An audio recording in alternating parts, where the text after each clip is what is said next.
Yo, how's everybody doing? So, yo. Oh, ow. Got a hair stuck. Okay, the new headphones are almost too good. I got some low profile headphones finally because I was getting that little problem where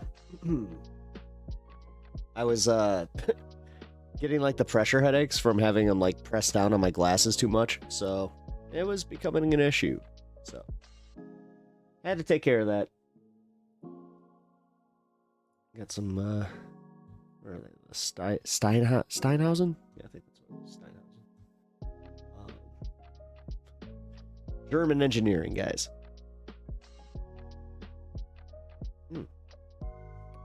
Also, if you haven't already, like the stream.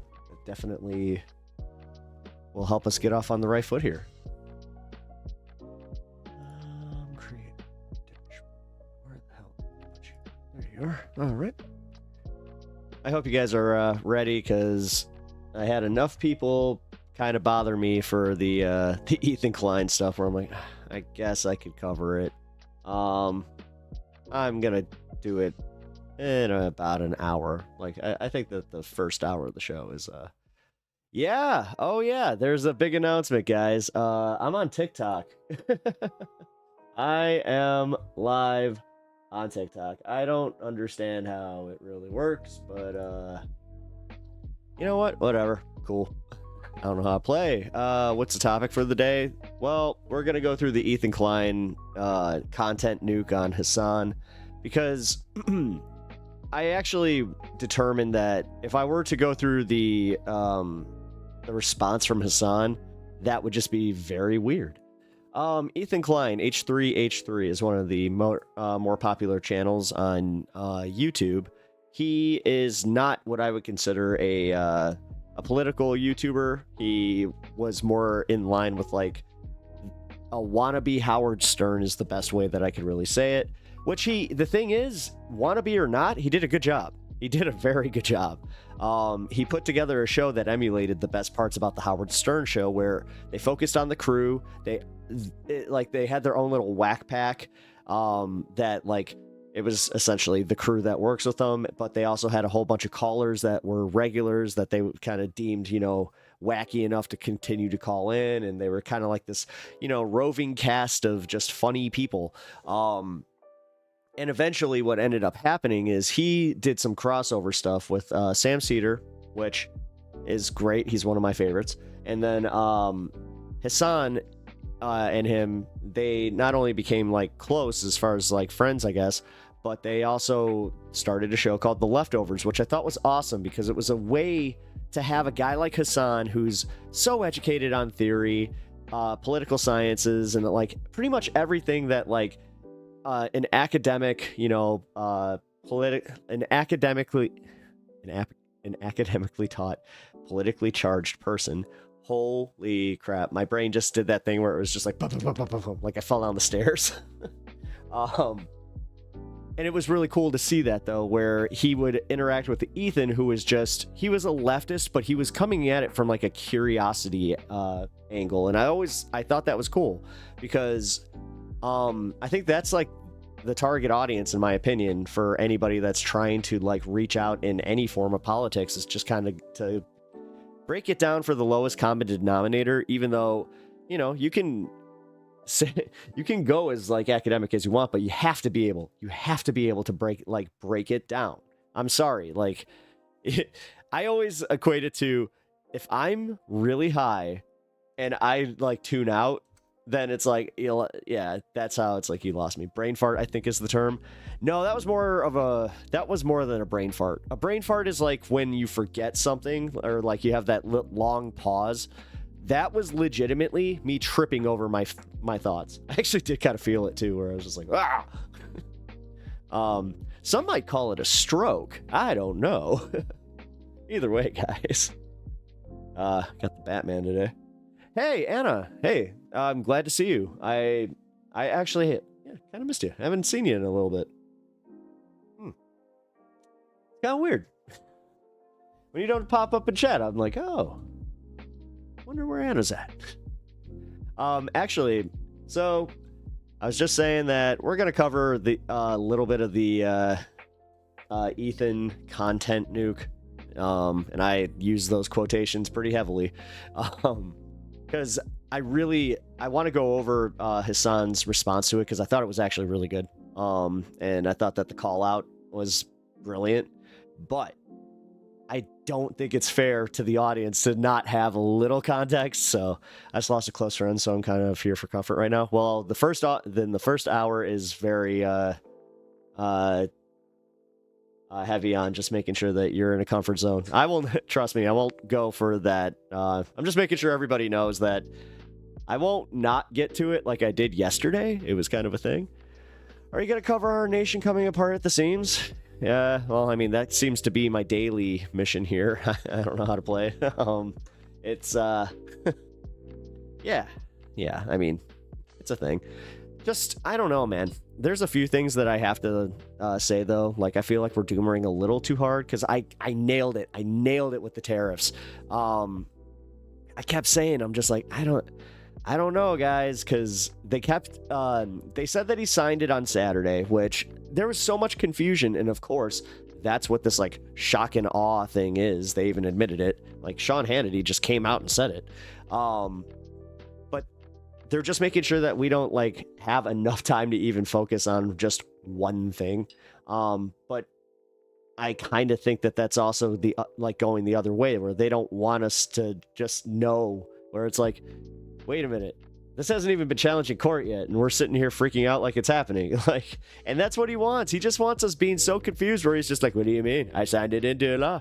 And then he's got his supporters that are just like, what do you mean? He signed it into law.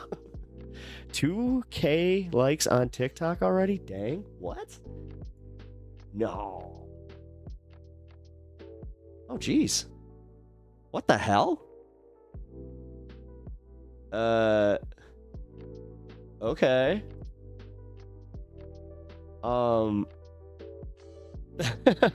Wow. I just started the dang show. What's going on? I just used the word dang, guys. See, I'm getting better. I'm so proud of myself. Professional broadcaster Pep coming out. What's up? Oh, speaking of professional broadcaster, I actually kind of had a moment yesterday where I was able to just kind of like go, you know, when I play music, I should probably introduce it kind of like the way that I was trained to do so. So I think I might have to do that. But anyway, Anna, sorry, I was trying to get a little lighthearted there, but I am so sorry for your loss, and at the same time, just please stay strong, because it's rough out there. I don't want to talk too much about what's going on in my personal life. But yeah, trust me, guys, I'm here. I need you guys right now as much as you need this. So it's rough out there. All right. Especially, you know, if you're trans, man, like, you have my full support in any way that I can actually help you. So just let me know. Obviously, if I can just make you laugh, then I'm here for that too. Distracting. Hey, dude, it's good to see you. I haven't every time I see you in chat now, I get like, woo! What's up, man? Bloodstone. It's also good to see you. I'm worried about the detention centers and the conditions people will have to endure. Okay, so I actually looked into this a little bit today, because I was just looking where I was like, I could have sworn this happened under Obama. It did. It totally did. Yeah, because because I thought back to, like, the numbers, and, like, when people were bringing up the deporter in chief, I'm like, I remember one of the big things about that, like, that got us out to protest, was when we found out about the camps. And of all people, Alex Jones was the one I found out from, where he was just like, they got him in camps. You don't understand. They got him in camps. It's like, oh, and you, like, back then it seemed like he cared, but I think that he was very selfish for, like, in the way that he cared, where he was just like, I mean, they're doing it for, they're coming after the American citizens next. You're next, guys. You're next. That was a really good impression of Alex Jones. Oh, thank you. Gay frogs.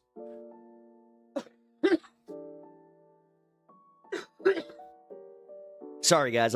For anybody that hasn't been with the stream for the last week, I had COVID like really, really bad last week, so I am still recovering a little bit. So apologies if I get a little hacky in jokes or in lung butter. So it's been a while since I jumped into chat. I'm about to get a burrito on my break. Oh, burrito. Ooh, maybe I'll get a burrito tonight. Burrito or chimichurri? Ooh, I could go for a chimmy.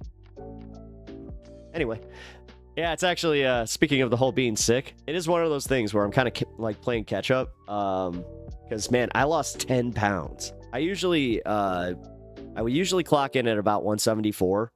I clocked in at 164, and that was one of those times where I was like,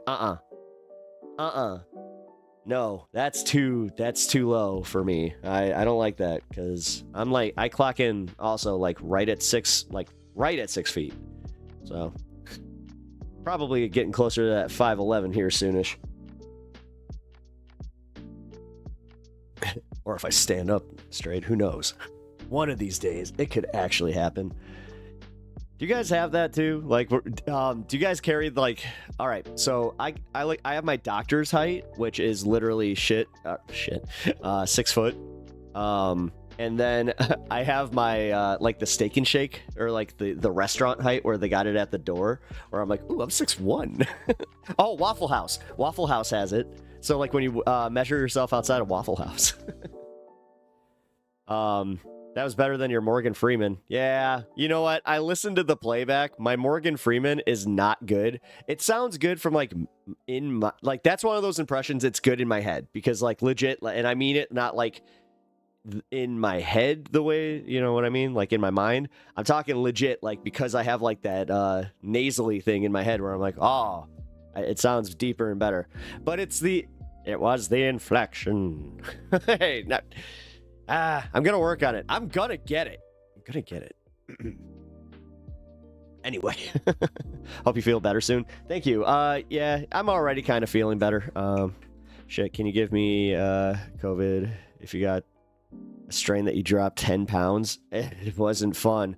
It wasn't fun. Like, seriously, I had that thing where I have never had painful, like straight up painful chills where, dude, it felt like every single chill I got was just needles. And then on top of it, like the heat, I just couldn't regulate. It sucked. So, being sick sucks. Do you know why Waffle House has the measuring tape out the door? So when people rob the place, they can tell how tall they are. Oh, that actually makes a lot of sense.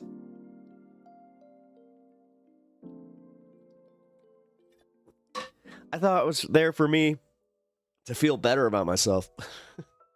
And so that me and my friends could just be like, yo, 7-Eleven. Yeah, I was about to say, I think now that you say that, almost every convenience store I think I go to has that. I've just like, yeah, wow, huh, never put that together. Interesting. Huh.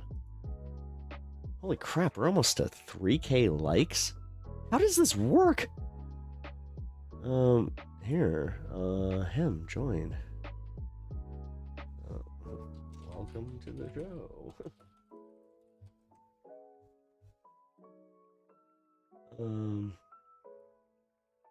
The funniest part is I didn't even know that you could really stream to TikTok, so that was kind of weird.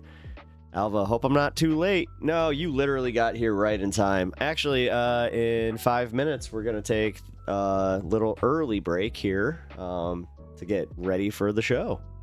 It's gonna be fun. Because, yeah, I need it. I'm going to need it for the content that we're covering. Even the news portion. It's so messed up. Just because I have to, like, I'm not trying to doom her, but I have to just straight up acknowledge what is happening with Donald Trump. So it's like, all right, so what's happening is he is lighting fires and then having other people tell him, sir, you need to put that out. He goes and puts it out, and then he's just like, all right, I put out the fire, guys. Crisis averted. Now, everybody, Are you happy? I think everybody should be happy with me. Oh my god. He's just... when he literally was just like... I gave Elon all the power to go in there. We need to take over the IRS. It's like... Wait. What? 1, 2, 3, 4. I declare a trade war. Yep. Oh, but he's got such little thumbs. He would totally lose. Oh my god, you know, especially like I don't care what you say about Justin Trudeau. That guy's probably got some nice, like, you know, like a nice size hand, and like he'd be like, hold on, let me. Hey, how do you do this?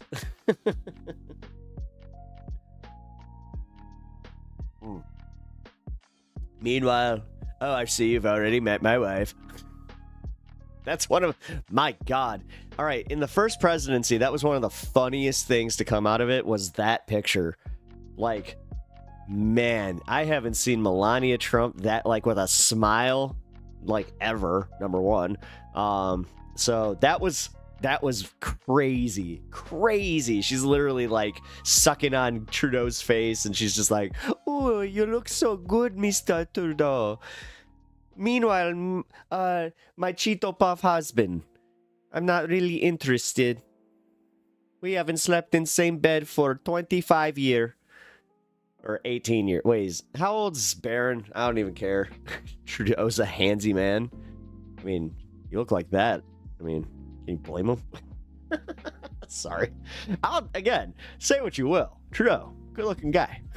Like, you got a good looking politician if you are, Canadian. Like that, I don't understand the straight up Trudeau hate where they're just like, look at him, he's such a dork. It's like, don't trust me, I know dorky types. That guy's not really a dork. I mean, as far as the way he presents his politics, hell yeah, he's a dork. Hey, how's it going? I don't know how that. What did you just like? When you got on Twitch, you were just like, I don't want them to think I'm a bot, but also I am uncreative right now, so fuck it. Because my man's got a Shigart Durgagergafergan Shurgadarganingen Fergan. Yeah. Wow, I wasn't expecting that type of honesty. Okay, well, cool. All right, guys. Well, real quick, let's load up. You don't know what's going on. This is a 420 friendly stream, but also I have to do pretty much everything off camera.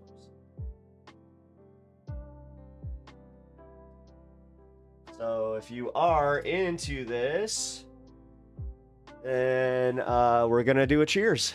So I hope everybody is ready to join in just a minute. Oh wait, no, it's literally cheersy time.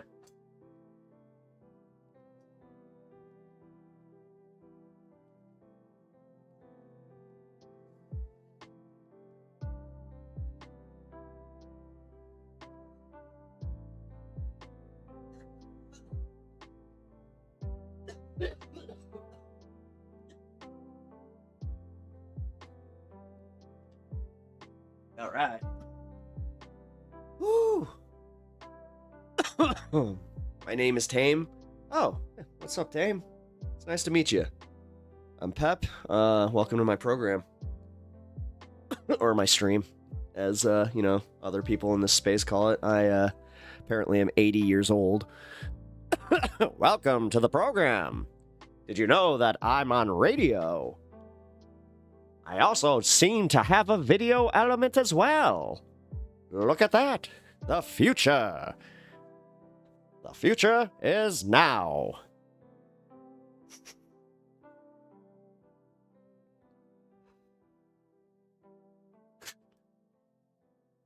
In this future, I wasn't expecting there to only be the one water fountain, if you catch my drift. Oh. Sorry. That was a little insensitive. What political views do I have? Well, by that last comment, I could see why you'd be confused. It's just the moving picture, the talkies, and Technicolor. Very Technicolor. Look at that. I see that I also have some propaganda behind me. The reefer madness, the kids these days. You gotta look out for the kids with their marijuana cigarettes. Sorry. My bad. What are my political views? I'm a democratic socialist is probably the best way to say it. I'm a yes, actually that is the best way to say it. I'm a democratic socialist. Trans rights are human rights, and yeah. Have I seen the musical? Wait. Oh yeah. Oh yeah. Reefer. Yeah, of course. Literally. With Alan Cummings. Yeah, it's one of my favorite. It is one of my favorite things like ever produced. Hey, Gracie, get up now. We got to give this place a going over. I love that. I'm only here for a few. Ah, Kirk. Why are you only here for a few, man? Working hard, being the boss of, 20 plus people. Man, you were getting hammered for that. I'm sorry. Like, I didn't really want to chime in because it seemed like you and Duke were having a really intense conversation yesterday. So, realistically, man, that's that's very cool of you. Like that you are a good boss, and yeah. On top of that, man, that's gotta be rough. Like, it's a lot of responsibility on you. So, do you believe in transgenders yourself? What do you mean believe in them? I totally believe in them. Like, I believe in them personally. I think that they could do anything. Anything. They can literally change. You think they could just change themselves? They could change the world. Or do you think they should be able to get surgery if they want? Yeah. It's literally like live and let live. Let everybody. Like, do you believe a man can become a woman? Yes. Yeah. I mean, yeah, that's literally what it is. It's them becoming the physical version of, like, I just had this debate. Like, you can, if you take the debate to, like, sex and gender, especially, like, at birth, that's where, for you, I don't know why I'm telling you this, where it's just like, this would probably make it a little easier for you, your argument, but, nah, man, like, it's ridiculous that, like, people have, in general, problems with people just living their true self. And even if you don't understand it, or, like, it's not even, like, okay, so when you say you don't understand something, that's inherently, like, just saying, oh, you don't understand this because you're dumb. Like, I can see how that can be, construed, which, no, I'm not trying to call you dumb or nothing. Literally just saying, like, hey, this is, sometimes it's not for you to understand at that point.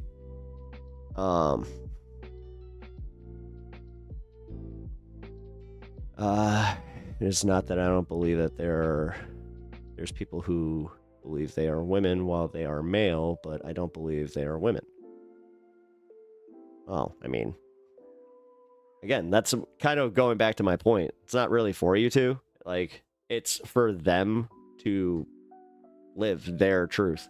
So, like, it's more so whether or not you recognize that truth. Like, if they just say, hey, I want to be known as this pronoun, like, why not? It is as simple as, like, I don't know you now. So, like, when you, actually, you came in here as the perfect example of this, because I didn't know how to say your fucking name. Like, look at this. I literally made the joke where I'm like, did you just slam your keyboard and just go, that's the name? And then you were like, yes. So, like, again, and then you're like, I'm tame, right? Well, automatically I'm just like, hello, tame.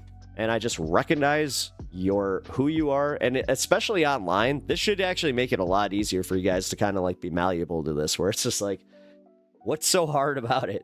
It's like meeting a new person for the first time and just recognizing who they ask you to say they are. But it's like, then arbitrarily, especially online, where it's just like, wait a minute, you're trans? Well, hold on.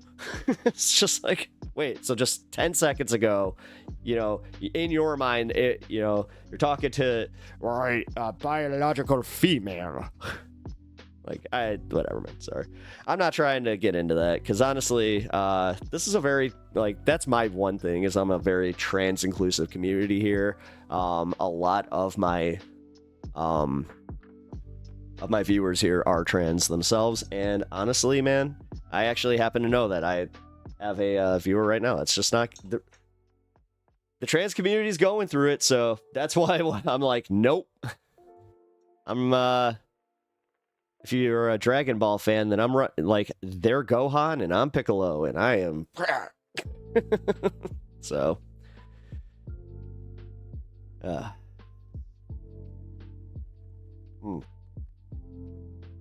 don't know how to play. Another time. Maybe a little bit later. Just not now. Not now. Okay? Like, honestly, man, one of my best friends is trans, and she is going through it. Like, it's not cool. You know, just to all of a sudden just have it where, you know, things that, and she even said it, she's like, I was taking it for granted because I didn't actually think I was just going to start losing all of these rights, and my medication and my hormones were just going to start, you know, becoming more and more expensive, and my insurance, just like the second they could deny me, they did.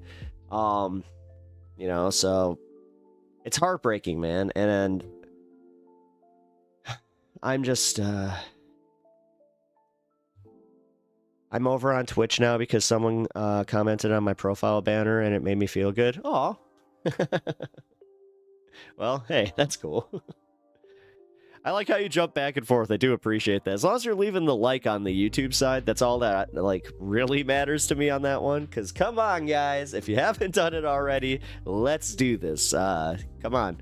Let's push me into the algorithm. I'm giving you I'm also on YouTube. I'm being nice. I'm not monetizing this front half of the program. So, and I'm going to keep saying program because I'm from the talkies era. See? My man Kirk over here knows what I'm talking about. He also, he non-ironically rocks a fedora and every once in a while, and a Thompson.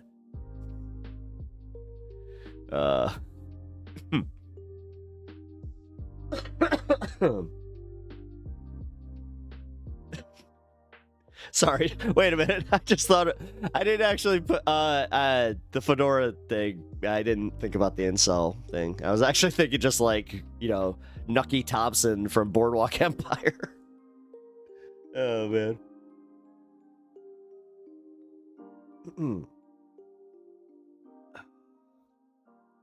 Well, I'm a huge supporter of trans rights and have been an advocate for 15 years, but there are different ways to look at the topic. I'm interested. I mean, as long as you're very respectful, that's cool. My Prime got turned off. I had to resub. Oh, shit. Really? I'm sorry about that. Did you? Yeah, you resubbed. Okay, cool. Hold on. I can make myself pretend I believed it and call them a woman, but still in my mind, I wouldn't believe it and would just be lying to myself and the people around me. Post Streamlabs. Oh, yeah, here. You got it. You can donate to the stream to help me out at this link here. It is oh, holy shit. What just happened there?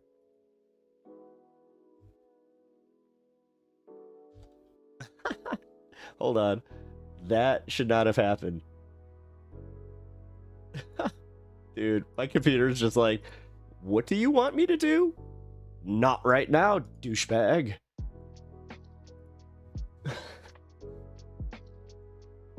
There we go.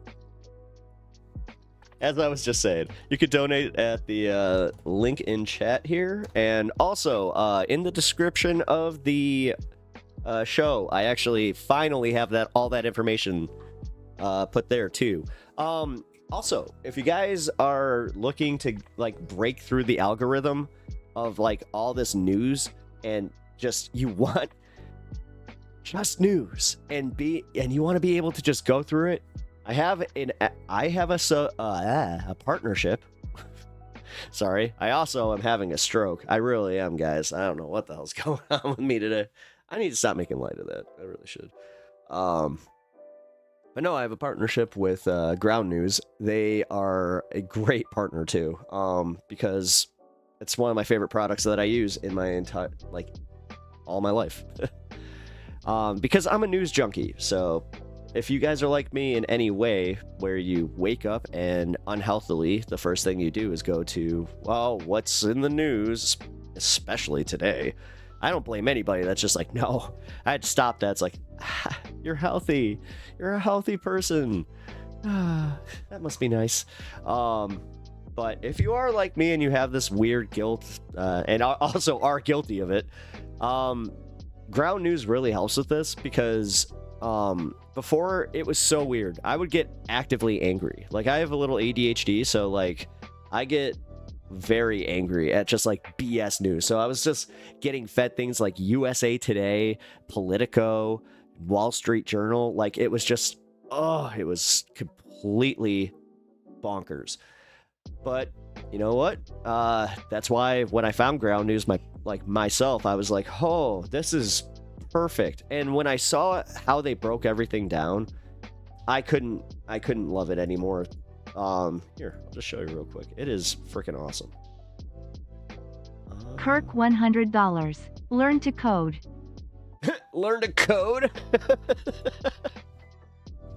Thank you for the $100 dono. Learn to code. I know how to code like basic shit. I'm sure, dude. I'm sure like my nephew could probably code around me now. Like, he plays. Isn't that what that Roblox game is? Like, it's essentially like teaching kids how to do that.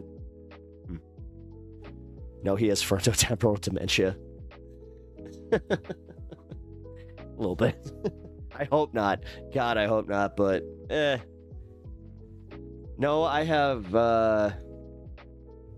the Mary Jane-itis. All right, not my best, guys, not my best.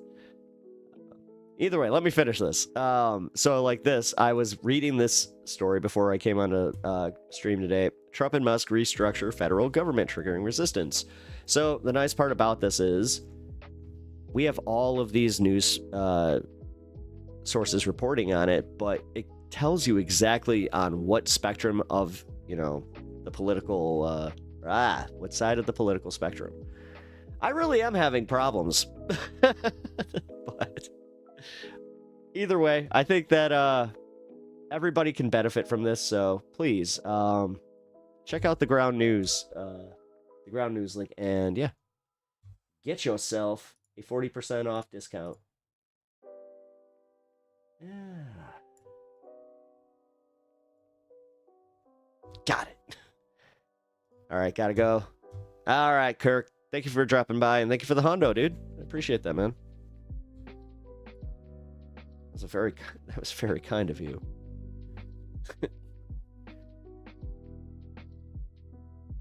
There we go. All right, I'm done with the shilling. Somebody said I got to get better about it, so I had to do it.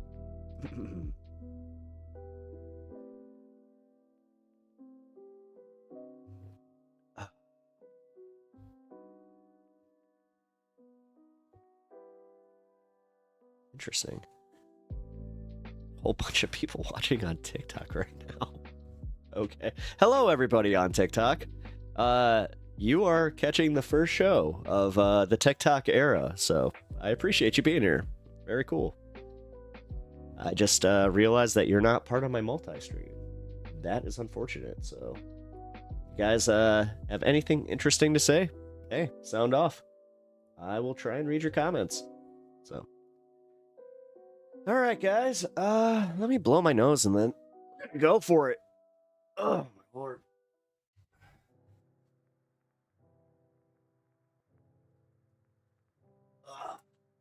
Oh, I hope you guys like the my dog.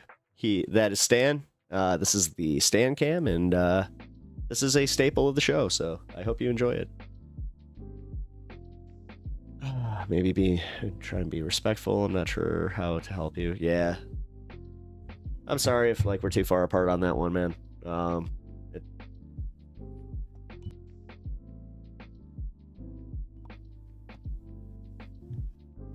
If you saw a little person, you'd be tempted to call them the N-word. Probably not the same thing. Protest tomorrow at the state capitol. Yeah. I'm very far away from my state capital. I could technically go to, like, you know, City Hall, but lazy. Nah. I just don't know if there's anything going on, like, around me, surprisingly.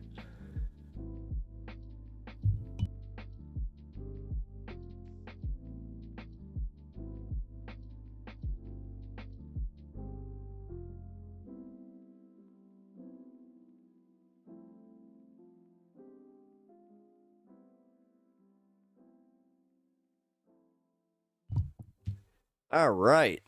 Oh. I feel like a new man. Jesus.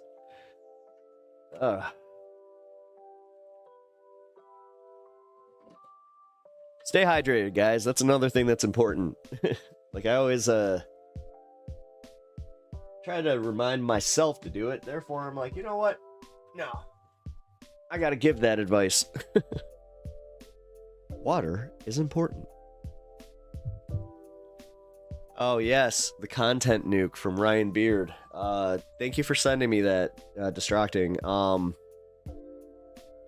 Yeah, I saw the serfs react to it. I think I covered that yesterday, didn't I? I can't remember what I cover sometimes, and like occasionally if I watched it off stream. Be completely honest with you guys, man. I am trying to watch a lot less political content when I am off stream because, you know, I already spend, what, almost 8 hours a day here with you guys. So if I want to watch something that's political, why not watch it with you guys? It's kind of my whole theory on the whole thing, so. Excuse me. Oh, man. Not to brag, but I had 3 eggs for breakfast this morning. What are you, rich? Man. Actually, I had eggs for dinner last night. I think I did mention this. We, while I was on stream, my wife's like, I'm ordering something from the diner. I'm like, ooh. Ooh, I have French silk pie upstairs from the diner. Oh, I'm going to eat some of that while I'm on stream today. I don't care. I don't eat into the microphone, by the way, and I try really not to be on camera as much as, like, possible eating, so, yeah. My wife and I are considering buying chickens at this point. The problem with that is they're dying. Like, you have to be very careful with that, too, because, like, you have to be prepared to essentially kill those chickens almost immediately. Like, dude, the bird flu is no joke. It actually just hit my area. We just got a warning about it. I have, like, a little body of water by us that isn't Lake Michigan. A lot of people are always just like, wait, you live in Chicago, so Lake Michigan? It's like, there are other little ponds and shit. So, yeah, this one, they found a whole bunch of dead ducks. And then, they found a whole bunch of dead ducks off of the beach of Lake Michigan, so. Oh boy. Don't know why I said that like Al Pacino. Al Pacino, yeah. As you know, that bird flu. It's going around, yeah. Killing birds. Ducks falling, quack, quack.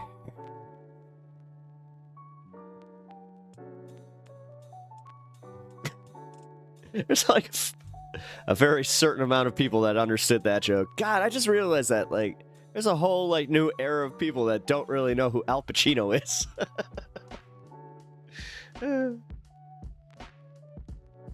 Wax nightmare. Omelets are for rich people now? I guess. I mean, that's what somebody... It's like, oh man, yeah. You made me feel like I had to...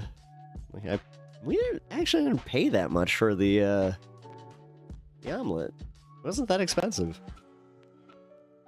Oh, you know what? I just thought about that, though. Because we do subsidize, like, the industry as a whole. So, like, that gets passed down to restaurants. And like in wholesale and bulk, so that makes sense. Excuse me. Which makes me think, on the consumer level, guys, how much of it is just like supply and demand, and how much of it is just the corporate? See, this is what I hate. This is what I hate right here. It's just not being able to know where it's like, it's like. I don't even want to try. You know what? No, screw it. They don't even deserve it. They don't deserve devil's advocate. What am I talking about? Come on. Yeah, right. We have the most perfect administration to take care of bird flu. Yeah, right. Yeah. Yeah, just get rid of that CDC. If you get rid of the CDC and the information about the diseases, they don't exist. Come on now. This is how it goes. And if you vaccinate, then you're gonna get that autism, and then you're just gonna be a weirdo and, you know, start a Twitch channel. Come on now. Sorry. that was a little... Oh, man. Not true. There are so many different ways. The ear, for example. How are my fellow Destiny fans? Oh boy, if you're a Destiny fan, please explain to me how the hell you're keeping that one up. Because, dude, like, you want to talk about a fall off? Holy crap! You know what? I'm gonna allow it. Don't make me regret that one.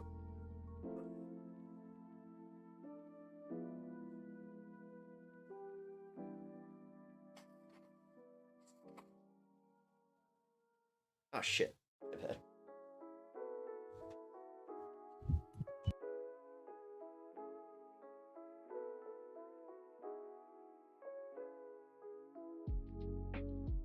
All right.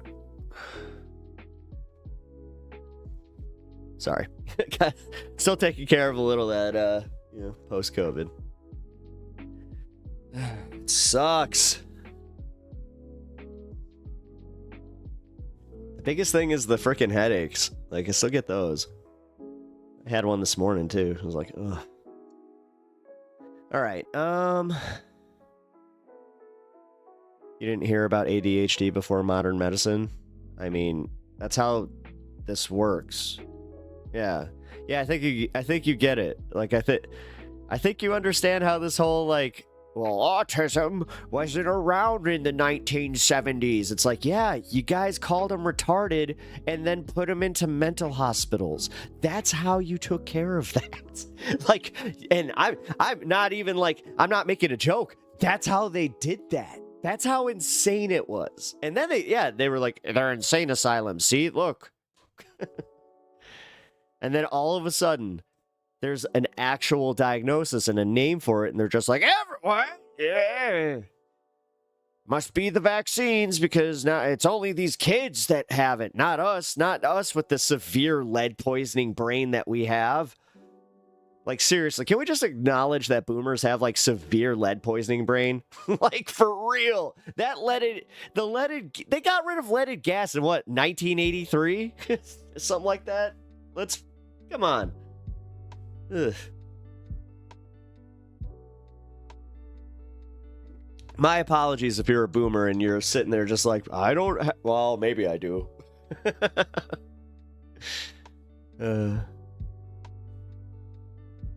Kirk, I thought you were leaving. Wait, oh my god, that was rude. I am so kidding. No, thank you for having this argument. I appreciate it, man.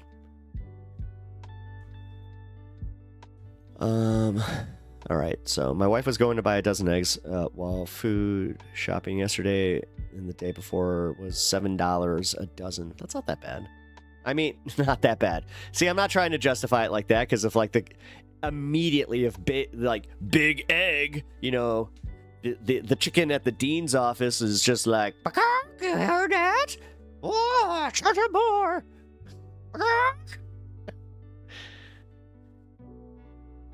Maybe he'll be comfortable with $8.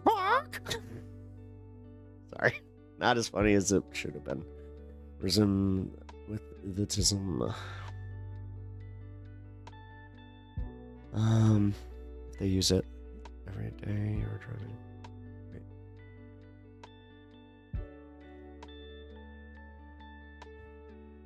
Wow, you guys are actually having. Yo, what up, Mike? Mike, it's good to see you. I have to sneeze.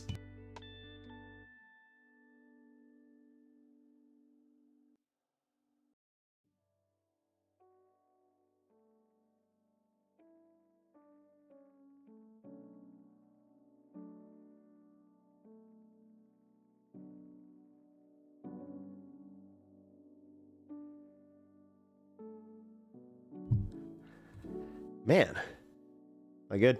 I was like, I feel like my head just exploded, so. But most importantly, he's back! Say hi to Stan. How we doing over on TikTok here, guys? Likes. 2,099? 0 no follower. Interesting.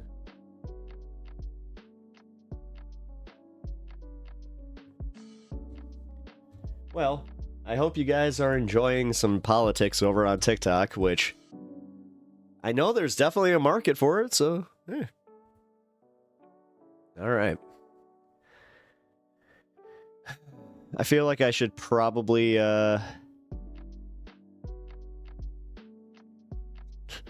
should start the segment. Why not? All right.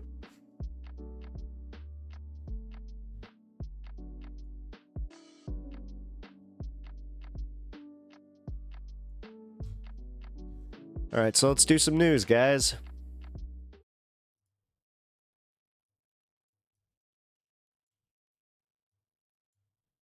AOC has issued a dire warning after Musk seizes the agencies in hostile plutocratic coup. Calls and phone calls from people that I worked with at USAID before, people that are there now, people who have been disrespected by this administration that pushes them to the side, basically calls them criminals, and tells them not to show up to work today.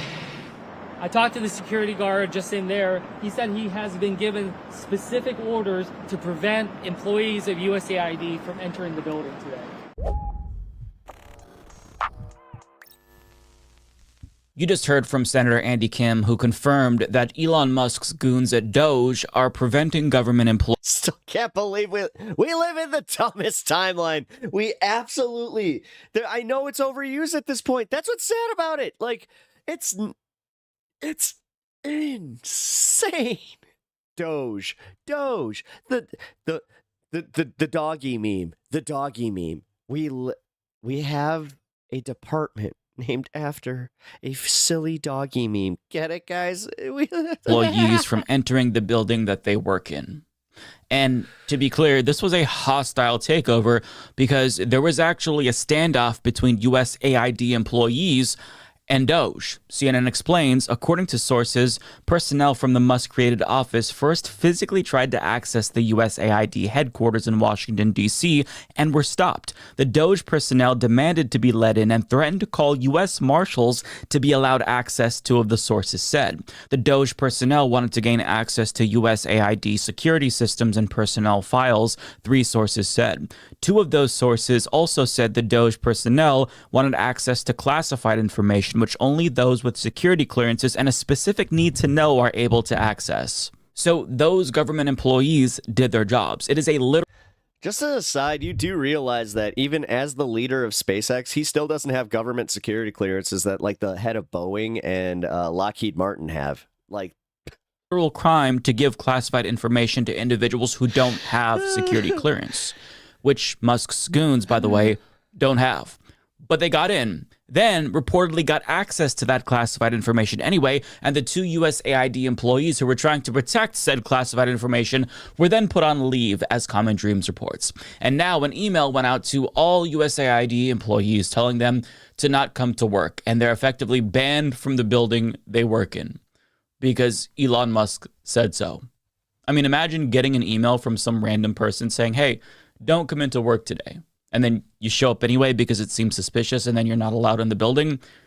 That's what they're dealing with. But it's not just a private company. We're not talking about some random company. We're talking about a government agency. But why has Elon Musk done this? Why has he targeted the USAID? Well, it's because he thinks that this agency, which does take any excuse not to go into work. You're just like, well, I mean, Elon said no. Life-saving work around the world is, quote, evil. And I'm not joking about this. Over the weekend, he tweeted that USAID is an evil criminal organization controlled by radical left Marxists who hate America, and because of that, it has to die. Gee, I wonder what we're about to learn. I mean, does it have anything to do by chance with the fact that these are the people that investigate and give permits to them and as any of that? Like, is that it?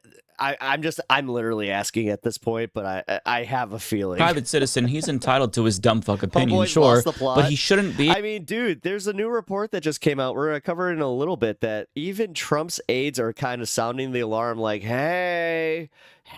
Able to undemocratically kill this agency because nobody elected him to do that. But that's exactly what he's doing. And journalist Jennifer Griffin spoke to Atul Gawanda, who's the former head of USAID, who's going to detail specifically how Musk has destroyed this agency from the inside. They removed 50 top USAID officials, and the effort to contain 21 different diseases around the globe has been shut down. The treatment of 20 million people with HIV, including 6.5 million orphans, has been shut down, at least temporarily. And they were on the verge of ending numerous diseases such as tuberculosis, malaria, HIV. Now, Atul continues, they are being treated with enormous disrespect and fear. The top 3 layers of experienced employees have been removed. All contract employees have been or will be terminated. 2/3 of the malaria staff, child immunization experts. This kills our capacity. It's insane to break this. It's cruel, and it does our country enormous damage. He also says half of the 800 people who work for USAID Global Health have been illegally terminated, and the result is that the organization has basically been turned into a shell of its former self. In other words, an unelected billionaire was able to dismantle an entire government agency like that, just over the weekend. This agency was created by Congress, and President Kennedy signed what they created into law. But now it's being shut down in the name of government efficiency because the world's richest man thinks that it's Marxist and evil because he's a dumbass.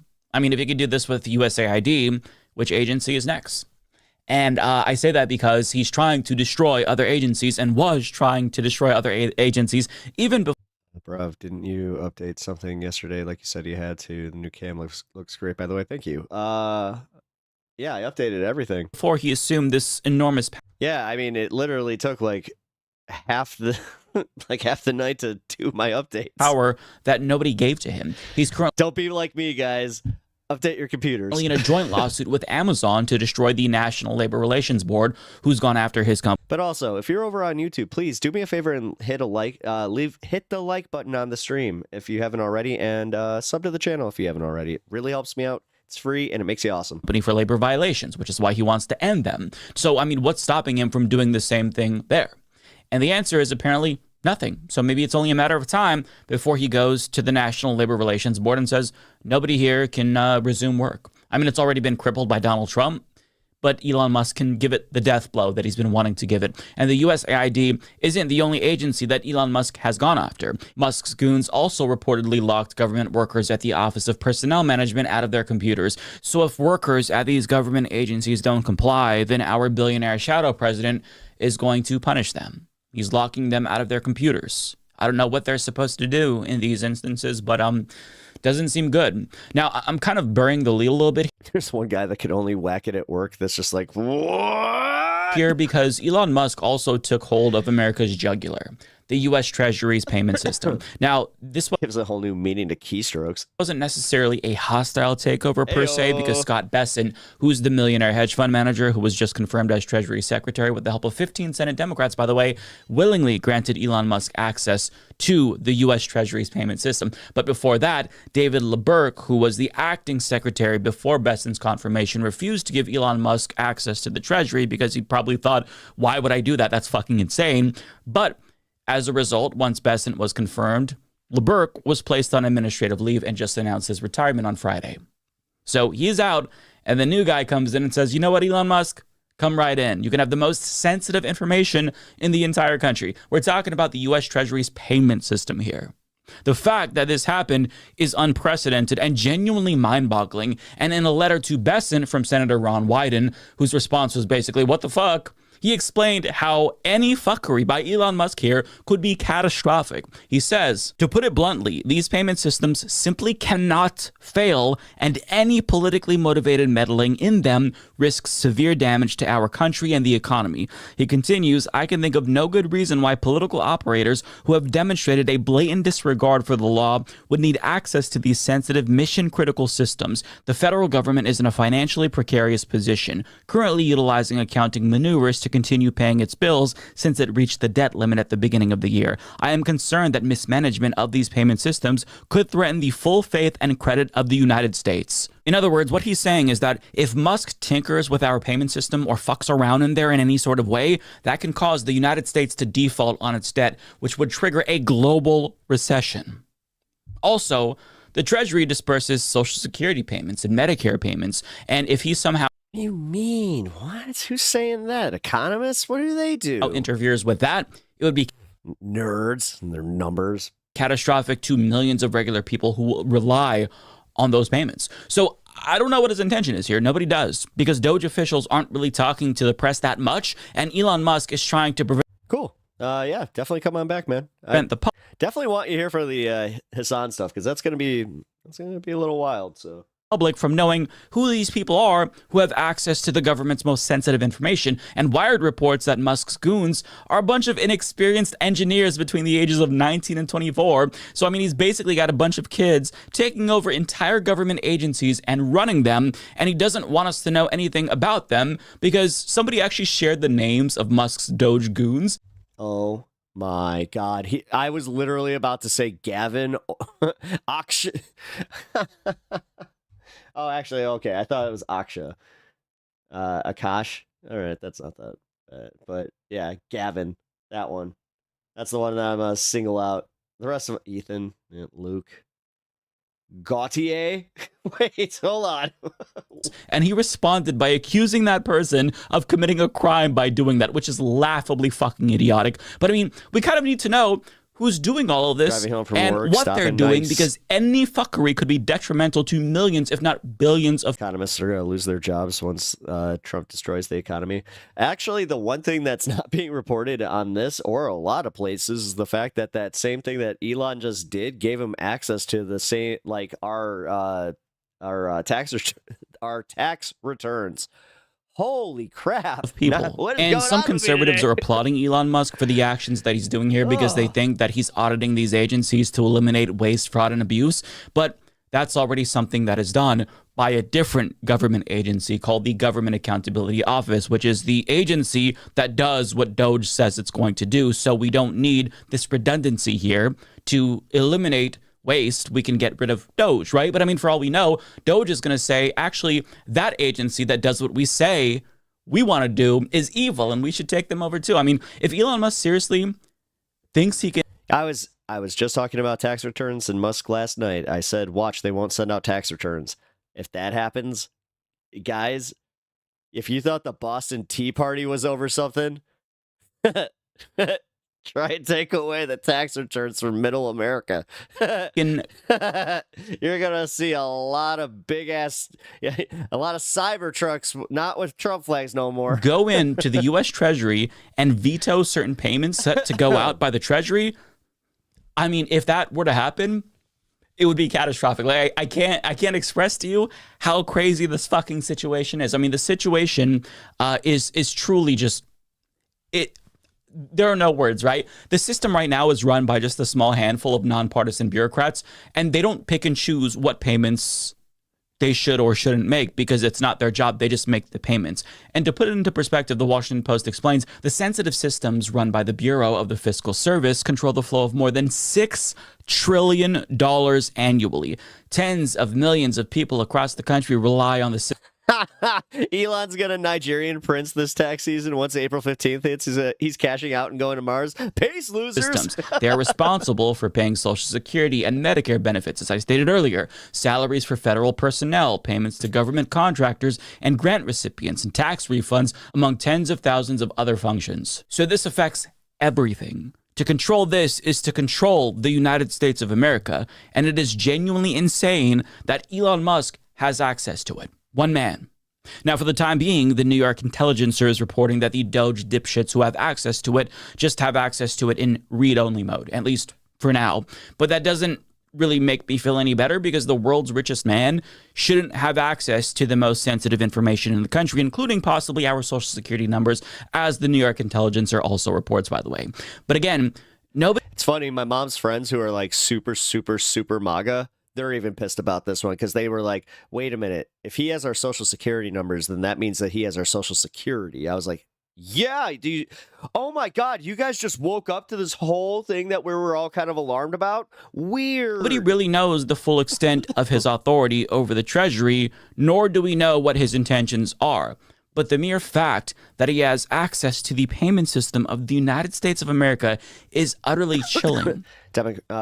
Elon will probably convince people it's the Democrats' fault for not getting tax returns. Yeah. Listen, he's got us by the throat.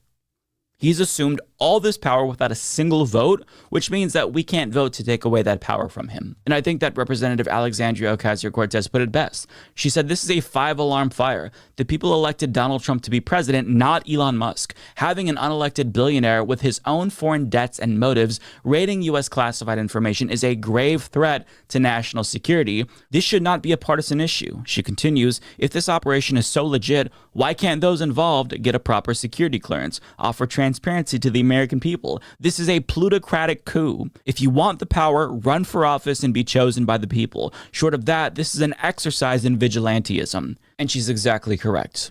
The only person with the power to stop this is Donald Trump, but he's not going to do I'm here pretty briefly breaking from work. that. Oh, hey. In fact, it's clear that Elon Musk is What up, Ryan? the one pulling all the strings after all. I know that people were joking about like Elon Musk being a shadow president when Trump first took office because they wanted to antagonize Donald Trump into firing Elon Musk or getting rid of him. Ryan, I meant to ask you, do you smoke cigarettes? But it's evident that Musk really does have all the power here, as evidenced by the fact that Trump Not saying you should start. announced plans to target South Africa, Just ask if presumably you do. over allegations of anti-white racism being spread by far-right dipshits.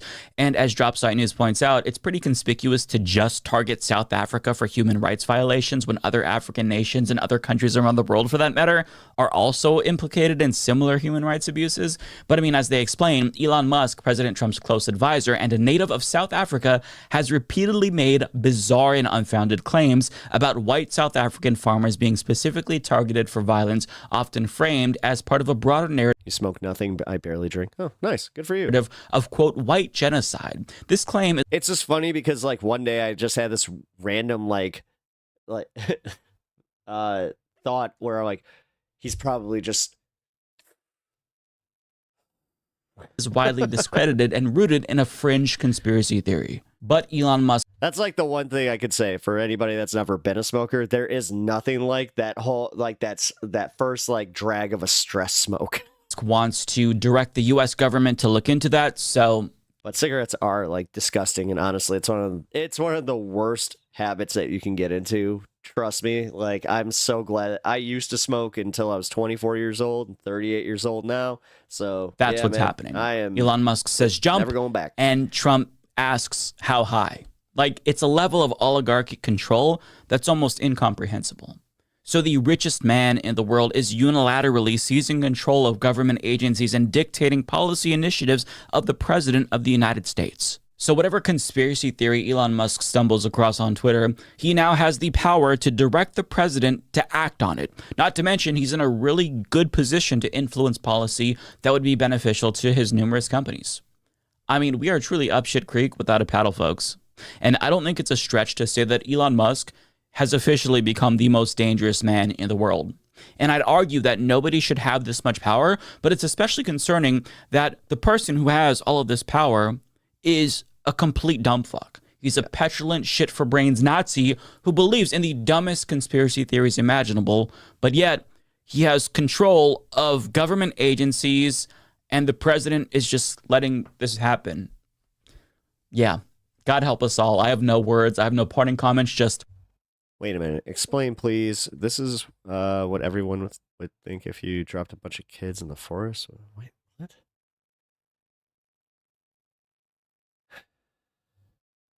What the hell are you guys talking about? What the fuck? I literally just saw my chat popping off for a second. I was like, what the? Okay. That was the first segment. Where's AOC?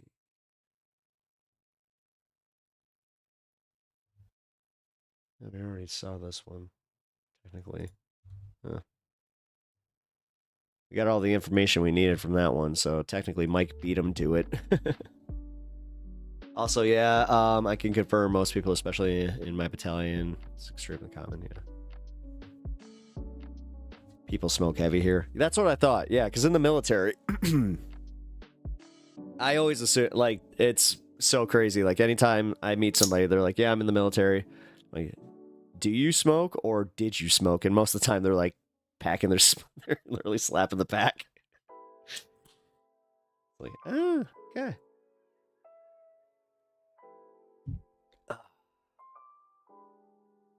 Definitely a bad habit. All right. I want to find the AOC video. Because that was really good. Where the hell is it? Here it is. C is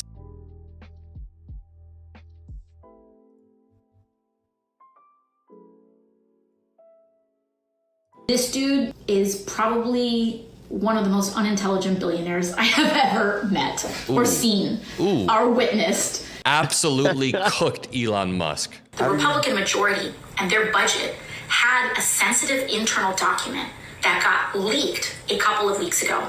And I can tell you that I read through it. Oh, this getting good. What did it say? What did it say? All right, I've been saying for a few months now that the Democrats need more political I like how he's reacting to this like it's drama content. knife fighters, need more people who can go out there and punch back at a time when Republicans are able to control the narrative on almost everything. And AOC is a prime example of that. People like AOC or Jasmine Crockett or Jamie Raskin or Maxwell Frost, they are all the future of the party and they are all absolutely great messengers. So I want to show a few moments from AOC's live stream where she roasts Elon Musk. I don't want to say she bullies him, but that's what he needs. Listen, this whole idea where it's just like we cannot stoop to their level. It's like, no, this is running defense at this point. And also, no, they asked for it. You bullied it to the point where it's like, no, we're gonna bully you now. Like, sorry. What, you don't like it? You don't like it? Maybe you'll stop finally. Needs to be bullied because right now he has unfettered access to all of this sensitive information. He thinks he's on top of the world, and the Democrats need to be screaming from the rooftops, taking Elon Musk down a peg, and just overall humbling him. She also goes into how federal workers are being negatively affected. She talks about the first 2 weeks of the Trump administration and the implications on American citizens. This is all stuff we need to be paying attention to, and AOC Stoop to their level. I'm already petty AF. is one of the best messengers. So make sure you drop a like. Make sure you subscribe because 75% of the people that watch these videos aren't subscribed to the channel. So you can help fix that by clicking the subscribe button below. And before that is actually a similar thing over with me. Like, I get so many people watching my videos that are not subs. So if you have not subscribed or followed, please do. we jump into this first clip where AOC completely It's fun here. It's a this is an awesome community. I hope you guys are enjoying the show so far, even if you don't agree with everything, like in all my politics. I hope that you guys can at least get informed on the other side, and also, like, I try to come at things in good faith, and also I will have discussions with you guys. So. Completely cooks a Trump supporter on the live stream. I just want to point out that in the past, Elon Musk has been a weird creep to AOC. He said things like AOC must have a big crush on me. He was also one time flirting with a fake AOC Twitter account. Quote, it's not only gross, but Elon's interactions with his account are helping spread fake news. So multiple times Elon Musk has said that, oh, AOC must have a big crush on me. And one time in 2023, this fake AOC press account No, I'm going back to my punk rock days, guys. Nah, punch Nazis. released. This parody account said, this might be the wine talking, but I've got a crush on Elon Musk. And Elon responded with the This shouldn't even be a controversial topic. The fact that these people are out there going like, my heart goes out to you. fire emoji. And then AOC herself said, this is weird as Again, guys, I've been listening to a lot of Black Flag and my old punk music. I'm starting to feel that way again, where it's just like, oh boy, I'm starting. I think the Doc Martens are making a comeback. hell. The real AOC was like, what the hell are you doing, man? This is what women who work in I got steel toes that are reserved. They got they're reserved for anybody that sympathizes with the SS. politics or women who work in any sector have to go through just these weird ass online comments, but I digress. That's Not that I convey. I don't condone violence. I do not condone violence. besides the point. Let's watch this first clip of AOC roasting this Trump supporter and who are in her audience who calls her unqualified. And then she brings up Warpig, what up, dude? Pete Good to Hegseth. see you. Turning Worlds. I'm back. Just watch it. It's beautiful. Important to recognize what we can do and what we cannot do today. I'm break at work, dropping by to say hi. Hey. Someone said a bartender congresswoman talking about qualifications. Hell yeah, I'm going to talk to you about my qualifications because I know what it's like to be a working And she starts going like this, and I'm gonna make you an awesome cocktail.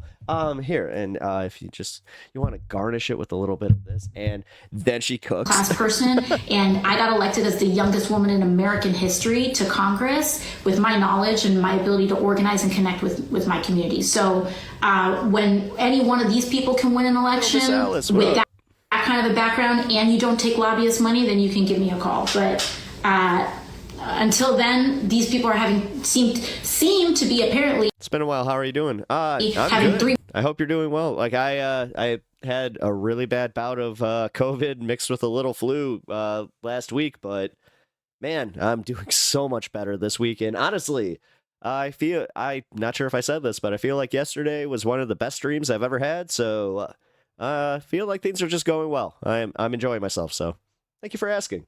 Martini lunches thinking that they can run and command the respect of the Defense Department. So give me a break. Ooh, Pete Hegseth catching a stray punch right there. She says these people think they can be drinking 3 martinis and then running the Department of Defense. Clearly a jab at Pete Hegseth. But the goal of a Trump supporter to talk about unqualified when Donald Trump is somebody who is, I've never seen a less qualified leader ever. And that was on full display when he came out and began blaming the plane crash. Happy to hear you're feeling better. Oh, I am. DEI. He's not a qualified leader. Pete Hegseth is not qualified. He's a DUI hire. We can go through our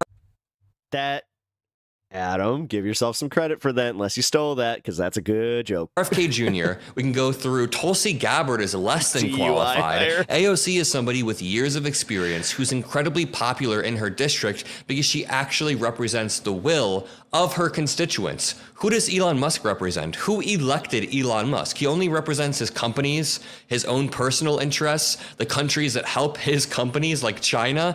That's who he's fighting for. He's fighting to entrench his own power and build his wealth even further. Ooh, beef jerky. I love beef jerky. AOC is the one.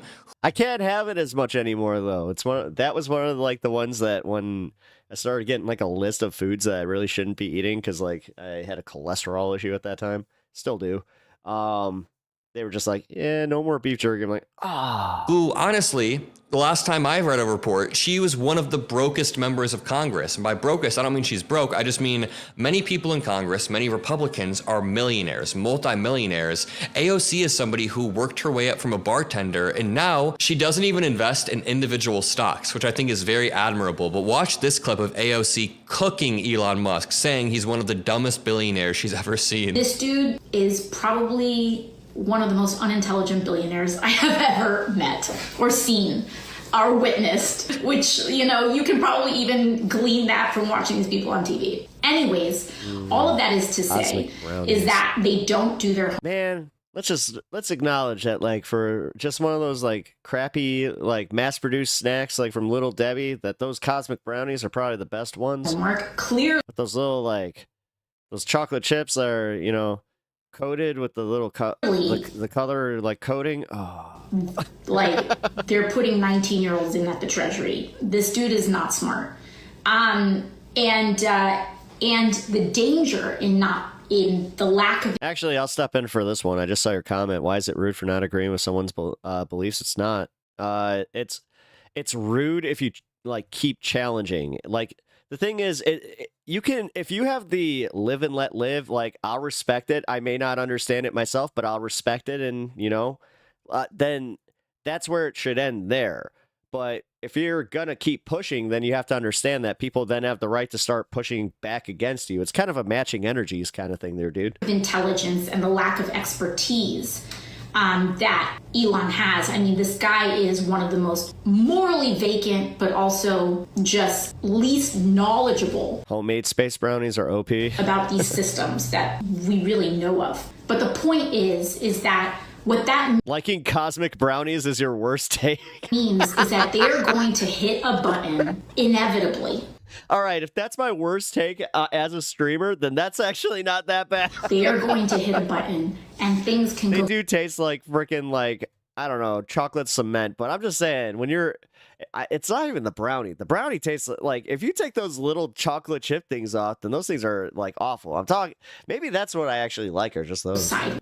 Yep, what she's saying is exactly what I've been saying. AOC is stealing my talking points. I'm obviously kidding there, but the thing is... 2 minutes till East Coast. There are unintended consequences of what Elon Musk is doing. And Mountain people in Time. the comments always say, Adam, these consequences are actually intended. You can argue that. But the point is, when you begin to strip all of these agencies of certain regulations, you begin to fire the heads of agencies and replace them with people that aren't qualified, there will be consequences that you really can't foresee. I always use the same examples. When they stopped federal grant funding, they had a specific goal in mind of making sure that Trump has control over these funds, but the unintended consequences was the Medicare portal being shut down. Or when you begin to remove these aviation safety committees and these regulations, there are consequences of that almost immediately. And that's what AOC is saying. Eventually, they're gonna pull a lever, they're gonna say something, and it's gonna go the wrong way. And we're gonna have to be the ones that bear the brunt of that. Here is AOC breaking down what they're doing with civil service workers. My sister AOC calls me and tells me that she has a whole bunch of tea about the whole Elon Musk situation taking over government.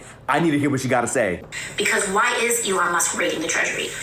That my goal, my 2025 goal is to convert you to anarchism. I don't know, girl. You tell me. There is a very important deadline I've already been there, done that. that is happening this year. In 2017, And I don't disagree with it. I believe in so many tenets of anarchism. I just the reason that I believe in social democracy is because I think it's tenable within my lifetime. Donald Trump and the Republican Party That's a much forced better through system that we one currently of the have. largest tax giveaways to the rich in modern American history. I remember. So why is that important to today? Oh, yes, girl. I know this one. It's because those tax breaks are going to actually expire in 2025. And right now, we're in 2025. I do remember that it was like a $2 trillion tax cut. But my question is, how big are they going to be this year? The cost of these tax cuts are to the tune of about $4 trillion. How do we know this? Because the Republican majority and their budget had a sensitive internal document that got leaked a couple of weeks ago. And I can tell you that I read through it. Oh, this shit getting good. What did it say? What did it say? And they identified bit by bit in order to pay for Elon Musk's tax breaks, Jeff Bezos' tax breaks, Mark Zuckerberg's tax breaks, and other sorts of giveaways to the wealthiest people and corporations in this country. And the biggest one, lock in, everybody, okay? The biggest one that they are going after is Medicaid. Ooh, that makes a whole bunch of sense. CBS News reported that Elon Musk's access to the Treasury payment system was raising alarms, specifically because the control of the Treasury's payment system raised questions about Trump's administration's ability to halt the flow of federal funds of programs, including Medicare and Social Security. Also, the vast majority of payments that go through this system include federal tax returns, Social Security benefits, supplemental security income benefits, veterans pay, flow of federal disbursement services that include Medicaid, and in the 2024 fiscal year alone, it paid out $5.45 trillion. Now we know the whole fucking plan. Exactly. And like that dude said, AOC is doing a great job of spilling the tea on Elon Musk's secrets. And you know, I've been saying that Democrats need to be out there relentlessly punching back at Republicans. And I want to say that AOC is exempt from that. She's already doing an amazing job. So I'm talking about other Democrats. We all need to have a unified front, and AOC is the one that is really leading the way. Now, here's AOC on the strategy that Democrats should be taking over the next few years, over the next few months, in order to obstruct Donald Trump, in order to message. And again, we have a billionaire who is enacting a hostile takeover of some of our key institutions, all to enrich himself, all to help his own companies and make sure that his taxes are lower. And Donald Trump is not only letting it happen, but is signing off on it. Here's AOC messaging about that. Democrats in the Senate, in the name of ceremony and fake history, in the case of the filibuster, it's fake history that many of them cite, and what have you, like gentlemen's agreements. The Senate loves their gentlemen's agreements. Which is to say, it's not like rule breaking, but it's just like these kind of handshake practices that they have. We have to stop playing nice in the Senate and block every damn thing. Stop playing nice in the Senate and block every damn thing. And that is the exact tactic that Republicans used over the past 4 years. They obstructed at every single turn, and it helped them out. When Langford almost tried to pass a border bill, when Langford had a completely perfect border bill ready to pass, the Republicans shot it down because Donald Trump told them to. Every single thing Joe Biden tried to do, whether it was give aid to certain states or just help American citizens, Republicans shot it down and blamed it on Biden. I'm not saying we should be... I mean, come on. We called it as like what it was. Everybody did. Even the Republicans admitted it. They were just like, yeah, Donald Trump called. We squashed the bill. Evil. Like if Trump tries to introduce a perfectly good healthcare plan beyond just concepts, anarchists would be better than liberal. I'm not liberal. Then sure, Democrats should come to the table and pass healthcare. But that's not what Trump's plan is. He has never had a healthcare plan. He's never even had the concepts that he claims to have. He wants to strip people's healthcare away. And because of that, Democrats seem to be obstructing at every turn to make sure he can't act on his worst instincts. And I'll leave it at that. I love AOC. She's doing a great job. If you appreciate her, make sure you drop a like. Subscribe. Again, 75% of viewers aren't subscribed to the channel. Let's hit 1 million subs.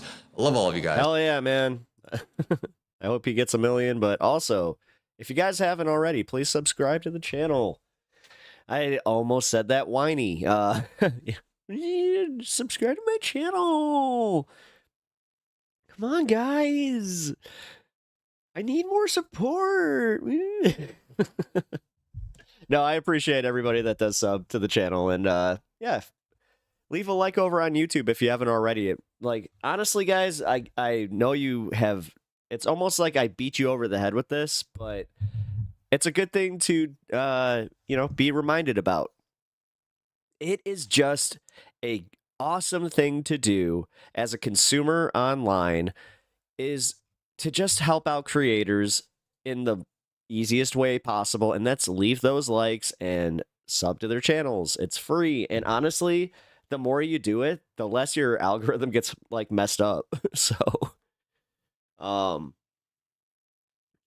yes, it'll take it. It's kind of like Donald Trump was saying, it'll be a short-term pain, but it's for the greater good. You have to be patriotic.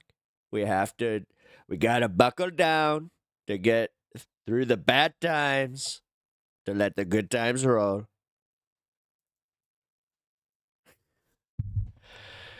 I just realized I did that without music.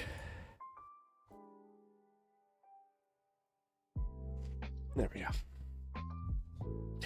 I'm getting triggered. Oh no, what is going on over here? Anarchism is liberalism. Guys, see, this is my point. Like, I don't know. I was bringing this up to someone on Modern Day Debate where I was just like, yeah, the whole thing about this is it's like, I feel like we start arguing so many semantical points that we're not actually arguing for anything at these, like, and then we're not moving. Oh, speaking of, Anna, I think you might be happy with me. I finally reached out to my local chapter of DSA, and I did it. I paid my dues. It just sucks because the more money I make here, the more dues I'm gonna have to pay. So right now, being lower income is actually a little bit, it's in my benefit.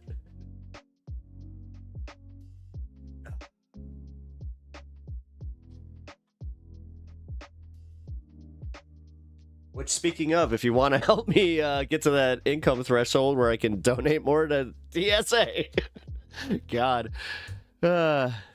I'm proud of you. Thank you. I appreciate that. I hate to say that was a $72 fee that I was like, ugh. That kind of hurt, but whatever. I didn't need comic books this week anyway.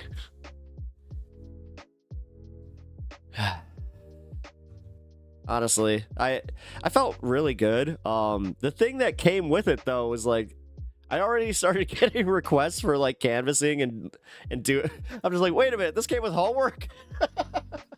It's like, I paid you. Wait a minute. I forgot that's how activism works. Okay, this is officially goodbye, LOL. MF bought the lefty out of me. Or brought the... Yeah, wow. Dude, I mean, you like straight up just like went for it. You can result in name calling and call me a dick if for not wanting to... Oh, wow. Yeah, I mean... Kirk, thank you for holding it down, man. I appreciate that. I really do. Hit me up if you want to talk about it later, because that seems like you had a pretty intense conversation that I mean, dude, I can't even go through all that, so... The fuck is Squish? Yeah, I don't know. Where is Squish?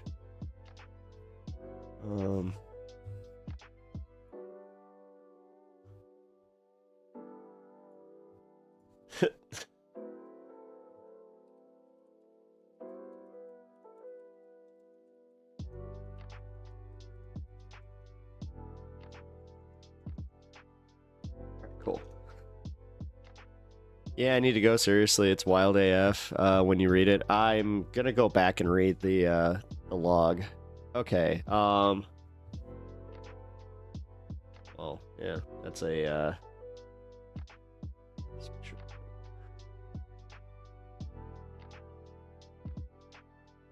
Riverboat Jack is reporting that there's a massive protest outside the Department of Treasury. Oh, really? No kidding. Peace and love. Peace and love. Please, do not send any more things to be autographed, please. My P.O. box is officially full. I am asking you with peace and love. It's the I'm not touching you BS. Oh, really? Like they were okay. Like, were they really being that like bad faith about it? Because like the thing is, I don't want to ban them like right now because I want to read the chat log. So,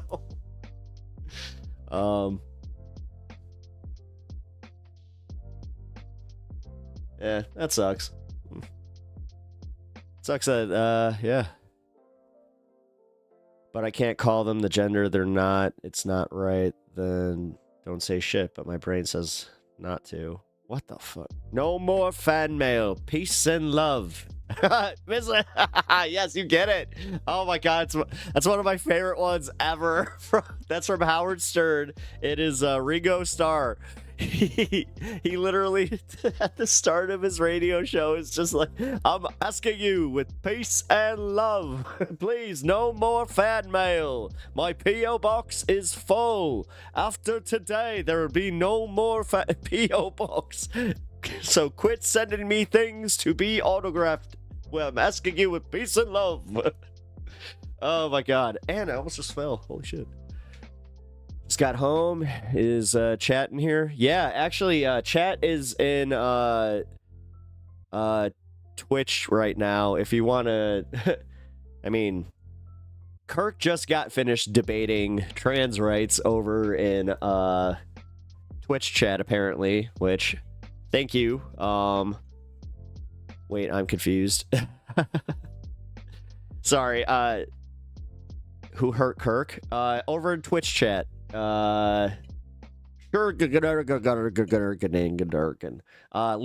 the guy admitted that he like slammed his keyboard and he's like, "That's my name," and he's like, "You could call me Thwat or something like that." I don't know. He doesn't seem so keen on making sure that people are gendered correctly or named correctly, so I'm not so keen on doing the same for them. You see how that works? No, I would have logged into Twitch. Or I'd have to log into Twitch. No, it's alright. I mean, bet they won't say shit that... See, I was about to say, Anna, if they're still in there, like, if he pops up here, I'm like, I'm gonna tag you in. It's just like, go! If there's anybody that can advocate for the trans community better, please enlighten me. You seem to be one of the, like, I don't know, the top ones that I'm immediately just like, here.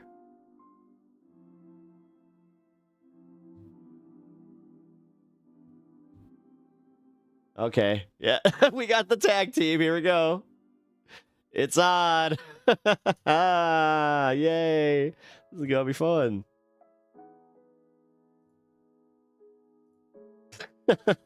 Hold on. How do you do this?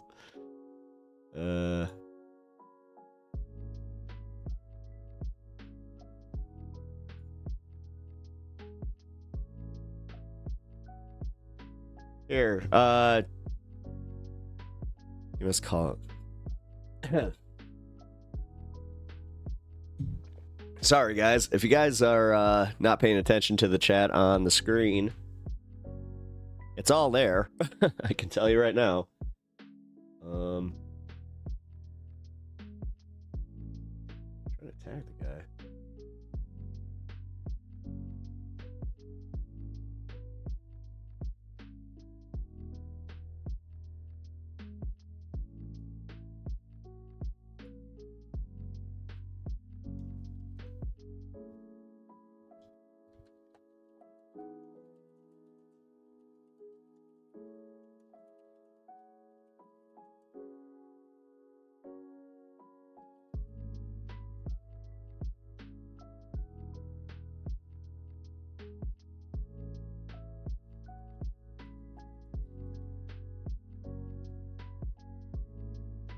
All right.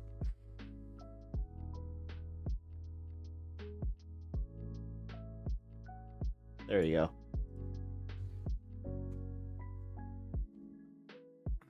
Bet they won't say shit. Yeah, the thing is, yeah, real quiet in here. I'm stuck in the middle of a desert watching a 144 page read the chat on screen. How? I don't know. The funniest part is, Ryan, you chose the one time to not be on Twitch today. All of this is going down in Twitch chat today. That's kind of nuts. Also, you know what? Welcome everybody on TikTok. How many I got here? Oh, wow. Okay. Hi. You guys aren't as, like, I don't think, do they focus as much on, like, live engagement on TikTok? I don't understand that. I'm just seeing a lot of people joining and then a lot of people liking, but not a lot of actual engagement. Well, either way, follow the channel if you're enjoying this. That's the one thing about doing all these multiple streams is the fact that it's like, follow, subscribe, follow again. I don't know.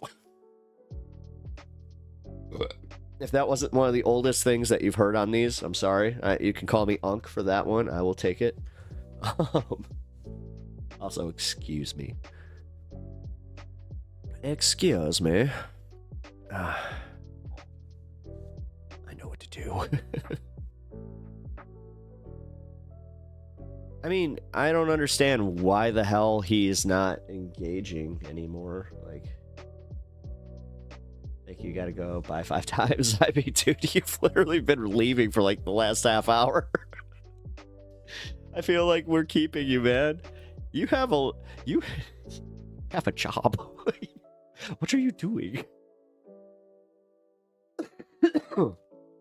Be good.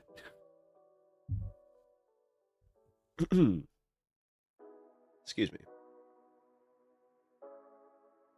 Hey, cool. Hey, I appreciate that. Thank you for the sub over on Twitch, or on Twitch. See? I'm already doing it. On YouTube. Whoever subbed over on YouTube, I appreciate that.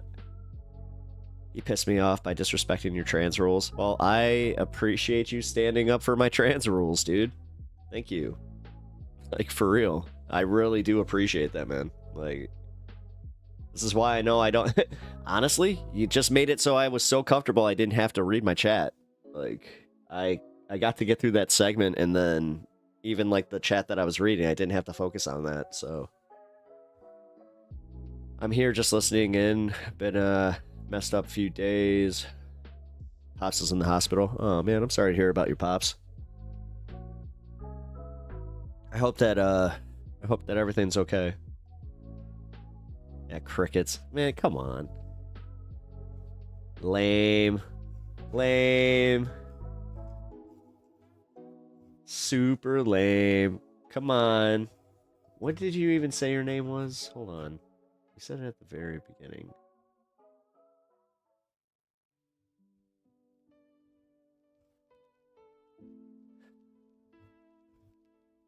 Oh, come on.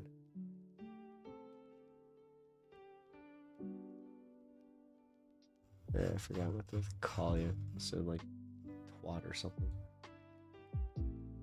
Come on out, sweaty. Sweaty. Sweetie. Duke of Bread. Okay, yeah, sorry guys. I'm getting a little stun locked over on the Twitch chat drama that's happening. Which is like, I know, day one stuff, but at the same time, it is really funny. So we have a Twitch chatter that is just popping off about anti-trans this, anti-trans that. Kirk is being ever the mod and just being an awesome advocate right now, and gotta say, held it down for way longer than I would have, and then immediately Alirda popped in to be an awesome tag team partner, and all of a sudden, well, he doesn't want to play anymore. So, they said in your country, so this might be a foreigner.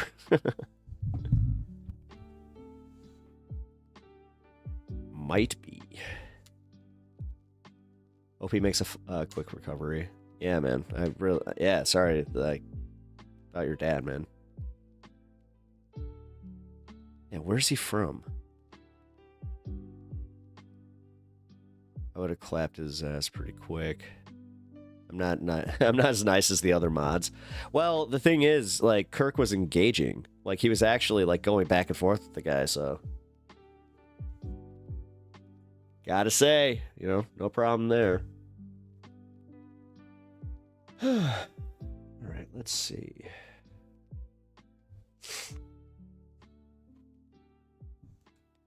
He had a sugar shock. So is he diabetic? I hope he's yeah, okay. So yeah, he should recover, okay. Yeah, he should recover. I mean, thank the universe, thank them. Let's go you know what? On this show, let's go with the C3PO, and you gotta say it just as gay. Thank the maker. We all agree that C3PO was like gay AF, right? Like gayest, like when people argue about Bert and Ernie, it's just like, why are we having that discussion? That one's obvious too. The one that we need to be talking about is how everybody just blatantly ignores the fact that C3PO is gay. Sorry. I don't know how I got there. Thank the maker. Yeah, there you go. I love that somebody actually just did it too. All right, Mike. I got food, didn't leave. Oh, he's back. All right. Oh. I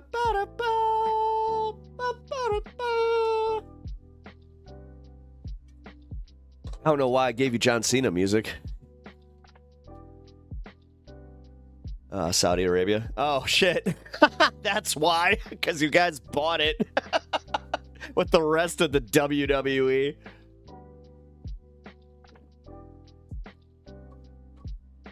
C3PO is so sassy. Dude. All right. Have you guys ever seen the bit? I forgot what it was on, but it was Nick Frost and oh my god, what's the other guy's name? Simon Pegg. They're remaking that, and like Nick Frost is just like he's in a trash can, and like their costumes are horrible, but they're literally doing the lines, and he's just like he's got the script. He's like, it says a sophisticated set of beeps and whistles. It's a it's just like no, it's they're arguing over how to do R2D2, and then at the end of it, they're just like, are we actually fighting? I don't know. Man, it's one of the funniest bits.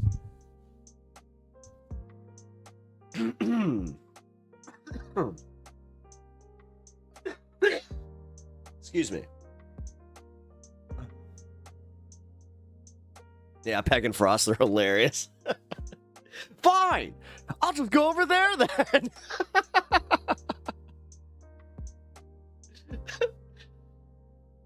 Oh, man. You're not doing it right. What do you mean I'm not doing it right? Bleep, bleep, bloop, blop, bloop.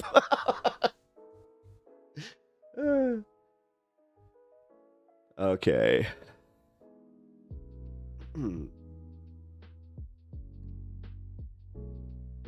Hey, what is my gender?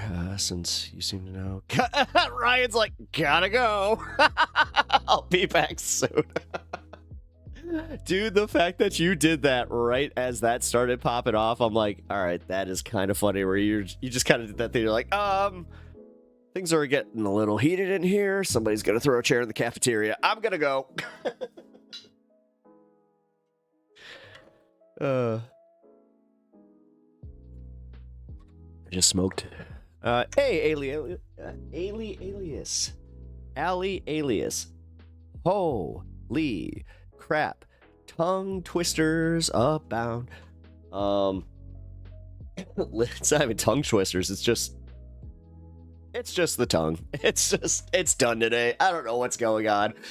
You know what? It might be the headphones, actually, because these things. Oh, yeah, it is that. Pause for the cause.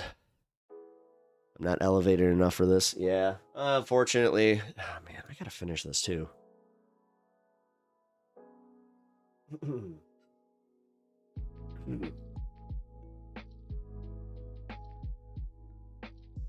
right, there we go.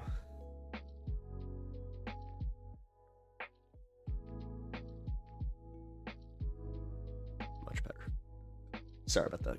I had to make a quick adjustment.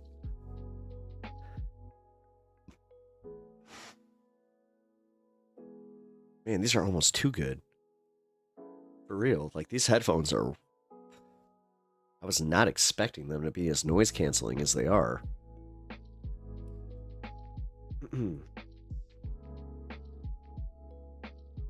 Just sneeze already. What the hell? That's the second time that's happened.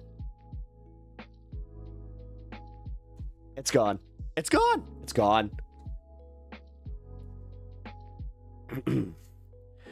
It's gone. All right, whatever. This sucks. All right, guys. I don't want to do this. But we gotta. I promised I was going to do this, so we're going to do it. We got something going on in Twitch chat, so we're going to also kind of keep up with that. Grammys go woke. Hey, that's right. I wanted to cover this after everything's done. Look down.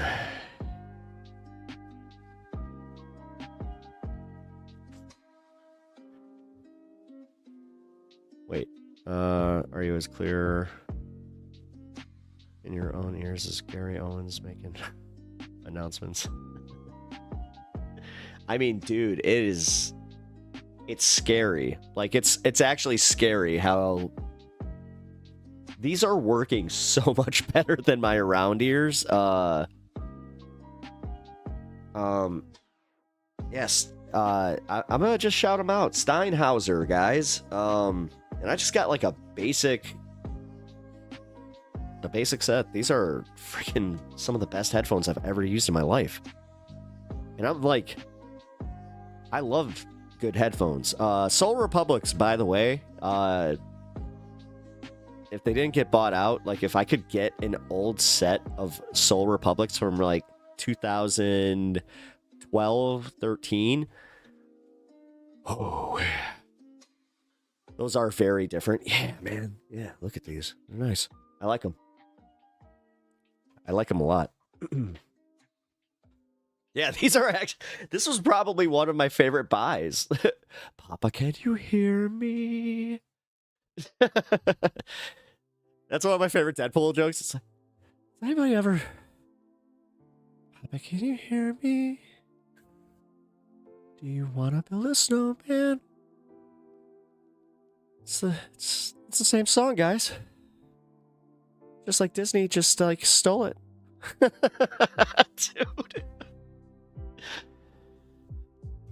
Papa, can you hear me? Dude, now I'm gonna be doing that throughout the entire night. If you guys can't tell, I mean, I love Deadpool. I hate the fact that a bunch of like cringy edgelord like teenagers took the very worst aspects of him, and I'm just like, oh, you're missing the deeper parts. Like, this is why, and they literally criticize those parts, and then they're also just like, he just acts gay. It's like, no, he's actually, wow, you missed that part too, huh? It's like, okay.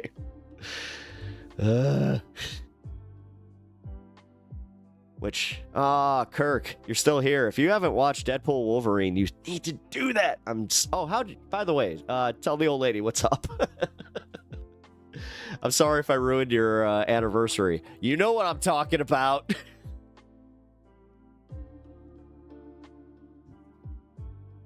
Yes. I'm so wet right now. Cue the music. Oh my god. I watched 51st State last night. Man, you really are just like, you want to live in this like perpetually, don't you? What? Come on, man, you have to escape. That's the whole point. You know? I think that's why I like my room so much, is because it really is like, it's everything that I escape politics from, ironically, and then I do the politics here, and then I just kind of like turn around and I'm like, you know, oh, look, I have a comic book. Like, I could just have some fun. So, okay. You guys ready for the Ethan Klein thing? I guess I'm ready for the Ethan Klein thing. We're almost 2 hours into the show. Before we start it, I'm just going to say...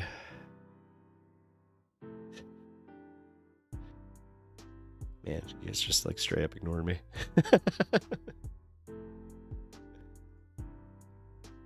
Here.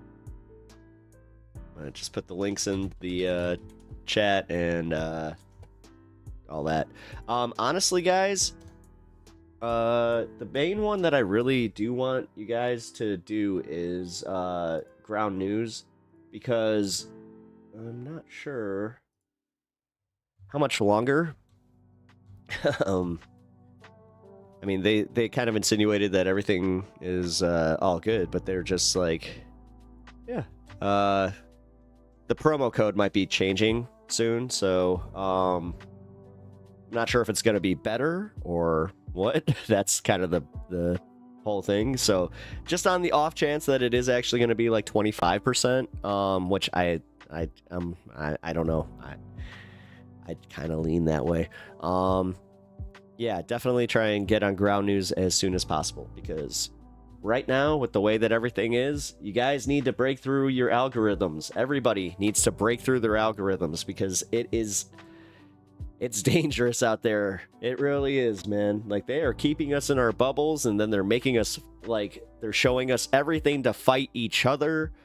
It's kind of happening in MAGA, too.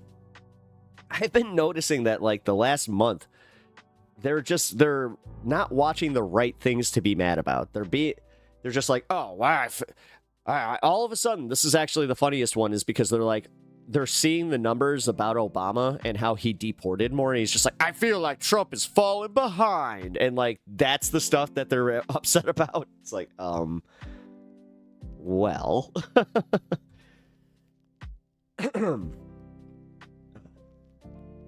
I listened to the first Discworld and then watched the movie.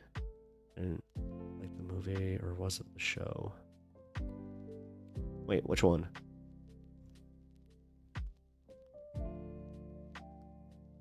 Oh, you guys are talking about something completely different. Okay, cool. Never mind.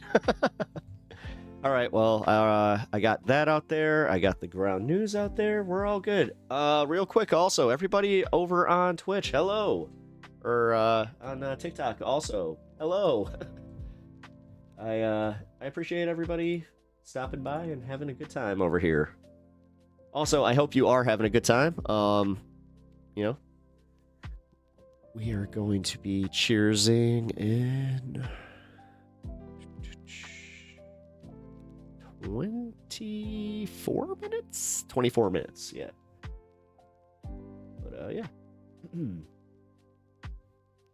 This is kind of nuts, guys. I can't believe that,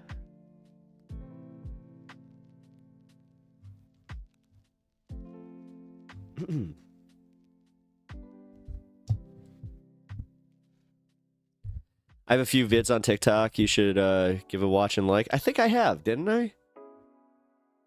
I don't know how TikTok works, my man. I thought I followed you, so I thought that, like... Oh, I gotta like the videos. Oh my god, I just had that moment in real time. I'm like, wait. Oh!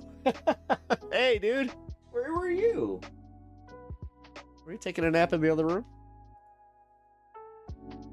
Hey. Look who came for a segment. Aww. You gonna hang out with us? Soft? Aw, alright. Most things are manipulative garbage, yeah.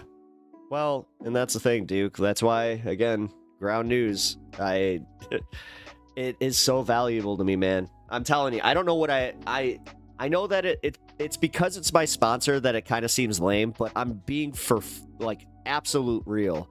Is that I wouldn't know what I'd be like in the very beginning of my day. I like to have my coffee, and I'm like an old man. I like to read the news.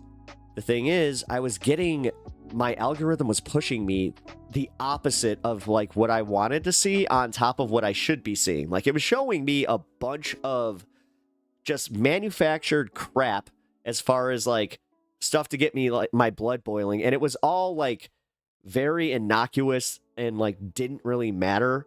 And then I would also have to like actively search for like stories on Palestine and things like that, where I'm just like, I'm not getting any news here. So when I heard about Ground News and like what they did, I'm pretty sure I subbed through like a Philip DeFranco or something like that.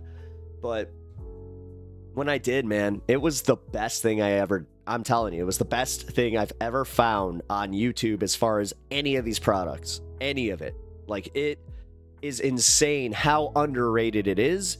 It's insane how undersold it is by people, where like even the people that are sponsored by it, like they really don't sell it the way that it should be. Because I hate to say this, and it's just like a minor critique on their end, where it's like they kind of say like, well, you should do it like this, and I'm like, well, I don't know, guys. Realistically, if you just tell people how it is, like they want it.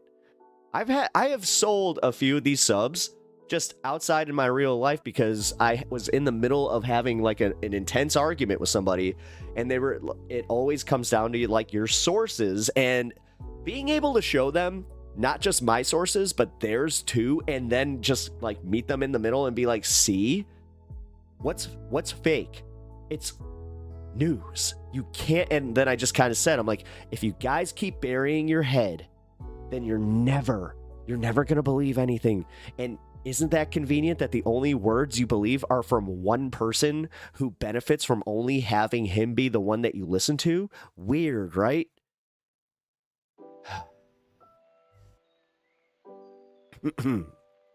Puppy insert. Yep. Man, he is. I love how much you guys love him. He's definitely one of the more popular aspects of my stream, that's for sure. Everybody over on TikTok, I hope you guys enjoy the pup cam. We definitely we love the pup cam. What is this? Oh, interesting. Screenshot cut. Cool. Sorry, I just realized that I have like another thing I can do on TikTok there. Which, again, guys, welcome to the first official TikTok stream of Pep Talks. I really do appreciate you checking it out, man. This is cool. I didn't know you could do that. I'm so old. I really am. Alright, I've been putting it off. So, we got 2 minutes until I really want to start the segment.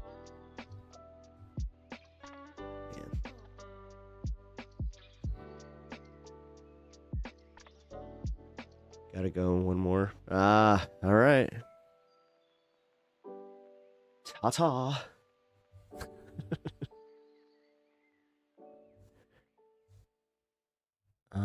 Wait, what happened?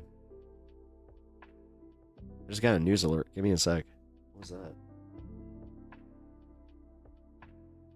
Pop back up. What are you doing? Hold on, guys. That seemed pretty important.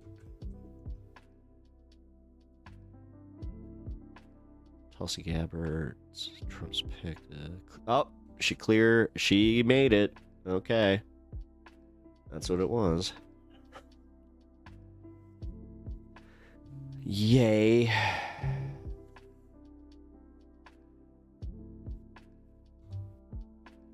Alright.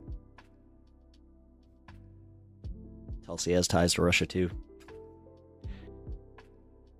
That's the one thing I hate to say. I think the Democrats did a really bad job with that. Like, he won when he did the Russia.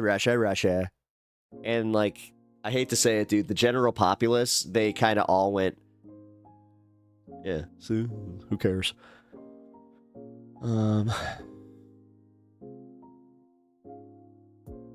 Not bad news anyway. Yeah, I mean, it surprisingly, that wasn't like the worst news. It was just more so disappointing. It is kind of like, oh. would have been nice not to have her there, but whatever.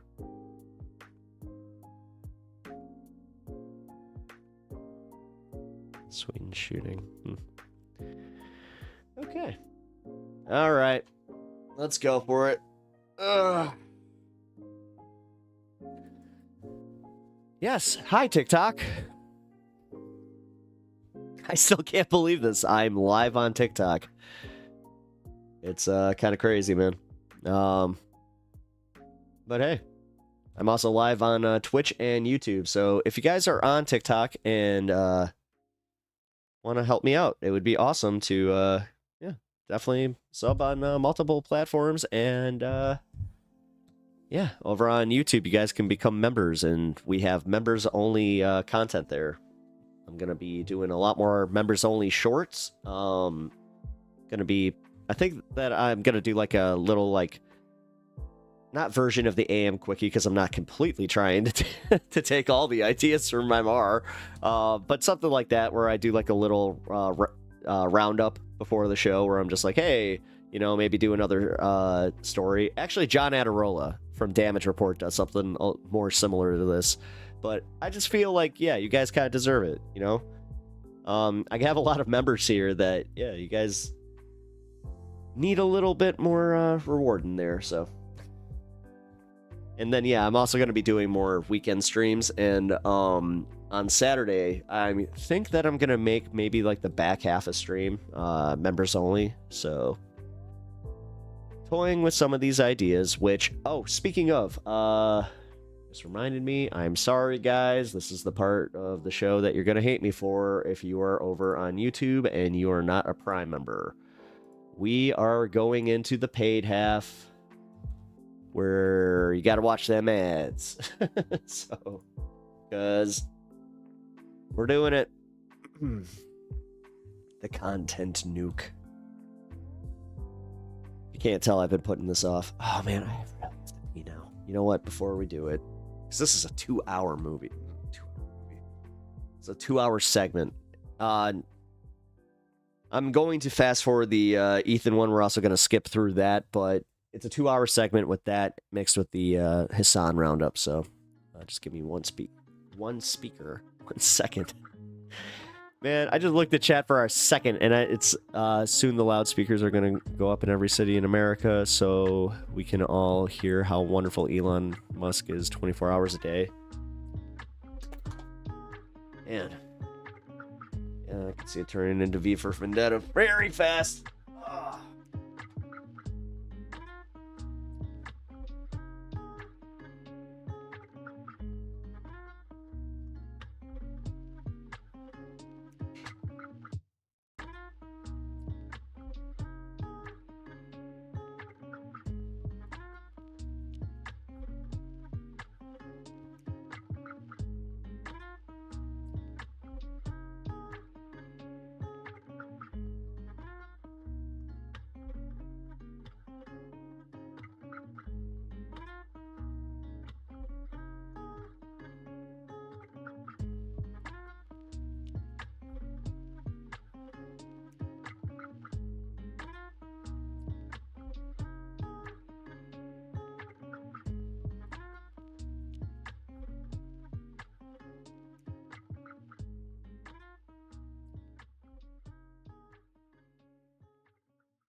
Alrighty. Ugh. Let's do it.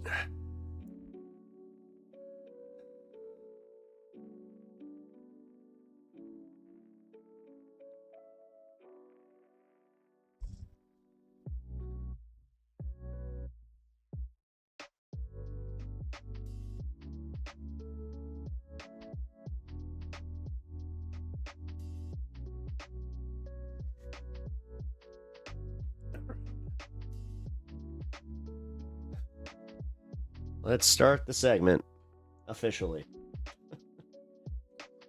Sorry, I don't like drama as much. These are the ones that I'm like, not crazy about, but do them anyway, you know? Let me update this.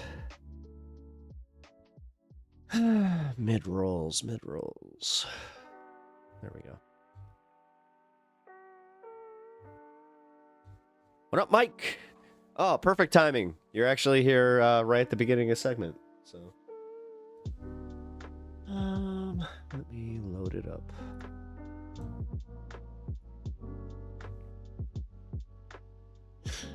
All right, let's go for it. All right, guys. I'm sure that everybody who has an internet connection and is even passively into political content has heard about the HASAN content nuke that was dropped by H3H3, also known as Ethan Klein. So, if you guys don't know about the drama, then we're just going to learn about it in the very beginning here. So, let's just go for it. I don't really want to bury the lead at all. Let's get the content nuke from H3H3. The world would not be the same. Few people laughed. Few people cried. Most people were silent. I remembered the line from the Hindu scripture, the Bhagavad Gita. Vishnu takes on his multi-armed form and says, "Now I am become death, the destroyer of worlds." We think the Houthis also are doing what fucking bloodthirsty, violent pig dogs. Why am I in hell? Good Lord, let's all eat her. Accountable. God forbid you throw up the fucking green Hamas banner. Happy birthday to you. I'm cooked. Happy birthday from Twitch, Hasan. Happy birthday from The fact that he used that for the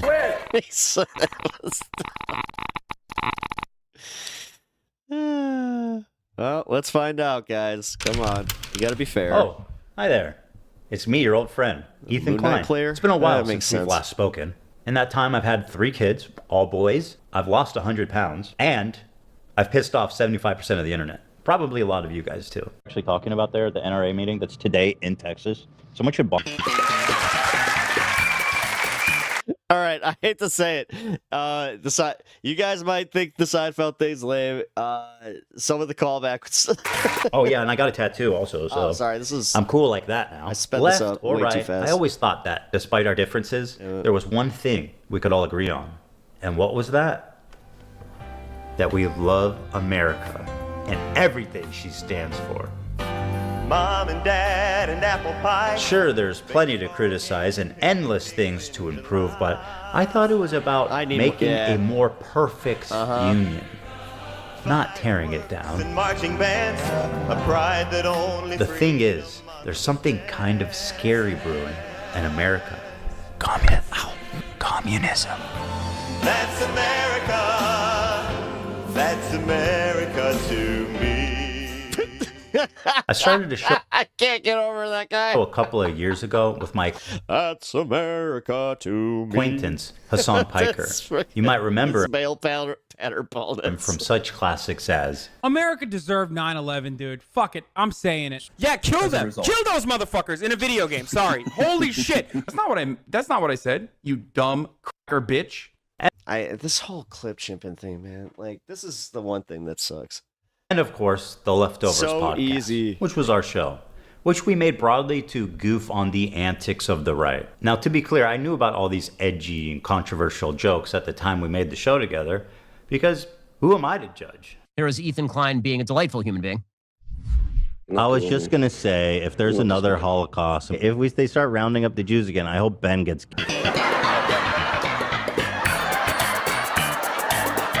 He presents himself as someone like me, a left-leaning Democrat who supports basic things. And we went on making the show for about 2 years, and everything was good. Everyone was having fun. The audience was having fun. No problem. That was until this happened. We were doing our regular show, and for the first... I didn't know he was more left than I... What? That's weird. First time I noticed an inordinate amount of radical, hardcore leftists. I mean, I thought we were social democrats, not whatever this was. I don't hate the idea of like people who... That's literally, I think that was what I just said pretty much right there. Is my take from this is, from this nuke is Ethan not understanding how far left Hasan is and then clutching his pearls. Can be successful. Yeah, I think it's good that people can achieve success in the term monetary success. I mean, that's what that means, right? I do.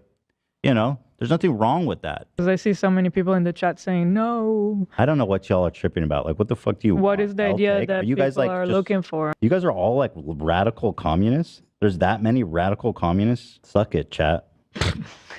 You're watching a capitalist pig. Deal with it. And then this happened. This comment from Hasan really started to sound some alarms in my head. If you're in a socialist country with so that was the start, really? That was it? Like multiple parties, and one of the parties is a capitalist party, which would surely exist. What am I talking about? This whole thing is essentially reaching. Yeah. What would you do if that party started gaining momentum? The solution to that would always be education and offering more re-education. He understands things outside capitalism. Come on, don't be like, the thing about this is I don't want to be too charitable, and I don't want to be any less charitable than I should be. Okay, I'm trying to be as objectively fair as possible with this one.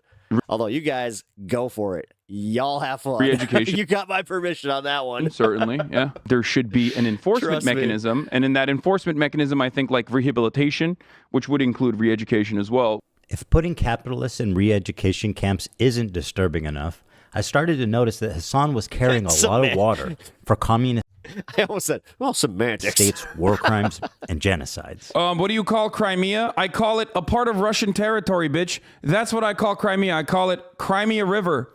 Russian... I actually hate to say this. This was the take that made me stop watching it for a while. Because I was pretty pissed about this one. Like, I was super into, like, what was going on into Ukraine because, like, I got a friend that is a teacher in Kyiv, and he kept, like, giving me real, like, just, like, live updates, just like, okay, guys, like, this is happening, and then you still had Hasan just like, they're not going to do it. River. The annexation of Crimea is absolutely a justifiable annexation. Tibet was literally a fucking feudal slave mandate. But the thing is, what Ethan's not showing here, and this is where I'm going to be fair to Hasan, is he's not showing the apologies. He's not showing where Hasan just said, yeah, I messed up. I was wrong about that, which he says that a lot. Autonomous zone. China did them a favor. That was one. I mean, in America, when I say something like this, people get very upset. You know, we talk about the Dalai Lama saying, suck my tongue or whatever, but like, that's not far from the norm in fucking normal Tibetan existence before the Communist Party came in and China unilaterally took over Tibet. Yeah. Like, these are their culture. They basically are trying to, homogenize the culture. If your culture, they're trying to spoil the religion and the identity. The part of feudal warlords and slavery, abolishing that, yes, I do think that is good. No, China did them a favor. This is a good way to describe Taiwan as well. The American federal government going into the fucking South and killing, unfortunately not all of them, but a decent amount of slavers and defenders of slavery. This is violent retribution from a powerful federal government that squashed. Okay, Tibet is the South in the Civil War. Yes, and most disturbingly, a complete whitewashing of the Chinese genocide against their Muslim minority group, the Uyghurs. Don't they have Uyghur death camps? Is that? It's not a death camp. They were re-education camps, and they are no longer in operation. Is that according true? to the Associated Press? Okay, I saw this crazy documentary, and I don't know. I don't know. It doesn't matter when it started, Anna. The fact is, they invaded sovereign land. I don't know the surrounding narrative or and then it was the whole, like, they did try to go right into Kyiv. Like, no, I'm sorry. Like, I don't see it.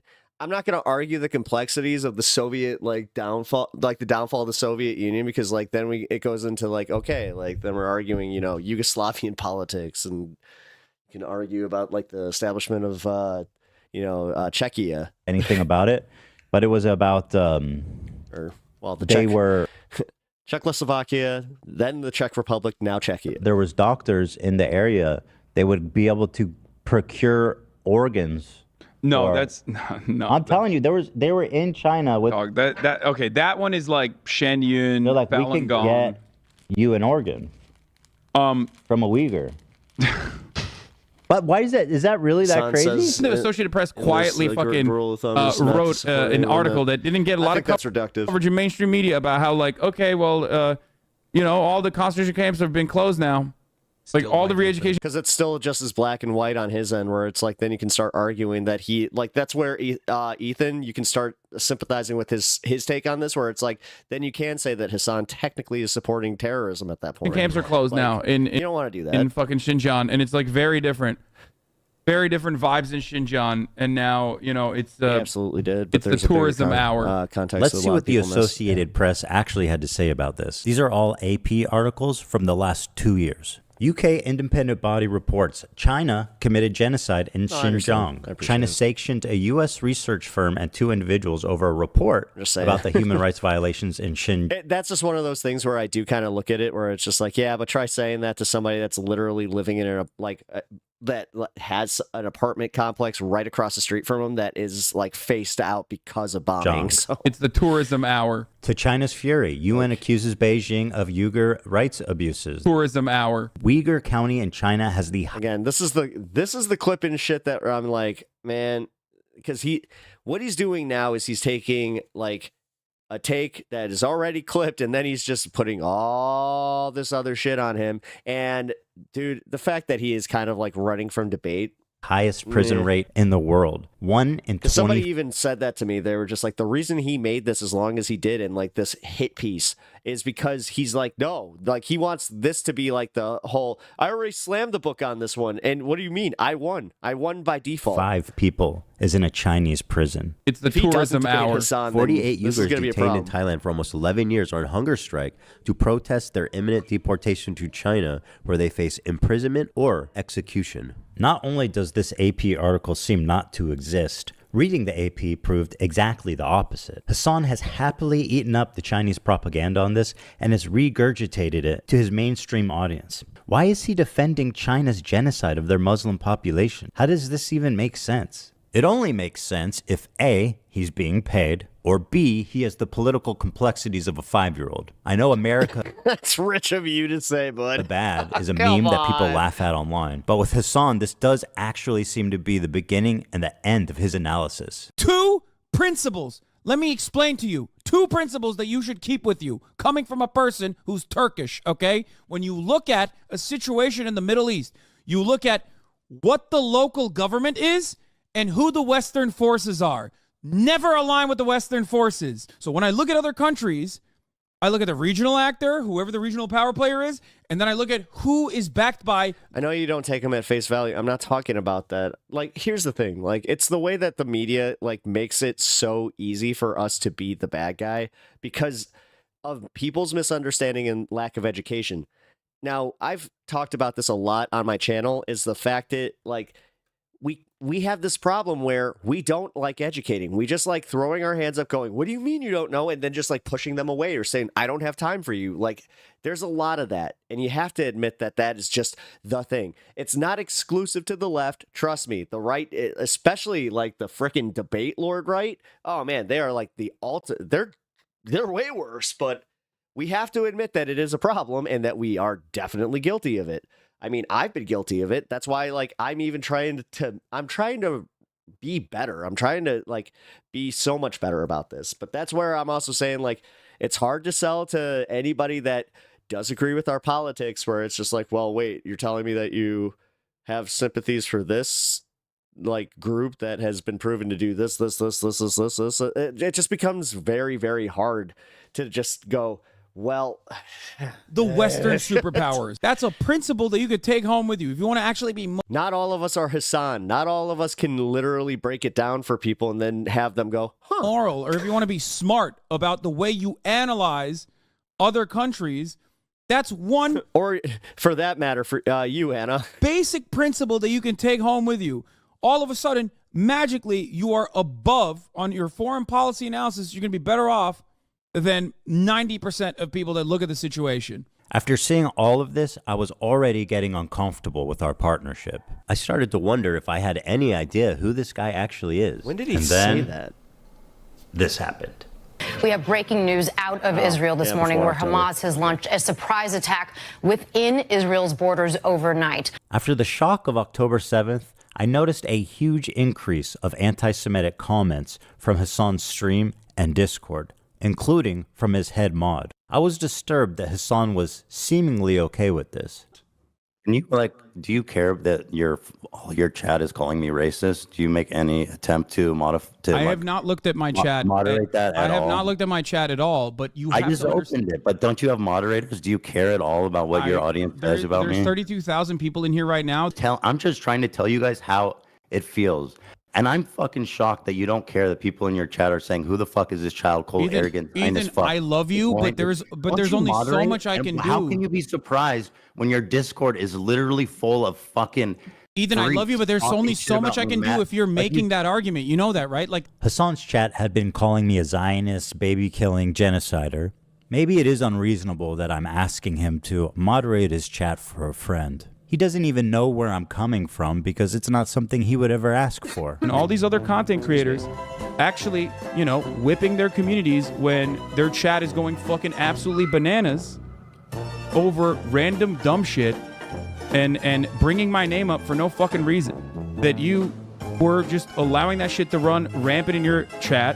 And I thought that was fucked up. Ethan, I love you, but there's only so much I can do. Especially as someone who thought we were fucking friends. I think that's a reasonable expectation for someone who you consider to be a friend. The problem wasn't that he was pro-Palestinian, because I share a lot of those views, and I've been a stalwart supporter of the Palestinian cause for many years. Problem with Hassan's coverage... They'll have you walking on eggshells while they burn down the whole house. It's a tactic to constantly accuse the left of these things. It's pointless and overblown. It's true for all sides. When you cover stuff like that, you should take the position against the idea instead of feeding the into the perception. Unfortunately, sometimes, dude, a perception is there because it is literally what people dude, for real. I hate to say this, man. Sometimes it is just about checking yourself and going oh, and I know that it's it's not fun to do. Sometimes I have to do this with my MAGA people in my life where I'm just oh, I have to bring myself down to a very uncomfortably dumb place right now to even talk to them. But the thing is, a lot of people like him. I want to try and convince them, and the thing is, I would have stopped this entire channel had I not had any movement at all, had I not had any engagement that was with the other side that has also turned around and they've been no, you've actually convinced me of your position. You definitely the most important people in this community are the ones who have told me I started off watching you with the intent to troll you coming from the right, but then the way you engaged was much different than most leftist content creators, and you seemed open, and then you changed my mind. That's happened twice now where I've had people privately say that I have changed their minds. And it's not just trolling me. They legit have changed their politics. They are now not just fans of mine, they're fans of, more leftist content. I had another person say, I'm now learning about communism because of this stream. So, that's the kind of stuff where I'm I'm just going to take that, run with it, and go, I feel like I'm doing a good thing. The Jewish people who were frankly slaughtered by Hamas. But I feel like if I push back against certain positions where, leftists are perceived as elitist speakers sometimes, Hamas, he refused to show even a crumb of empathy for the Jewish victims. But listen to what this guy has to say. I hate to say, it's kind of proof of like why. This is why Hasan. This is why it is so actually disappointing that they're not doing leftovers anymore, because like Hasan was so effective at that. That's why I loved the show, is because he was actually good at moving Ethan farther left on positions. It was like, dude, if October 7th didn't happen, I have a feeling that this would have still been like this show would have still been going on.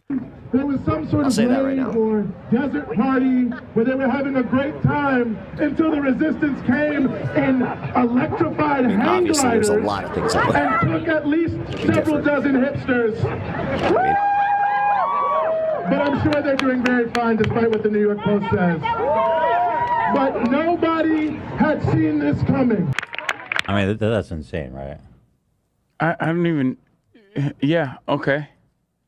Like. Okay. I don't. I'm just criticizing people. You don't have to comment if you're not comfortable about it. I honestly felt at times that he and his audience barely thought of Israelis as humans. But this dude just called babies militants. No, I understand. And there are baby settlers as well. But there are baby settlers as well. There are babies in the settlements. Part of running defense for Hamas is just think of them downplaying the violence. You guys are picturing what I'm picturing, right? Specifically, the sexual violence, which he's done a lot of. Doesn't matter if fucking rapes happen on October 7th. Like, that doesn't change the dynamic for me even this much. So that's the other part of this problem that many people can't contend with. Like, the Palestinian resistance is not perfect. They're not like so good. They have magical bullets.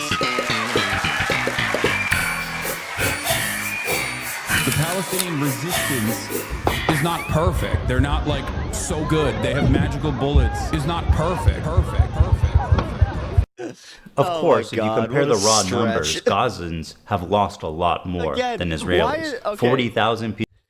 Why is it that like he does these ones where like he'll layer the worst of the worst, but Hasan's not talking about that? People have died, and neighborhoods have been completely so frustrating to even watch. during this war. And while we should keep their plight at the top of our minds at all time, it also doesn't mean that we should disregard the lives of the Jewish people who are also affected by don't judge people if they have to buy, Timu furniture. Even if their suffering on the whole is not as great. Some of you may know that I'm an Israeli dual citizen.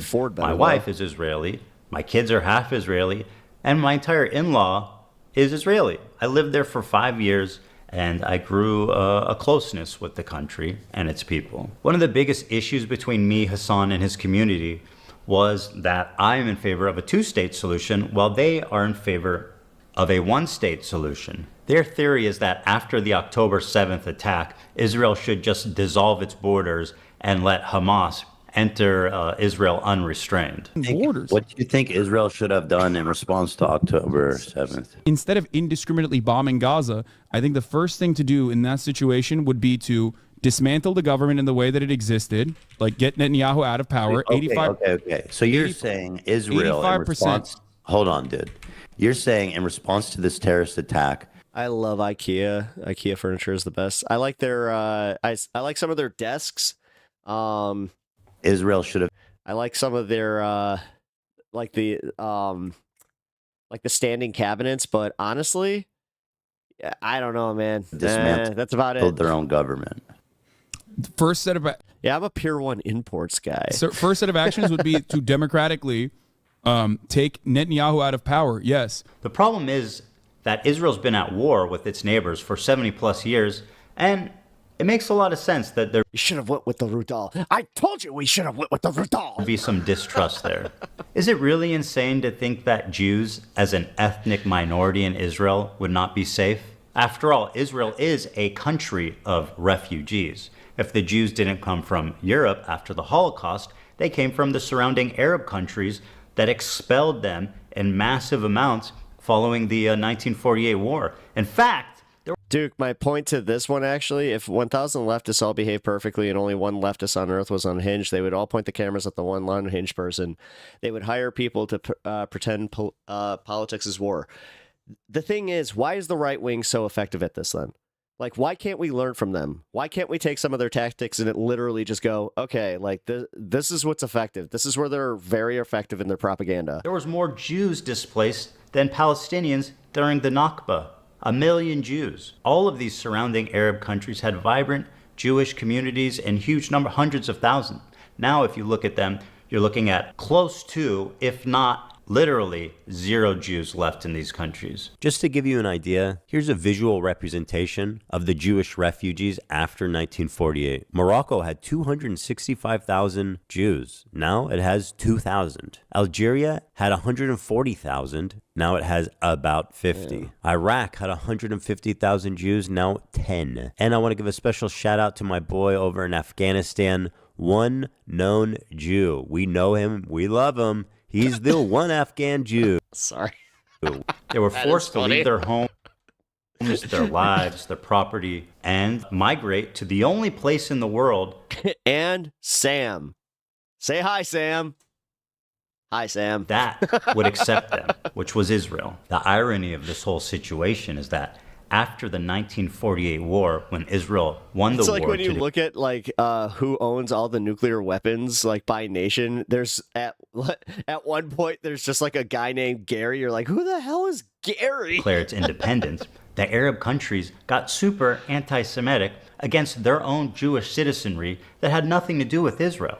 And as a result, they kicked them all out, 1 million plus of them. That's BS, dude. That's BS. Because their messaging is their messaging is what resonates with the American people, man. You could sit there saying that it's money. It's money. They have all the money in capital. They have all the money in capital. No, it's money. Like, yeah, okay, so it's a little bit of exposure. I will like see that, but messaging, somehow they are like, even with how dumb they are, they get their message across way better. That's the one thing that I'll say about Trump even, is he's better at getting his point across. And trust me, you know how frustrating that is? Because the guy, he literally talks like a child, where he's just like, did you know that I went to school today? I met this girl named Sally. She was actually kind of an ugly little girl. She pushed me on the swing, and then all of a sudden I looked over and there was Timmy, and I went over to play with Timmy, and Sally was not exactly very happy with me. And then I saw the ball. I went to go get the ball. I got the ball, and then Mrs. Tudor was like, oh, Mr. Trumpy, we need you to come here. You have a dirty diaper. And I was like, it's okay. I can still play with the ball. And force them to go the one place they hated the most. And somehow they look at him and they're just like, him. Israel. And now those same people that forced them out of their homes are telling them they don't belong there. So if the Jews of Israel are surrounded by Islamic militant terrorist groups that have stated their goal is to Demer rep? Neither. Annihilate Israel as a Jewish state, and considering the historical context of Jews being pogrom. Neither. If you're gonna, I guess I would have to call myself democratic socialist. From Arab countries. Is it really that crazy? I hate the fact that I have to put a label on it, but it really, realistically, it's like, yeah, those are the policies that I'm trying to fight for DSA, so let's go. For them to not feel safe as an ethnic minority, even a little bit. And that's pretty much Also, the welcome to the entirety show, of our bro, man. disagreement. Despite what popping by. you've read on TikTok and Twitter, I've donated $6,500 to a Palestinian charity after the war started. Hey, Ethan Klein, thank you for the dono. Ethan Klein gave $6,500. My goat. Thank you, Ethan. Condemned Netanyahu as a war criminal. They're led by Netanyahu, who should resign in disgrace and go to prison for being a war criminal. Called the West Bank settlements an abomination. Honestly, I thought Ethan Klein stopped being relevant years ago because, yeah, scummy. I wouldn't say that's unfair. H3, they didn't fall off. They had maybe not sub growth, but they maintained over, I think it was 1 million subscribers. So no. That's not fair. I hate when people do that. Like, especially as a YouTuber, could you imagine me calling somebody irrelevant? Like, I have 1,000 some odd subs. Like, yeah, me calling somebody irrelevant. Yeah, that. Settlers in the West Bank are religious zealots. God. They're monsters. They're genocidal. I've even said the West Bank settlers are valid military targets. I just say that, no, I stopped watching him. Personally, I stopped watching him about 2 years ago. I just, yeah. Hey, what up, Inverted Mystic? It's good to see you. You talk about like colonial settlers and stuff like that's what I meant he imploded that podcast with, oh, yeah. is actually happening in the West Bank right Oh, yeah, but he was also, yeah. now. And these people are more or less valid. He never got me back. I watched the Sam Cedar thing. That was hilarious. Let's just, no taking that away. With that whole setup with Steven Crowder was hilarious. It's still legendary. I'm just going to say that. But yeah, that's what makes this, I'm just saying, this is what makes this totally a bummer for me, because content I used to enjoy was between him and Hasan, even though like I didn't agree with him on everything. I don't agree with Hasan on everything, but I can enjoy their content. Military targets, in my opinion. My only crime Want to send some trippy music in Discord? is wanting a two-state solution instead of one, and thinking it's not okay to kill Israeli civilians. That's it. That's why they're calling me a Nazi Zionist. And because of Hasan and others spreading this malicious... You are so reducing this. Lie about... Like, see, this is my thing. Like, he is doing what you were saying, Duke. He's taking, like, the few... I mean, this is clip chipping at its best, where he's just like, look, see? Look at how evil they all are. But you know that these... Oh, wait. Okay, so I was like, let's look at the timestamps. Oh, all right, fine. I'll give him the timestamps. Although those could even be edited. I don't know, man. I hate this shit. I hate this shit. I'm even getting harassed on the I don't even like street. looking too deep into it because it's stupid. It's just like, no, this could all be edited. This could all be fucking manipulated. Like, I just hate this crap, and I hate... This isn't a content nuke, Ethan. This isn't a content nuke. You don't like Palestine? I like Palestine. No, you don't. Why do you say that? Because, bro, you're... wasn't she in the IDF? Yeah. Oh, damn, that's crazy. Mandatory. Oh, damn, that's crazy. That's sad. That's terrorism, bro. She was born there. That's... Everybody is eventually gets the... It's crazy. Sad. Feel bad for you guys. Ethan Klein, bro, you're ugly as fuck, bro. You're ugly as shit. You look like a rapist, Bro, man. look in the fucking... You look like a fucking rapist, Ethan.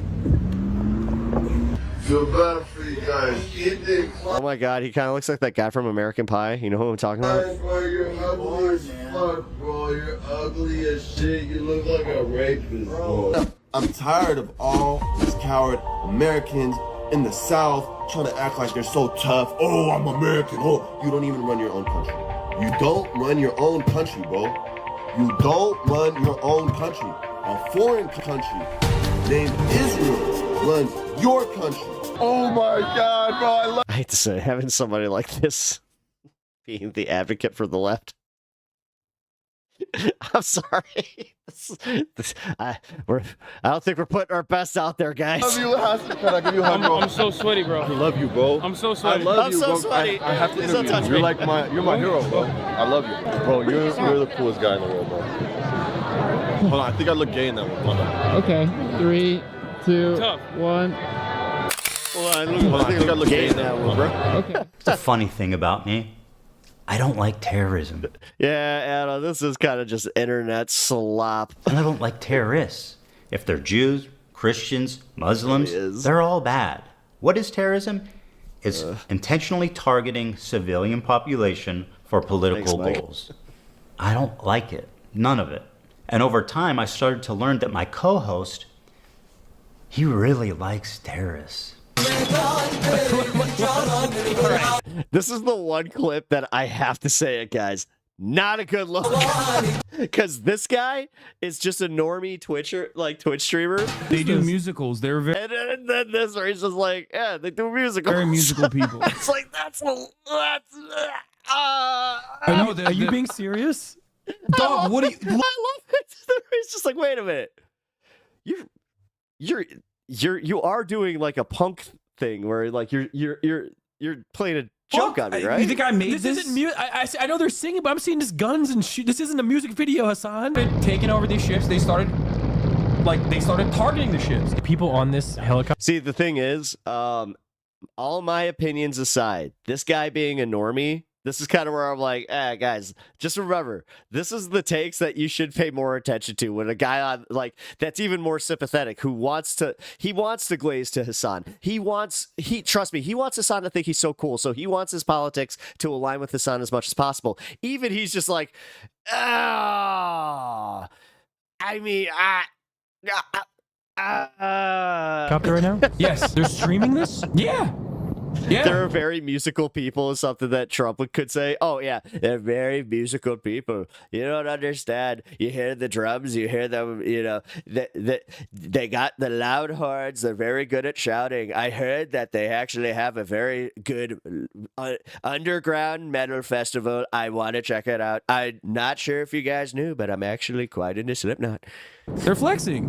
What? And they're coming in hot with guns. Yeah, but you have to understand, this is a deterrent. We think the Houthis, Ansar Allah, is doing what Luffy would do. You should tell him that. Hezbollah is a paramilitary organization. All right, so I remember when I saw this clip first too, and I had no idea who this guy was, by the way.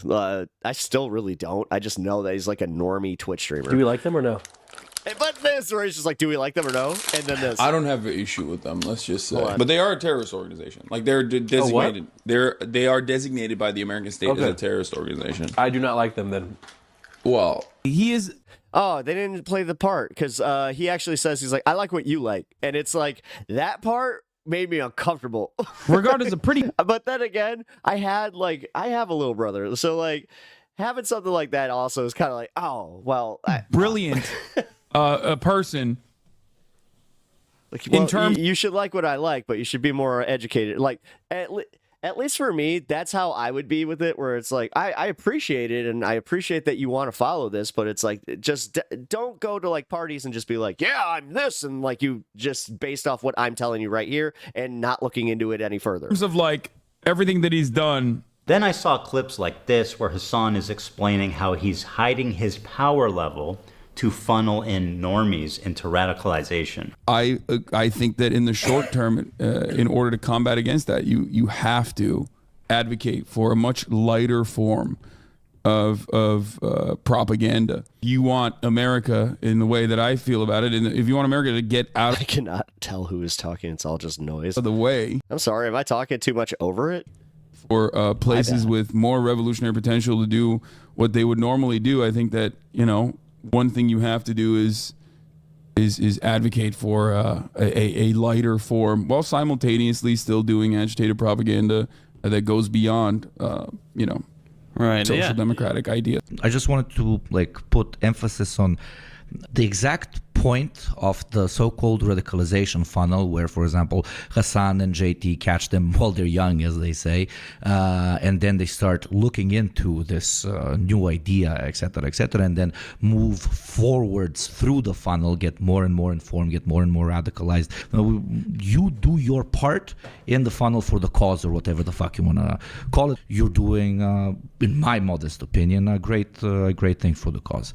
Now listen to Hasan during our very first conversation lie to me about how he's a social democrat to hide his power level. We should move towards a Sweden-style economy or a Norway-style economy, which would be a social democracy. You have to advocate for a much lighter form of propaganda. With robust social safety nets. Called radicalization funnel, catch them while they're young, as they say. And protections for workers, like higher unionization rates. A lighter form, while simultaneously still doing agitated propaganda that goes beyond social democratic ideas. Hell, he's proclaimed it loudly that he is a self-described propagandist. I'm a propagandist. I wish he didn't say this. I really wish he didn't say this. This is the one that I remember even like seeing this back when he said it, and I was like, Haas, not on Piers Morgan too. Oh, God. For the record, because like Piers Morgan, he did exactly what I knew he was gonna do. Is he clipped the crap out of it, and he showed it to every single guest that came on, and he's like, "Did you see what Hasan said? Did you see what Hasan said? He admitted it. Did you see what Hasan said?" No, I'm not calling I'm you a propagandist. I'm just saying I'm going to play you. I'm saying I am. Okay, well then I want to. I'm saying I am. I just before want to you even play it. A propagandist is much more than someone with a bias. It's someone who knowingly lies to further their political agenda. Propaganda isn't always bad. I understand that, but the thing is, something that when you inherently admit that you're doing propaganda, you're kind of admitting that you're okay with lying, and that I think is the difference. And honestly, it's also like it doesn't really matter what the actual like definition is either, because it's what most I hate to say it, what most Americans base understanding on it is, so when they hear propaganda, especially from a leftist, then they're just going to go, oh! So you have to understand this, guys. Like, we can always argue the facts, but realistically, for some reason, we do live in the dumbest timeline, and with that dumb timeline comes a lot of dumb people who just go, but he said that he touched the propaganda. Duh. And then I had a terrifying vision. I didn't say it means lying. I said it means you're okay with using lying to benefit your means. Had I been duped?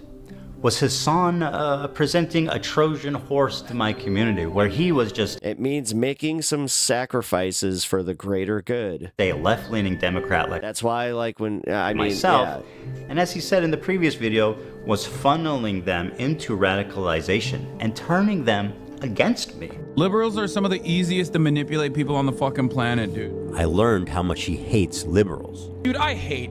It depends. I hate liberals. Inverted Mystic, it'd take a little bit for you to get banned. Just, I mean, don't get like super weird. Liberals, dude. I hate them. I hate them so viciously. Did he secretly despise me this whole time? I'm sorry, dude. I hate liberals so much. Did this man sit next to me for 2 years and pretend to be my friend? Dude, liberals are a burden on this planet, dude. Liberals are the most, like, scummy, vile... I hate to say, I had a problem with him, the fact that he said this so much that, the one thing that this proved, I was like, a fucking idiot. See? They were gonna do it. Idiots, liberals are incredibly stupid. I hate these petulant liberals, right, dumb fucking liberals. What else is someone this sociopathic capable of? Liberals are some of the easiest... It's just about the fact that you have to communicate with these people and try and bring them to our side and our way of thinking. And most of them already do think that way. It's the fact that when you talk to somebody like they're stupid and then you condescend to them and then you play this game of not, number one, reducing your language down to their level. I know it sucks sometimes to literally like think like, oh my God. Okay, so you know how we have money? Well, money doesn't always go to you. It always goes to billionaire. You want it to go to you? Okay, well then you need to advocate for this, this, and this. Like, seriously, it is breaking it down at like an elementary level, man. There's nothing worse than when somebody literally comes to you with like a college thesis and then they're just like, you get what I'm saying? To manipulate people on the fucking planet, dude. I know that I say that a lot on this channel, but I'm dead serious, guys. Like, I'm at least advocating for the, like, communicating with the common American. And trust me, when you say that, when they hear that, when somebody like my mom hears that, they go, oh, so I don't have a place anywhere? Was I being manipulated this whole time? That was my fear anyway. Regardless of his true beliefs, that broke my trust. Plus, what does it gain us? Like... I mean, we can make the, like, in our circles, sure, like, we can sit here saying, I hate liberals, I hate them, I hate it. Like, but realistically, what's it do? Besides, we're just like, oh, they're so annoying. And I pretty much ended the show immediately. And I felt guilty for my participation in mainstreaming Hasan. And for that, I apologize. I should have done more research, and I should have looked more deeply into who I was getting in bed with before they gave me chlamydia. Sorry, Hila. Over the past year since the show ended, I continue to watch Hasan platform, promote, and... I can see where Hasan's coming from, yeah. And propagandize terrorist organizations. And every time it happened on Twitch, I would say, man, this time surely he went too far, and someone's got to do something. But as the time went on, nothing happened, and his views got more... No, that's why Hasan is so, like, popular, is because he has actually made a career of doing this. And more radical and more disturbing. The problem is you got a lot of people that, like, he's been online so long that, like, people have already cycled through him, and then on top of it, you got disaffected viewers. I feel it's my just a lot of that obligation bullshit. after mainstreaming someone like Hasan to take this on. And so it was war. Nuclear war. I stand before you following the footsteps of intellectual giants. One thing we've been hearing for weeks. But a simple man. Now, a simple man who understands right from wrong. Yeah.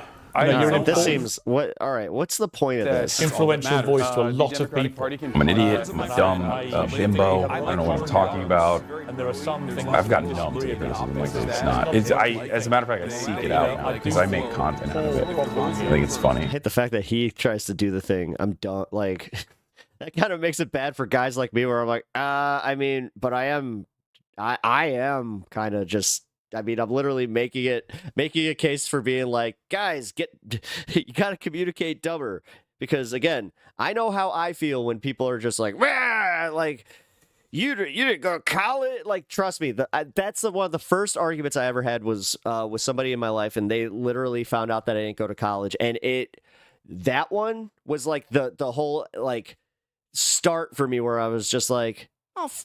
F you, because they were trying to like then take it into like, oh, how dare you even have an opinion about politics kind of shit, where it's just like, all right, you and your elitist bullshit. It's like, this is why nobody likes communicating. Like, and anybody likes talking about politics in general. There are baby settlers. Can you just shut the fuck up, bloodthirsty, violent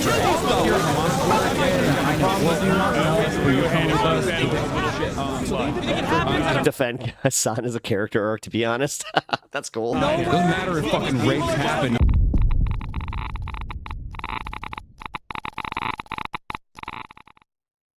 Thank you to ExpressVPN for sponsoring this video. ExpressVPN is an app that lets you change your location. Meanwhile, at Twitch HQ, the marketing team is strategizing on a new advertising vertical. My friends at Twitch headquarters, the executives, the influence. I noticed a Photoshop faux pas right here, right by his hand. If you guys can see, there is a little piece of the cardboard that's supposed to be where his cardboard cutout is. He left it in the balloon. Haha. There's HASAN, nice to see you. Frogan, front row. I am here to present to you an extraordinarily exciting opportunity. We have not tapped this market yet. Now, don't panic. Okay, because you're going to want to panic when I tell you, but... There's benefit to making them understand liberal politicians are against the working class eventually, especially if you are modern socialists. You need socialist politicians to win. The problem is you're fighting a marketing battle at the same time as, like, you're also trying to beat the clock with these next elections. Like, elections never stop, dude. So, like, again, we could sit here arguing the semantics of, like, liberals and leftists or whatever the fuck, but realistically, you just need them to vote for your politician, so you need to convince them on your on the better position. So that means sometimes taking the L, capitulating a little bit, and just going, yeah, you know what, that guy, like, even relabeling somebody that is leftist as a liberal and selling it to them because that's what they already know. That's what I'm talking about, man. Like, I hate the fact that it's always semantical and we have to, like, fit within, like, the verbal norms and not, like, we can't do infiltration. We can't do any of that. We have to whole cloth build a new movement. We have to build from the ground up. Like, stop. I hate that shit because honestly, we don't have time for it. Our country is literally under attack. The Democrats are way too complacent or completely bought out. The only ones who aren't are people like AOC, and even she's getting attacked from the left. That shit drives me nuts. Listen and learn. Who's the billions of dollars eager to spend it?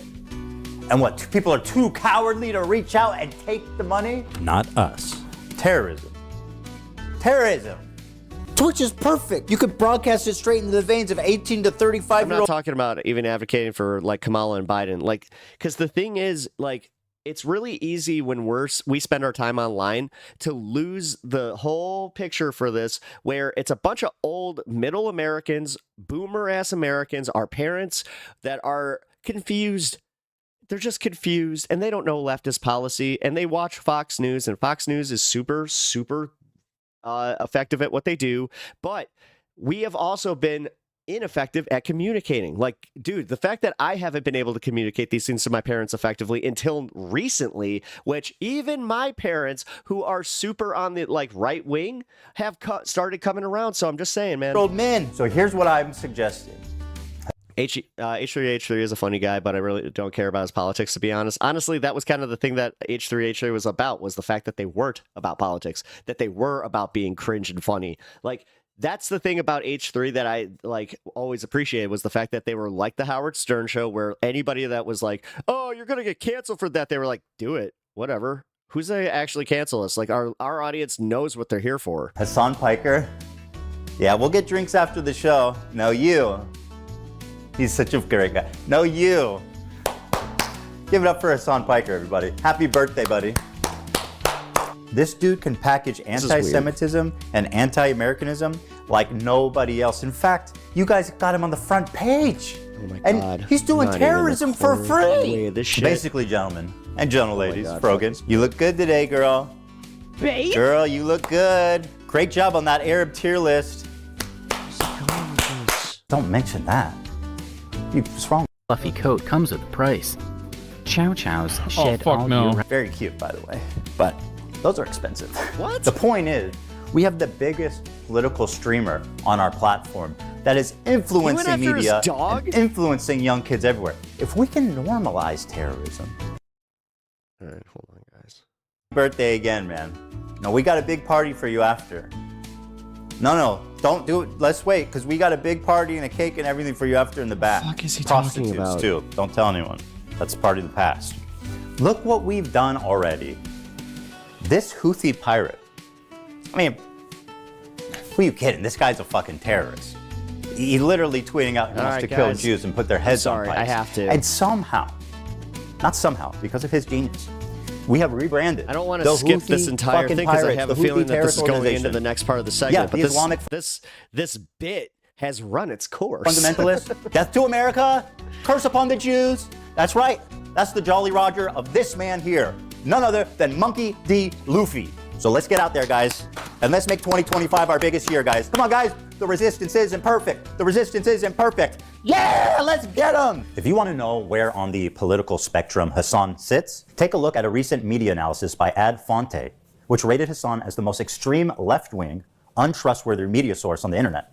And to give you an idea, he is opposite of InfoWars. That is. Now, I'm not going to sit here and tell I you hate to say it, that media bias chart is that's the one that I saw too. that Hasan loves all terrorists.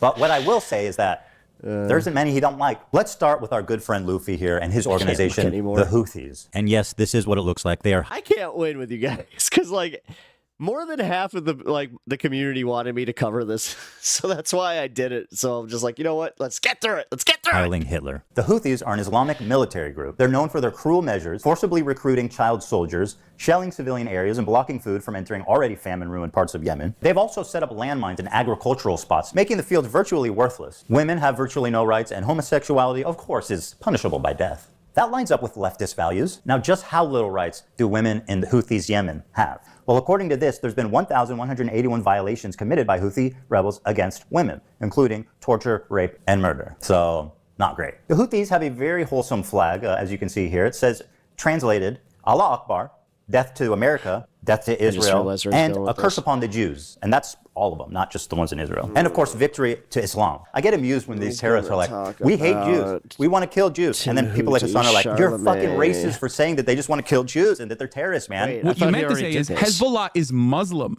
You're not thinking deep enough about this topic. My criticism of the Houthis' slogan, do not factor in to what they are doing. Of course, it is anti-Semitic, but contextualizing it matters. Yeah, it's really interesting because that is such Western focus probably. I mean, guys, am I wrong? This is beyond clipped at this point, though.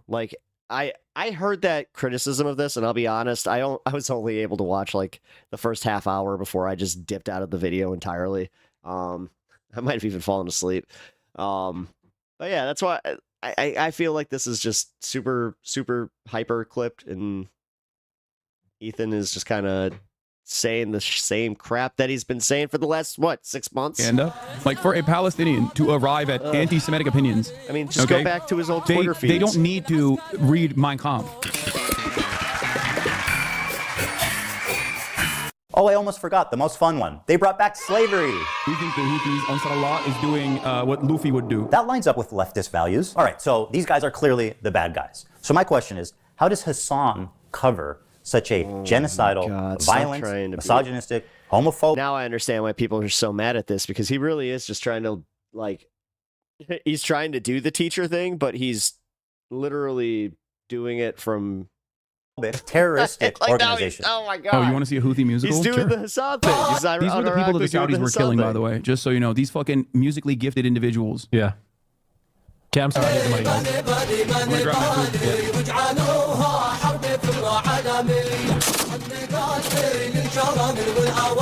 I'm so confused. What is this? Okay, so this is, I hate to say this though, this is number one, hilarious, because I would do this as a joke to somebody, like, and then just to get their, but the fact that Hassan did it seriously is kind of where I'm like, huh. Like I hate to say this, if you did this back in like 2003 to one of your friends, this would have been one of the funniest things. Just to watch them go, what's happening?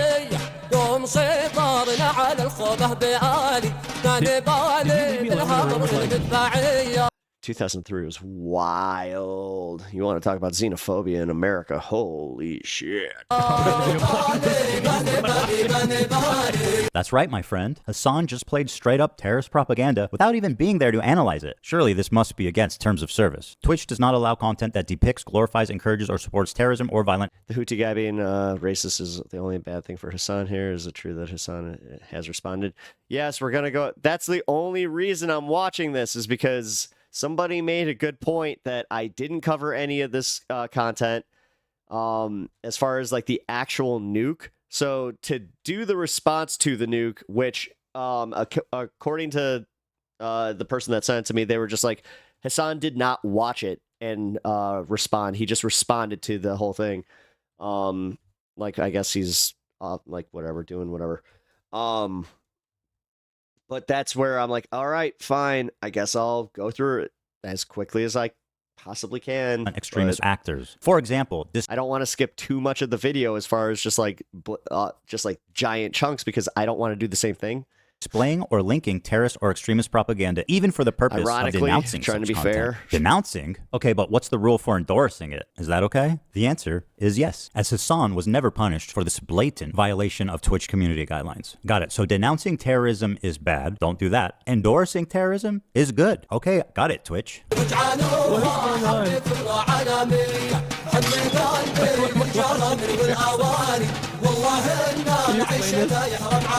on? This is a 3-minute video of, what do you mean a music video? When you said music video, I'm expecting like, bad example, Chris Brown dancing, you know? No. They do like, they do musicals. They're very musical people. Are you being serious? Dog, what do you, look, you think I made this? Isn't I know they're singing, but I'm seeing this guns and shit. This isn't a music video, Hassan. No, it is. They do musicals about like their fucking, like their actions all the time. Hold on, guys. Hold on. I've got this. Instead of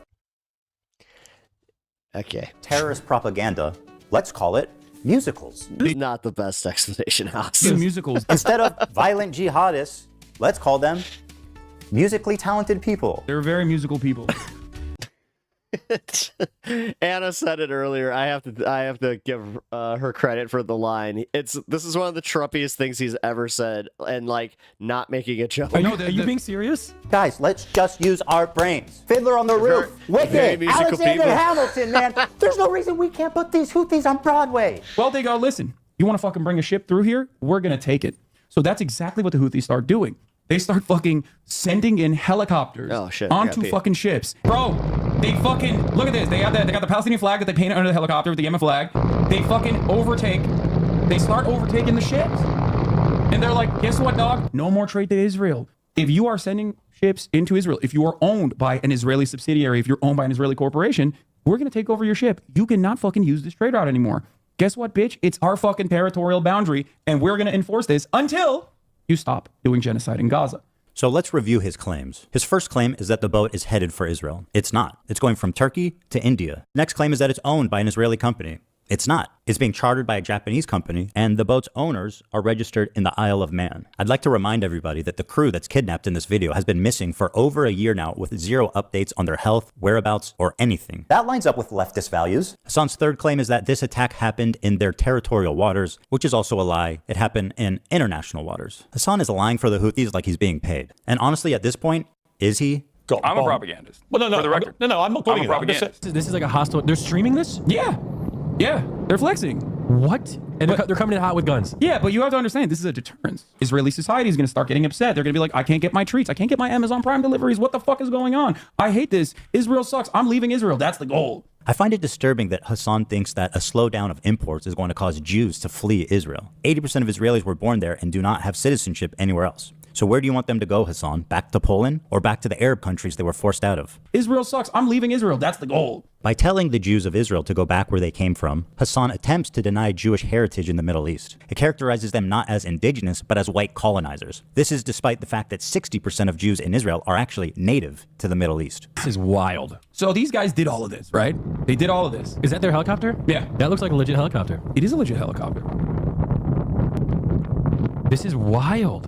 So they take it over, they take it over, they take it over, and they tell the people in the ship, usually like mostly Filipino people, Filipino crews, and they're like, all right, well, you know, we got no problems with you, you know, but you're coming with us, we're taking over the ship. What an incredible way to characterize having a gun in your face. Hasan is asking us not to believe our own eyes as we watch terrorists hostilely kidnap the crew. We got no problems with you, you know, but you're coming with us, we're taking over the ship. And once again, the crew is still MIA for over a year, prisoners to a terrorist organization. But don't worry, guys, Hasan says they have no problem with them. They're like, all right, well, you know, we got no problems with you, you know, but you're coming with us. This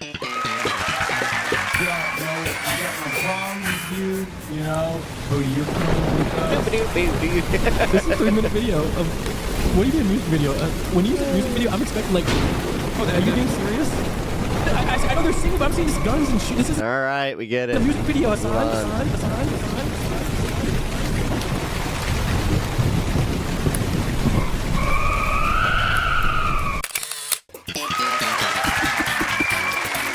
I bet Hasan's friend really appreciated being fed terrorist propaganda on camera. Let's see what he had to say. Because hell, even a couple days ago, I was hanging out with my buddy Hasan, and this guy unironically put a terrorist propaganda music video on and then left the room. Left the room. Yeah, and I was just like, and the thing is, like, in hindsight, it's hilarious, you know. But at the same time, I'm like, what is going on here? This is wild to me. Yeah. But like, I just, and like, he was like, yo, they're such great dancers. Oh my god. I was like, okay. Wait, is that how it works? If you watch like a politics TikTok, you get recommended Hasan right after? Is that how it works? Bro, he's all over this page. That's crazy. Click it. Dude, Hasan be saying some wild stuff, man. So I don't know if we can. Here's another incident of Hasan enjoying some Houthi propaganda.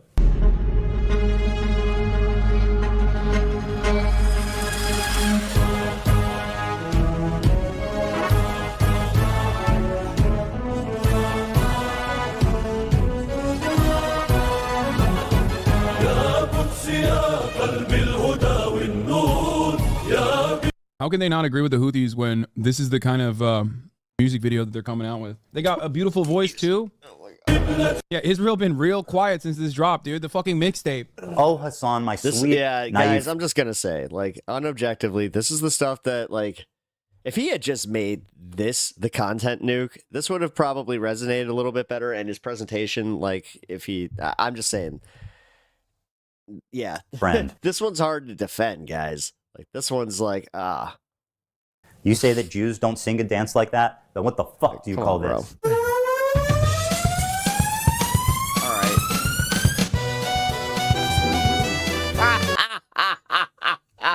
That's right, bitch. What the fuck you stepping on our shit? All right, Ethan. You get one. You got one. That's pretty funny. Yeah, Israel been real quiet since this dropped, dude. The fucking mixtape.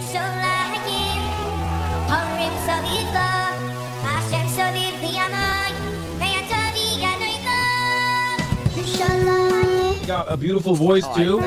Just because the IDF does it doesn't, dude. Number one, Duke. That's the difference here. It's not like somebody's watching IDF propaganda going base, base, base, base, base, based. That's come on, man. I'm sorry. I understand what you're saying here. Like, and honestly, it is a little disingenuous. Like, the joke is what he's going for here. Israel been real quiet since this dropped, dude.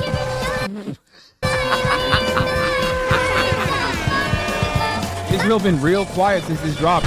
Ladies and gentlemen. See if he just sticks to the comedy part, man. Because, again, this is just objectively funny. We got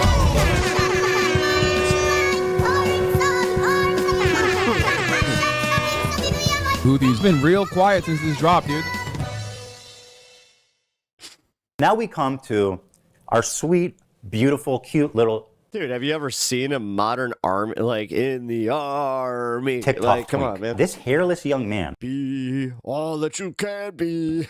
Is the fantasy of every tween and twix and all the boys and girls on TikTok. He's cute. He's got a mustache. He's a freedom fighter. Beautiful eyes. They call him Tim Houthi Chalamet because he's a Houthi. Bro, are we about to have a Houthi rebel on stream? Yes, brother. What do you mean? Excuse me? Of course I'm about to have a... I'm a journalist, okay? This is journalism. It's so weird. It's so weird. Motherfuckers want journalism, and when I'm trying to do journalism, they go, why are you doing that? Bro, you are going to get banned? I think it would be ridiculous to do that. Hasan now has the opportunity to express his journalistic chops, to get his boots on the ground and show us just how good of a reporter he can be. I'm doing journalism, chat. Does he know what One Piece is? He's been watching it since he was a kid. No way! Yeah. That's sick. Yes. Yes. We love you too, man. Big time. Yeah. I love you. I love you so much. We're big fans of the Yemeni music videos. You can tell them that. I want to ask him about the knife. The knives are sick. What's up with the knives? You know, the curved knives. If one of those knives comes out in front of you, it's not going back until it has blood on it. Oh, okay. My bad. Well, I mean, I think it's cool, though. That's so crazy. So they're just chilling with the captains? Like, I don't understand. The crews on these ships, and they like win them over with their charm, and they make them hate America and the U.S. government. That's so funny. I'm a journalist, okay? This is journalism. It's so weird. It's so weird. Motherfuckers want journalism, and when I'm trying to do journalism, they go, "Why are you doing that?" What do you mean? I'm just chilling. We're just having we're just vibing. Yeah, we're just vibing. We're vibing big time. Hasan uncritically interviewed this kid for about an hour. It was the most brazen display of disgusting terrorist propaganda that I have maybe ever seen in Western media. What has happened to, does he know what has happened to any of the crews? Like, I heard they... Hasan almost asked a good question, but it's actually leading to the most obscene part of this interview. He's saying he hasn't spent much time with Chinese people, but one of the captain was Chinese, and he did clots with them, and he danced to music with them, and he was vibing, so he likes him, yeah. So, I mean, what... That's so crazy. So they're just chilling with the captains? Like, I don't understand. Ask yourself, why is he able to hang out with the captain and the crew of this pirated ship? Why would he even have access to that? Hasan knows why. Of course, he is a Houthi terrorist. Instead of challenging him and demanding more details about these kidnapped and missing people, he just runs defense for this guy, acting like he doesn't know why that would even happen. He's saying that they win over the crews on these ships, and they like win them over with their charm, and they make them hate America and the U.S. government. That's so funny. It is. That's such a weird. That is a weird laugh to kind of key into. Super funny. The idea of kidnapped crew members who are being forced, probably at gunpoint, to do some death to Americas and maybe some curse upon the Jews. And frankly, the callous disregard for the well-being of the literal hostages is shocking, even for somebody that loves terrorists. That's so funny. Is there a KFC there? They're everywhere. I don't think there's a KFC in Yemen, dog. He says they have two. Oh, they do have KFC in Yemen? That's crazy. Okay, that's sick. Is there a KFC in Yemen? No way, dude! Holy fuck! There's a KFC in Yemen! He's just like us! Does he know what One Piece is? What if he's been watching it since he was a kid. No way! Yeah. That's sick. Yes.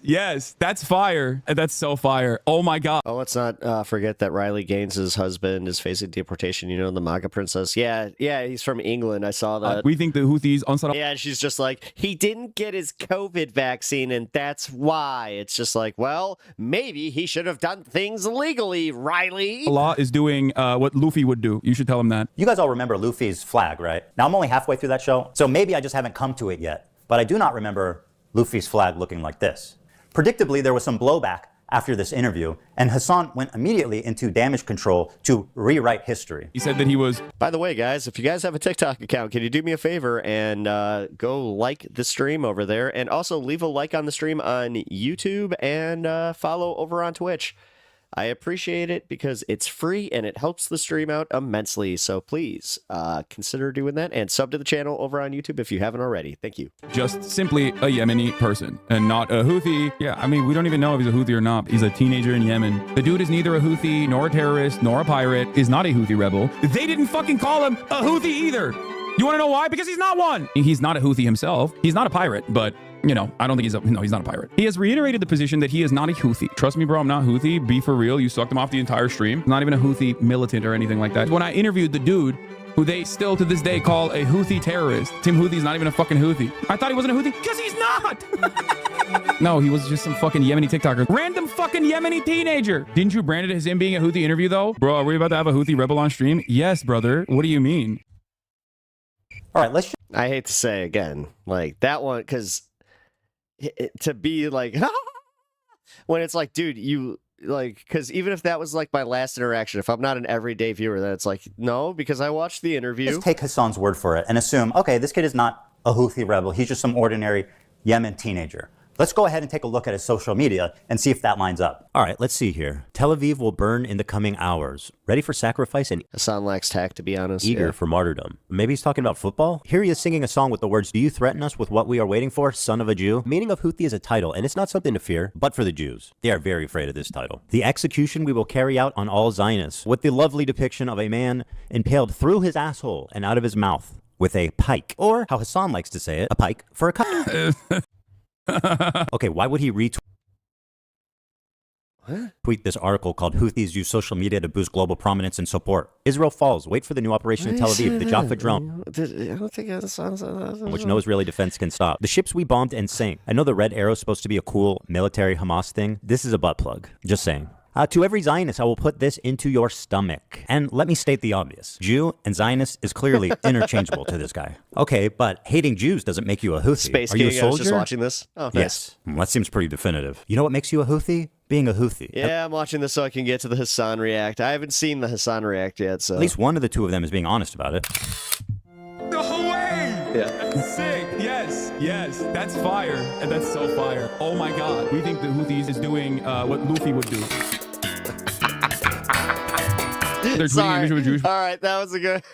That's a good edit. The person on a pike. I don't understand why this problem can't be approached with nuance, because he is a teenager in Yemen. Again, say what you will about Ethan. His comic timing, at least with some of these, are. Dude, talk about the bigotry of low expectations. He's a kid in Yemen, dude. What do you expect? Of course, he's gonna want to put a pike through a Jew's asshole and through his mouth. That's just what kids in Yemen are like, man. And also, what do you mean? It's just a person on a pike. There's no Jewish person on a pike on that photo, unless I saw something different. Hasan claims this isn't even a Jewish person on the pike. How exactly is a naked, piked person supposed to look like a Jew for you, Hasan? You know what? You're right. Let me make it a little clearer for you. First, he needs a bigger nose, right, Hasan? Of course, he needs a yarmulke, the curly things. Oh, look, Hasan, he dropped his dreidel. He must be Jewish for sure. Or, you know, you could just read what he wrote, you dumbass, liar, terrorist-loving, propagandist piece of shit. This is why this entire conversation is fucking idiotic. It's not a Jewish person. See, now, this is where I would be interested to see Ethan debate this topic with Hasan. Bring this to Hasan. But I think this is where Ethan knows that Hasan could probably... he said, this is, I think if we're... Why am I held? He could probably talk him down on accountable for some random fucking... And that's the problem. I think that at some point... Ethan kind of wants to be mad. 19-year-old in Yemen's tweets. What is happening? Animal. How many steps removed are we from this situation? 0? I mean, you platformed him. Do you not remember? Did the check not clear something? When faced with fair criticism for his coverage of the Houthi Luffy, he has a total meltdown. I fucking despise all of you, dude. I do. I really do. I hate all of you. I mean, his own chat was cooking him for that. Don't forget that, guys. You successfully got me to talk about this, and my patience is running thin on this matter. The endless... Oh, man. I've been there. I feel selfishness. The untapped well of American selfishness and American individualism is in full display. How is this the conversation that you want to have right now? One of the most cynical methods Hasan deploys to sidestep any criticism is to deflect to the ongoing genocide in Gaza. I've seen him do this so many times. He frames it like you are selfish for trying to criticize him, no matter what the reason is, because there's a genocide happening, man. How can you criticize me at a time like this? Claiming that I am, you know, too pro-Houthi. When someone is like focusing on that while there's an active fucking ethnic cleansing campaign happening. He also apparently thinks Twitch is liable for me interviewing a Yemeni teenager who's only known genocide his entire life. In the middle of fucking talking about fucking genocide in Gaza, and this dumb fuck. Blow your nose, brother. Love you. Not trying to be mean. Just keep some tissue nearby and clear it out occasionally when needed. Much love. Fuck you, dude. My argument sucks? You think it justifies genocide? What are you, stupid?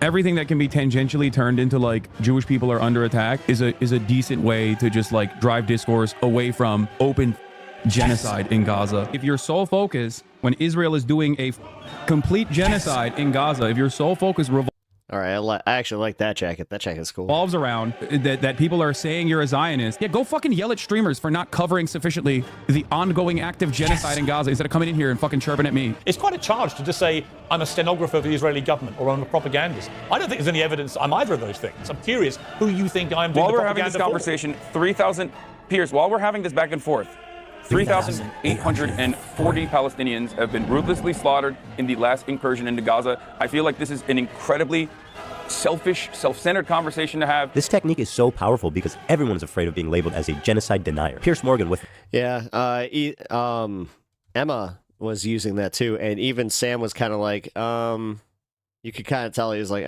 he was not adopting that. Decades of experience immediately surrenders when the genocide card is pulled. When you're just a fucking stenographer, you're not a truth teller. He has every right to defend himself. And grow a pair, Pierce. Stand up for yourself, man. It's time to stop being intimidated by these online overnight activists who couldn't even point to Gaza on a map before October 7th. Like Hasan, for example. Okay, I saw this one clipped out of context from this. To know where Yemen is? Okay, I'm gonna click close. I'm closing it. I'm closing it. I think Nope. Got it. How can you claim to actually care about this genocide? I love it. Nope.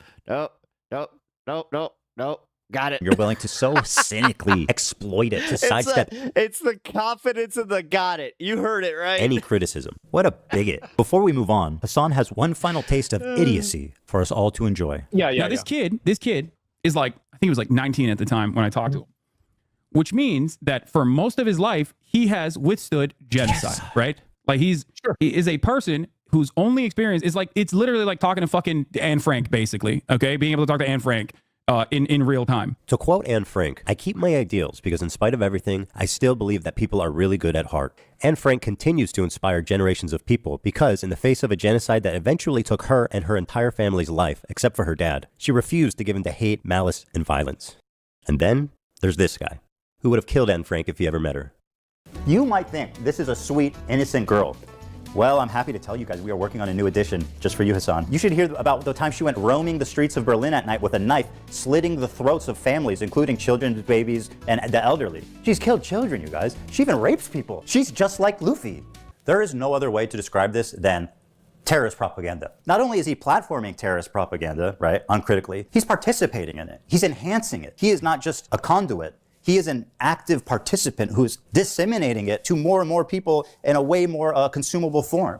This is extremely fucked up. But why should he care? Their flag doesn't say death to fucking Turks. It says curse upon the Jews. Hasan likes to offuscate on this and says nobody cares when Sean Penn interviewed El Chapo. Sean Penn literally interviewed El Chapo. Exactly, dude. Nobody is saying you can't. I hate to do this one more time, but if any of you guys follow me on TikTok or do not already follow me on TikTok, please do so and go like the stream. We are literally 1 like away from 3,000 likes. Come on. Have difficult conversations with controversial people. You just have to ask them hard questions, guys. We know this. Now let's move on to everybody's favorite terrorist organization, our friends in the north. It's Hezbollah. Where do I even begin? Thousands of civilians have been killed globally from their terrorist acts, car bombs, and suicide attacks. They even assassinated the Lebanese prime minister. They've hijacked civilian airplanes. They've shot 15,000 rockets into civilian centers. And if you can imagine, that's not even the worst things they've done. They participated in the slaughter of over 500,000 Syrian civilians to help a dictator, Bashar Assad, stay in power. They indiscriminately bombed over civilian centers, and they killed hundreds of thousands of civilians in what can only be described as a genocide. They are a designated terrorist group by the US, by the EU, and, oh yeah, the entire Arab League, which gave them that status after their participation in the Syrian removed 2024 genocide. In short, nobody likes I like how I just buried that. Well, there is one person. Conveniently under my little dono goal. Is a paramilitary organization. Do we like them or no? They are a terrorist organization. Like they're designated. They are designated by the American state as a terrorist organization. I do not like them then. Well, like I like what you like. Yeah, there it is. See, oh God, that right there made me so uncomfortable. I don't have an issue with them, let's just say. This is Hezbollah's leader, Hasan Nasrallah. According to Hasan Piker, this man is a brilliant freedom fighter. But before we get into that, let's see how he feels about Jewish people. Here are some choice quotes from Hezbollah's leader, Hasan Nasrallah. According to Shaul Shai, Hasan Nasrallah said in a speech delivered in Beirut, "What do the Jews want? They want security and money. Throughout history, the Jews have been Allah's most cowardly and avaricious creatures. If you look all over the world, you will find no one more miserly or greedy than they are." I don't have an issue with them. If we search the entire world for a person more cowardly, despicable, weak, and feeble in psyche, mind, ideology, and religion, we would not find anyone like the Jew. Notice, I do not say Israeli. I don't have an issue with them. If Jews all gathered in Israel, it will save us the trouble of going after them. I mean, dude, you could just take that one clip and put it on anything at that point. I mean, worldwide. The history of Jews has proven that, regardless of the Zionist proposal, they are a people who are evil in their ideas. The state of the grandsons of apes and pigs, the Zionist Jew, the murderers of the prophet. The Jews invented the legend of the Nazi atrocities. I don't have an issue with them. هذا التحالف. إسرائيل. I can't believe I'm calling Nasrallah based. I mean, listen. You have to remember something, okay? A lot of these dudes, you see them in their fucking fits, and you hear about like some of their attitudes about like gay people, for example, and you immediately fucking resort to Orientalist perspectives, not realizing that these motherfuckers are better read than you by a million. Knowledge. Okay? Knowledge. Like, it's not... Oh, man, I haven't heard that guy's voice in a while. No, it's not a broken clock situation. No, dude. Half of these dudes literally get educated in America and in the UK. What the fuck are you guys talking about? The more you learn, this is why it's Oriental. Oh my God. You remember when that guy would like pop on every single YouTube ad? Oh, that to literally look at these dudes and go, oh no, they're fucking... I'm just chilling here with my Lamborghini in my garage and all my books. Barbaric baboons. And like sometimes they get this shit right. No, dude, he knows. It's crazy. He's read more books than you could ever imagine. Knowledge. And also, ultimately, he is regarded as a pretty brilliant a person. Let's get ready for that. In terms of, like, everything that he's done. You might not agree with his methods. You might not agree with his attitude overall in terms of, like, his opinions on civil liberties and shit like that. But ultimately, this motherfucker has read a shit ton of books. Knowledge. I feel I've shown you guys enough evidence that has... I mean, that's a good point because knowledge. I mean, that guy read a ton of books too. We all know that guy's an asshole. ...as an evil terrorist organization. But have you considered this? What you meant to say is... All right, this is a bad take. Worse than the Houthi. Hezbollah is Muslim. Duke. Okay? That's what you meant to say. What you meant to say is they're Muslim. I love the fact that my audience is so all over the place with it, where they're just like, okay, this one's bad. So, of course, as they're Muslim, it's different. If you're wondering why Hassan's audience is so radicalized, it's because of stuff like this. Israel, America's greatest ally, the most important didn't that country. Guy with the Radio Shack and the didn't that guy with the Lambo buy radio? He tried to. In the world, the most moral nation, the most moral democracy on the planet is ruthlessly and mercilessly bombing southern Lebanon, including southern Beirut. What did Lebanon do? They just kind of were there. They happen to be Israel's neighbor. You're kidding. Yeah. Even as someone who's critical of Israel, this retelling is fucking insane. They just kind of were there. Hezbollah started launching rockets into Israel hours after the October 7th raid began. They launched 12,000 rockets. See, this is what doesn't help, man. Like, he can go into, like, historical detail for his side of his position. But then, like that, where he's just like, what'd they do? And then he's just so, like, I mean, that's beyond reductive at that point. They were just there.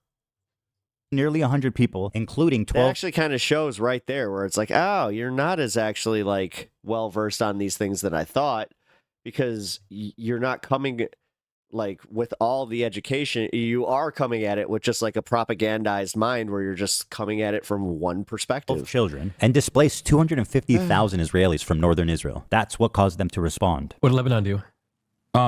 Hassan has horrible takes, but he's not a politician. He's just a guy. The problem is he has a huge audience. Oh, absolutely. He streams. Listen, as somebody who streams as almost long as him a day, it's impossible to just, and like if he has the problem I have where he just speaks his mind, yeah, you're gonna fuck up. Trust me. I have seeded that point that I'm going to, if I haven't already said something that's pissed off people, I'm going to. It's just, it comes with this gig, but. There, like, he does have a responsibility because, like, even me, like, even a guy like me, I hate to say it, I look up to him for this kind of information, but I do because I see him as somebody being, like, more well-versed in this kind of stuff. And when you find out that, like, these, like, are the cracks that are showing, it kind of makes it where you're like, well, I don't really feel like I can take him at his word as much anymore because it doesn't say, like, he's really coming at it from one perspective. And, yeah, I'm just saying, like... Why did he ask that? What do I say? Makes it a little harder. Do I tell him the real reason? take it Hassan as an objective observer. No, my audience will kill me for being a Zionist. Okay, let's try this. They just kind of were there. Hell yeah, another slick. I'm still seething about your cosmic brownie political safe by boots on the ground, Hassan Piker. Damn, I'm good. Even as a pro-Palestine activist, how does lying about this serve your agenda? All it does is further radicalize people. It removes any nuance, and it avoids any criticism for his team. And this is what continues to drive this conflict on forever. Man, I didn't realize that my spiciest take would literally be the cosmic brownie. Hassan is dedicated to pleasing his radical audience, even at the price of knowingly lying to them for TikTok and Twitter likes. I'm a propagandist. Or you he's guys being... don't know. I said like, yeah, you know, a good just random snack to have is a cosmic brownie, and everybody was what? Paid, which, you know, we can't rule One out. guy What a in pathetic in propagandist particular piece was of like, shit "Ugh." liar he is. And now let's move to Hamas, the catalyst for this entire thing. They're the ones that committed this horrible act of terrorism, one of the worst the world has ever seen, on October 7th. They are without a doubt the most extreme of all of these terrorist organizations. They are Islamic jihadists that want to convert all of Israel into an Islamic state under Sharia law. That's their stated goal. Hamas has been on the designated terrorist group pretty much as long as there's been a group. These guys have been suicide bombing civilians before ISIS leaders were even born. They fired 50,000 rockets into civilian populations and performed over 100 suicide bombings, killing thousands of civilians. Women are restricted from participating in the workplace and public life. Homosexuality is outlawed, and in some cases, of course, punishable by death. They steal foreign aid from the people of Gaza and repurpose it for military use, or they just sell it back to them. For example, why are all the Hamas leaders billionaires? And let's be real, these guys clearly are not skipping any meals. While the people of Gaza languish in poverty, these fine gentlemen are living in multi-million-dollar penthouses in Qatar. That lines up with leftist values, or, well, they were billionaires. Because they're all dead. They're killed, they're all dead. Hamas is a bunch of psychopathic terrorists of the worst order. And nobody would be crazy enough to defend them. Now, is this Hassan again? Hassan defended Hamas? Seriously? Okay. We had to make last-minute changes to this part to prevent it from being age-restricted on YouTube. I cut out the footage from... That sucks. Well, I just got a ping on my TikTok. Apparently, this video has gotten live access removed for hate speech. Your access to multi-guest will be restored on February 11th. Hate speech and hateful behaviors. Yeah, I know. Oh.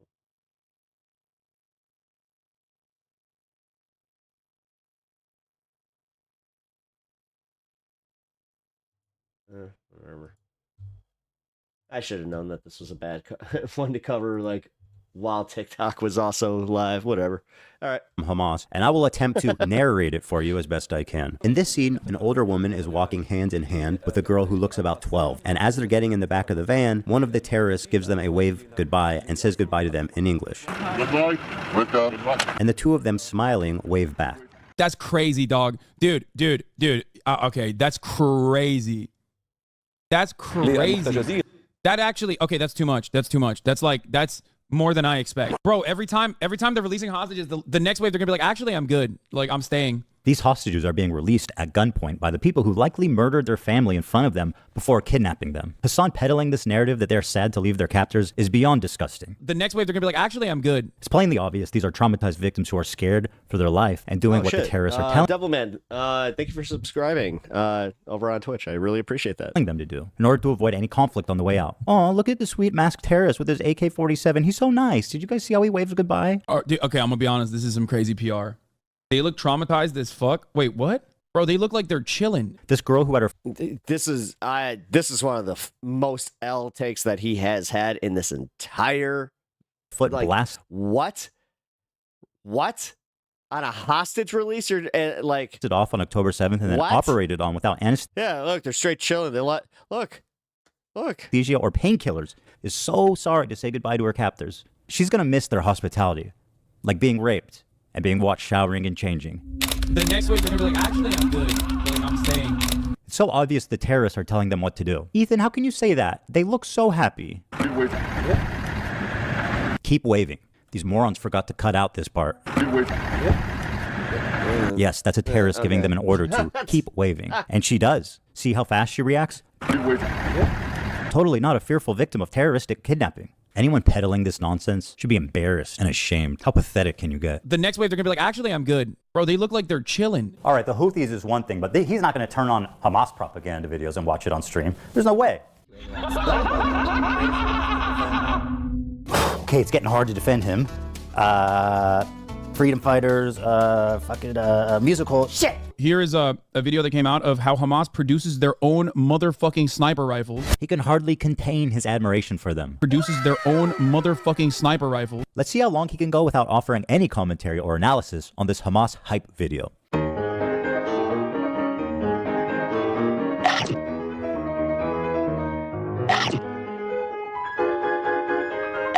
All right, this is legit another, like, again, hit piece aside, this is just something that's always bothered me about HASAN content, is the fact that he eats this much on stream. Is that COD?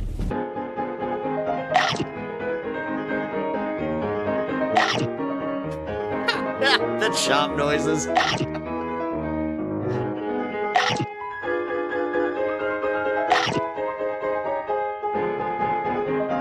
1 minute, 36 seconds. Nice. He's taken his time to analyze and think. I expect nothing less from a journalist such as HASAN. Quiet, everybody. He's about to speak. He's going to talk. That's crazy. He's done it again. We love you. We will continue killing your soldiers by our locally manufactured snipers. Wow, there's a little message for the Americans out there as well. They're saying like artisanal snipers. So why am I showing you this? Good question. Why are you showing us 2 minutes of uninterrupted Hamas propaganda? I'm sure he has a good answer. The reason why I'm showing you this is because... Oh, no, I'll just say it right now, guys. I got the alert. My channel has been suspended until February 11th for hateful content. One thing that the Israeli maintenance of the... Go figure. But I'll be completely honest. I kind of did that one on a whim. Didn't know the community guidelines. Kind of figured, hey, they already let this stuff out there. They let HASAN out there. But, yeah, I kind of understand. The apartheid has shown us is that... Can I appeal it? Yeah, I will, but there are no half measures on genocide. I probably should. You either got to hit the full gen, but the fact that it happened halfway like through stream, it's gonna be because of this. Like that just means that like discussing these types of issues, that's gonna be where it's gonna be a little bit more difficult. Which I hate to say it, man, that makes it that much harder to do the multi-streams. That's the reason that I was even like apprehensive of even putting Twitch on here. But then I read Twitch TOS. They have been a lot more lenient. They're very, very in line with where YouTube is. So it makes it easier. TikTok, now I have to like go read their TOS, figure that, whatever. Okay. Some MAGA tried to come through and reported you is what happened, I bet. Okay. You can't do half genocide, a little bit of displacement. Oh, that makes sense. And then continue maintaining an apartheid state and maintaining an occupation. Okay? Which is basically what America did back in the day when, you know, we were building America, Manifest Destiny, right? Hold on. You showed this to us because of Manifest Destiny? What the fuck are you talking about? This is just word salad. I mean, he's really saying nothing here. So he has no good reason. Got it. Okay, fine. He likes Hamas. He watches their propaganda, but he's not going to deny the violent rapes that took place. That's the most embarrassing part about that, Rika. This is just word salad. Way beyond the pale. There is one instance in captivity that we have actually gotten verifiable evidence on. Beyond that, the systematized... No, I think that, yeah... as much as I want to say it was a MAGA chud, I have a feeling it's because of what they're saying here, and I don't think that's allowed on TikTok. Mass rapes that Hamas dealt on October 7, not a single bit of that has been verified, and people still run with it over and over and over again. Many young people who were simply attending a music festival, women were horribly raped. As I said then, I say today, Israel has a right to defend itself. What rapes did Hezbollah do? Bro, what rapes did Hamas do? What are you talking about? The Stop Anti-Semitism account that considered me to be anti-Semite of the week has also been hallucinating rapes once again, doing rape fantasies once again, because they're fucking mentally ill. Hamas has committed horrific acts of sexual violence and took women and girls, men and boys slaughtered after enduring sexual violence. The deadliest day for the Jewish people. Doesn't matter if fucking rapes happen on October 7. Like, that doesn't change the dynamic for me even this much. So that's the other part of this problem that many people that can't contend with. Like, I can't believe how quickly leftists go from believe all women to pics or it didn't happen. The vast majority of people, if not all, who were raped were murdered on the spot, obviously. Gam Goldstein Almog was kidnapped from her home on October 7th by Hamas terrorists and was held captive for 51 days. Though only 17 years old, she witnessed the murder of her father and sister on that day and is now speaking out about what she witnessed in Gaza as well in a new documentary by Sheryl Sandberg, Screams Before Silence. In new footage, Agam reveals that sexual assault and rape was a regular component of the life as a hostage in Gaza. Doesn't matter if fucking rapes happened on October 7th. Hasan, maybe you would like to call her a liar. Please, go right ahead. Doesn't matter if fucking rapes happened on October 7th. There are dozens of testimonies from witnesses, most of who were in hiding and heard or saw it happen. And each week there's more stories coming out. There's a UN report that concludes it happened. Doesn't matter. But Hasan needs a rape kit from a mutilated body. It's so vile to deny the suffering and trauma of the victims just because you need your heroes at Hamas to be perfect. This conflict will never end until people realize that Palestinian liberation and Israeli security are not mutually exclusive. You need both. And it can be done, but not while people like Hasan lie, propagandize, and incite hate. It's people like him, ironically, that prolong the conflict indefinitely. There's no space for conversation. There's no space for rational thought. There's no space for nuance. My position on Palestine is like 5 degrees off from where Hasan is. And to him and his community, I'm the devil. I'm a Nazi. It's delusional thinking, and it's destructive to their own cause. Doesn't matter if fucking rapes happened on October 7th. Like, that doesn't change the dynamic for me even this much. God forbid you throw up the fucking green Hamas banner. What is it? And now, let's move on to our next terrorist organization, Twitch TV. Sinwar, Nasrallah, Dan Clancy. Of course, I'm being a little silly when I call Twitch a terrorist organization. It's only a megaphone for terrorist propaganda. Dan Clancy this does not get me in trouble. Has been the CEO for Because wait a minute, I didn't know this was part of it. a few years, and under his leadership, there's been a few notable instances. One being reducing the premium subscription split from 70-30 to 50-50, which he reversed after backlash. He also attempted to ban the size of What does he talk? Wait. sponsored logos on stream to 3% of the size of the screen, was also reversed after backlash. So he's essentially achieved nothing. Oh, well, there is one thing. He actually laid off 900 employees. That one he did not take back. But here's where the trouble begins. He likes Hasan. He really likes Hasan. Let me read you an excerpt from a recent interview Dan did. Not a gamer himself, Clancy mostly watches musicians or talk shows. Bezos is gonna teleport behind you tonight if you don't skip On this. Twitch. He particularly enjoys leftist It's him political and Dan commentator Clancy just like, we've seen what you've been watching. Hasan Piker. I like the frankness and the bluntness. Do it. He's comfortable saying whatever he believes. Don't you think that might be part of the problem there, Danny boy? Doesn't matter if fucking rapes happened on October 7th. By speaking what he believes, he should be on Rumble with the other fringe radical political streamers. But no, not under Dan Clancy's watch. Dan has elevated him to the status of Twitch Golden Boy. And if you still have doubts, let this settle the matter. Just for clarity, Dan Clancy is the one filming and singing in this video. Happy birthday to you. What the fuck? Oh, this is what he was referring to with the beginning of the video. I get it. Bro, we're never like, beating the Hasan runs lost. Twitch allegations after this. This is crazy. Oh my God. Happy birthday, dear Hasan. This is crazy. Happy birthday to you. I'm cooked. I'm Happy cooked. birthday from Twitch, Hasan. Happy birthday from Twitch. I've been looking around and I genuinely have never seen another video like this anywhere, where Dan Clancy or any top executive forced all these poor sons of bitches during their lunch break to gather around in the crew room and sing happy birthday for Hasan Piker. How humiliating is that? There's also a small issue of Dan being a total creep. Want to explore clips? That's very nice. And now you have a clips feed. Okay? No. Suppose you want to check out the story Someone take to see what Grandpa's you missed phone. yesterday. No. You click no. there, No, you're not. and Oh now my you're in the God. stories feed. Oh my God! It doubles now! Okay? Okay. No! That's- No! Someone take this old man's phone away! It's very nice. Yeah. That's also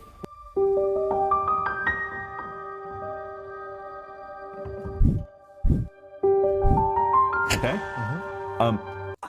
Did he just like? Yeah, that's Okay, like the okay. realization. Suppose you wanna- I just. Check out the stories to see what you missed I just. yesterday. You click there. That's like showing everybody your porn folders.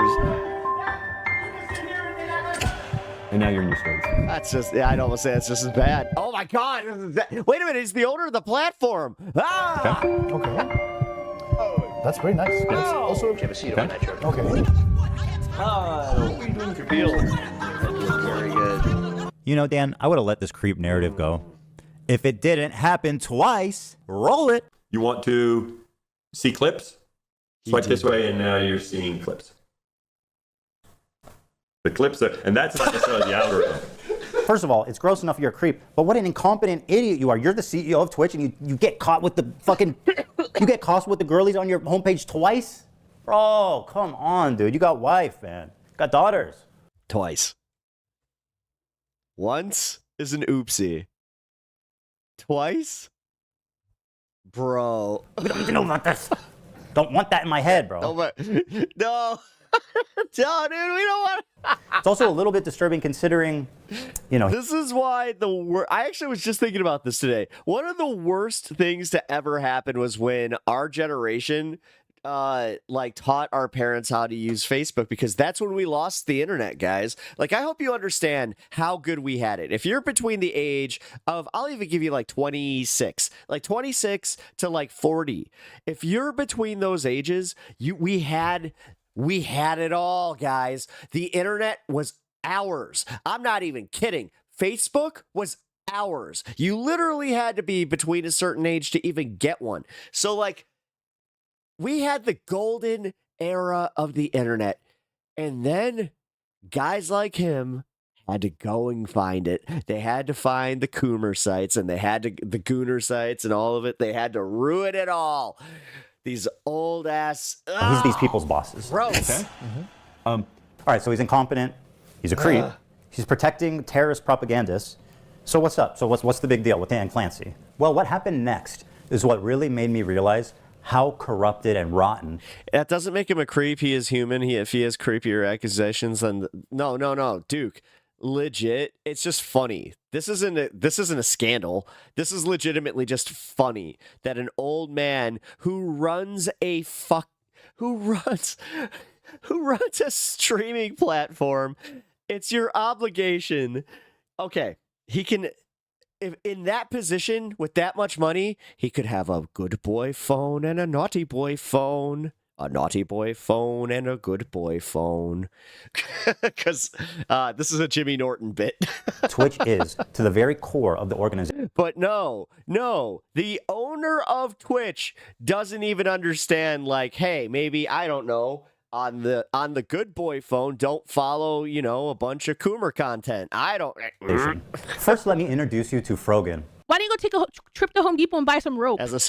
She's one of Hasan's main moderators. She's leading great discourse like Ethan's Islamophobic for saying, don't kill civilians. She has zero talent. She has 100 concurrent viewers, but somehow she's always on the homepage. She's winning awards. Nobody's watching her. Nobody cares. Why is she relevant? We don't know. Yeah, but Ethan's calling him a creep and condemning Hasan by associating. Yeah, whatever. Again, no, like it.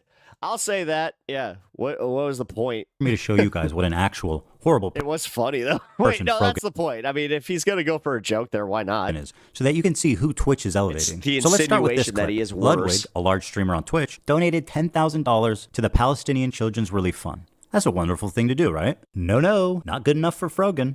I find ultimately, like, if I were to do a charity thing where the charity thing relies on your donations, it should be something where, like, 95% of people feel good and are down for it. And, like, ultimately, regardless of what you think, that is not the situation here. So I personally donated $10K because I think it is worthwhile. And if you guys got some extra bread, I would recommend you donate. But I won't throw it on you, you know what I mean? No thanks. And some people are going to say that, you know what I mean? I will say that. If you got extra bread, don't be afraid to donate to the stream. It really helps me out. I mean, that's why it's the difference. This is a cracker take. Between, like, hey, I can put my money where my mouth is, but I don't need to put your money there. I don't need to enter a fucking debate about whether that's worthwhile. Take. I know Arabs are dying, but, I'm not going to tell you to donate. Do whatever you want. Me, I donated $10,000, but I'm not going to promote it. Just don't say you donated $10,000 then. Look, if you're not actively believing, if you don't believe in the cause, and if you're not against genocide at this point, like, keep your fucking money. Keep your $10,000. Keep your little chump change. Like, your little chump change? Like what? Dude, okay, I'm going to just come out and say this.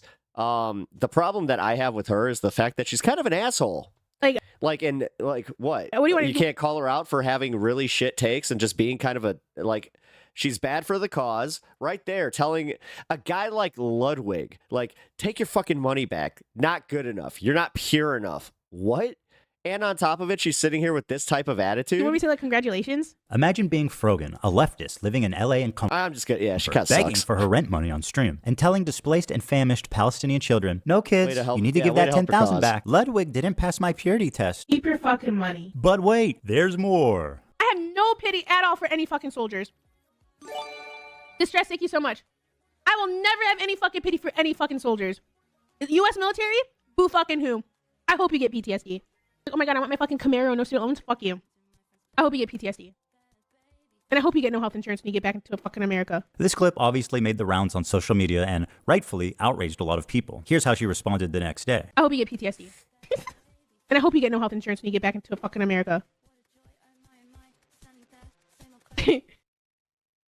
And they posted it in my head. I'm like, based? Based? Am I supposed to? Okay.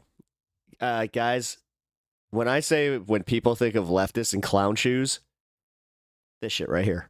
Am I supposed For real? Yeah.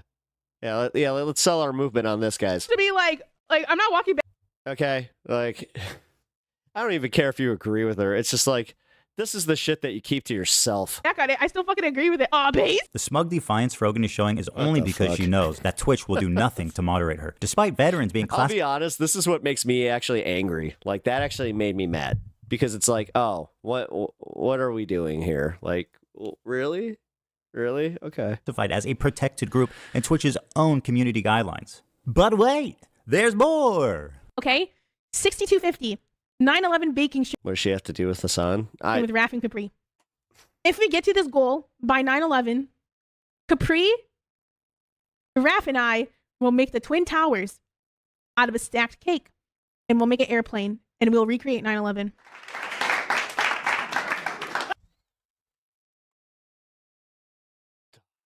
Fuck.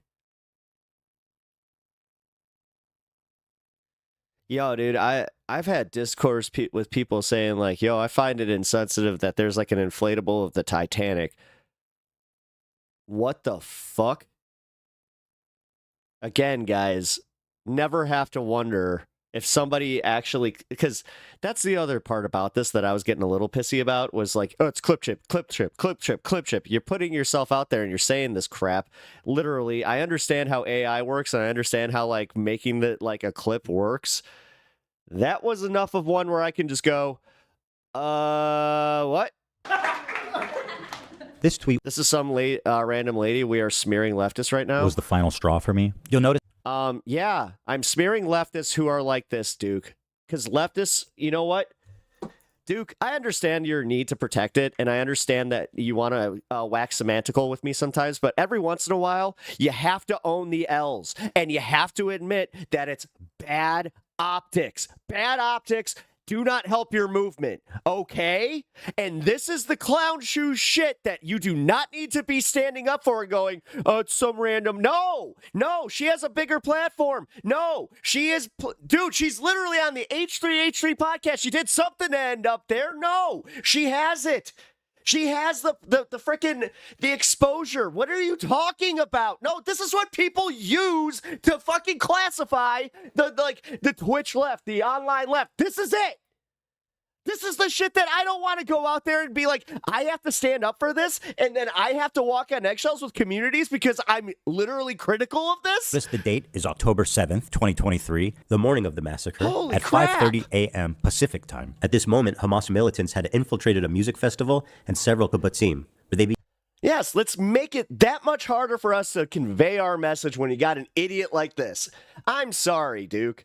began their wanton slaying of civilians. Here's what she tweeted. Leftists preach and foam at the mouth at the thought of I really should not be screaming like that still because I am still in recovery mode. revolution happening in America. Oh, But as soon as it happens in the Middle East, what they're doing is wrong. It's not what she said. It's when she said it. This While is she's on Twitter nothing celebrating, but LS. I was listening to the local news in Israel. Families were calling into news stations begging for help. Let me show you what I mean. Why am I associating this lady with leftism? Because Ethan is doing it. Ethan's a normie. Ethan has a large platform. This is literally the narrative right here, man. Like, we can't ignore it. We can't ignore the fact that she's making us look bad. So I'm not going to own it. I'm literally going to say, no, Frogan sucks. I don't agree with her. And honestly, like, whatever. I'm not defending this lady. F dude. Oh, sorry. Well, then my apologies, Duke. I may have read too deep in your comment. How long I streaming tonight? I don't know. Unfortunately, after this, I have to get to the HASAN response. It's actually the only reason I'm watching this this content nuke. But yeah, after that, then pretty open show.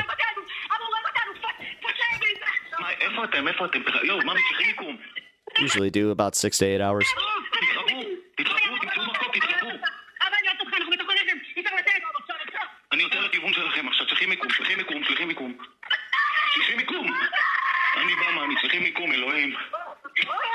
The morning of October 7th, Israelis were listening to calls like this all morning long, dozens of them. Imagine reading this tweet after listening to this. This woman should have moved on years ago to another... Again, and like this is the reason that I even bring this up. And sorry, Duke, you are right. You are right. I always end up doing this at least once with you where I'm like, all right. But for some I misread one of your comments. reason, Twitch is obsessed with keeping her on life support. And instead of moderating her, they actually gave her an award, Together for Legendary Woman, in which she would get front page placement all year long. This is actually my favorite detail. I heard you are pro-choice. Is this true? Yeah. About Frogan. She won a Rising Star Award at the Streamer Awards, an award show put on by her friends. And then the next year, guys, she gets nominated for Rising Star again. Are they fucking with her? You can't be Rising Star twice. It's up or it's down, man. In fact, you were never up. That was the problem. They tried to pretend like you were up, but you were always down. Rising Star twice. Was this fucking Mario Kart? You hit a boost up there or some shit?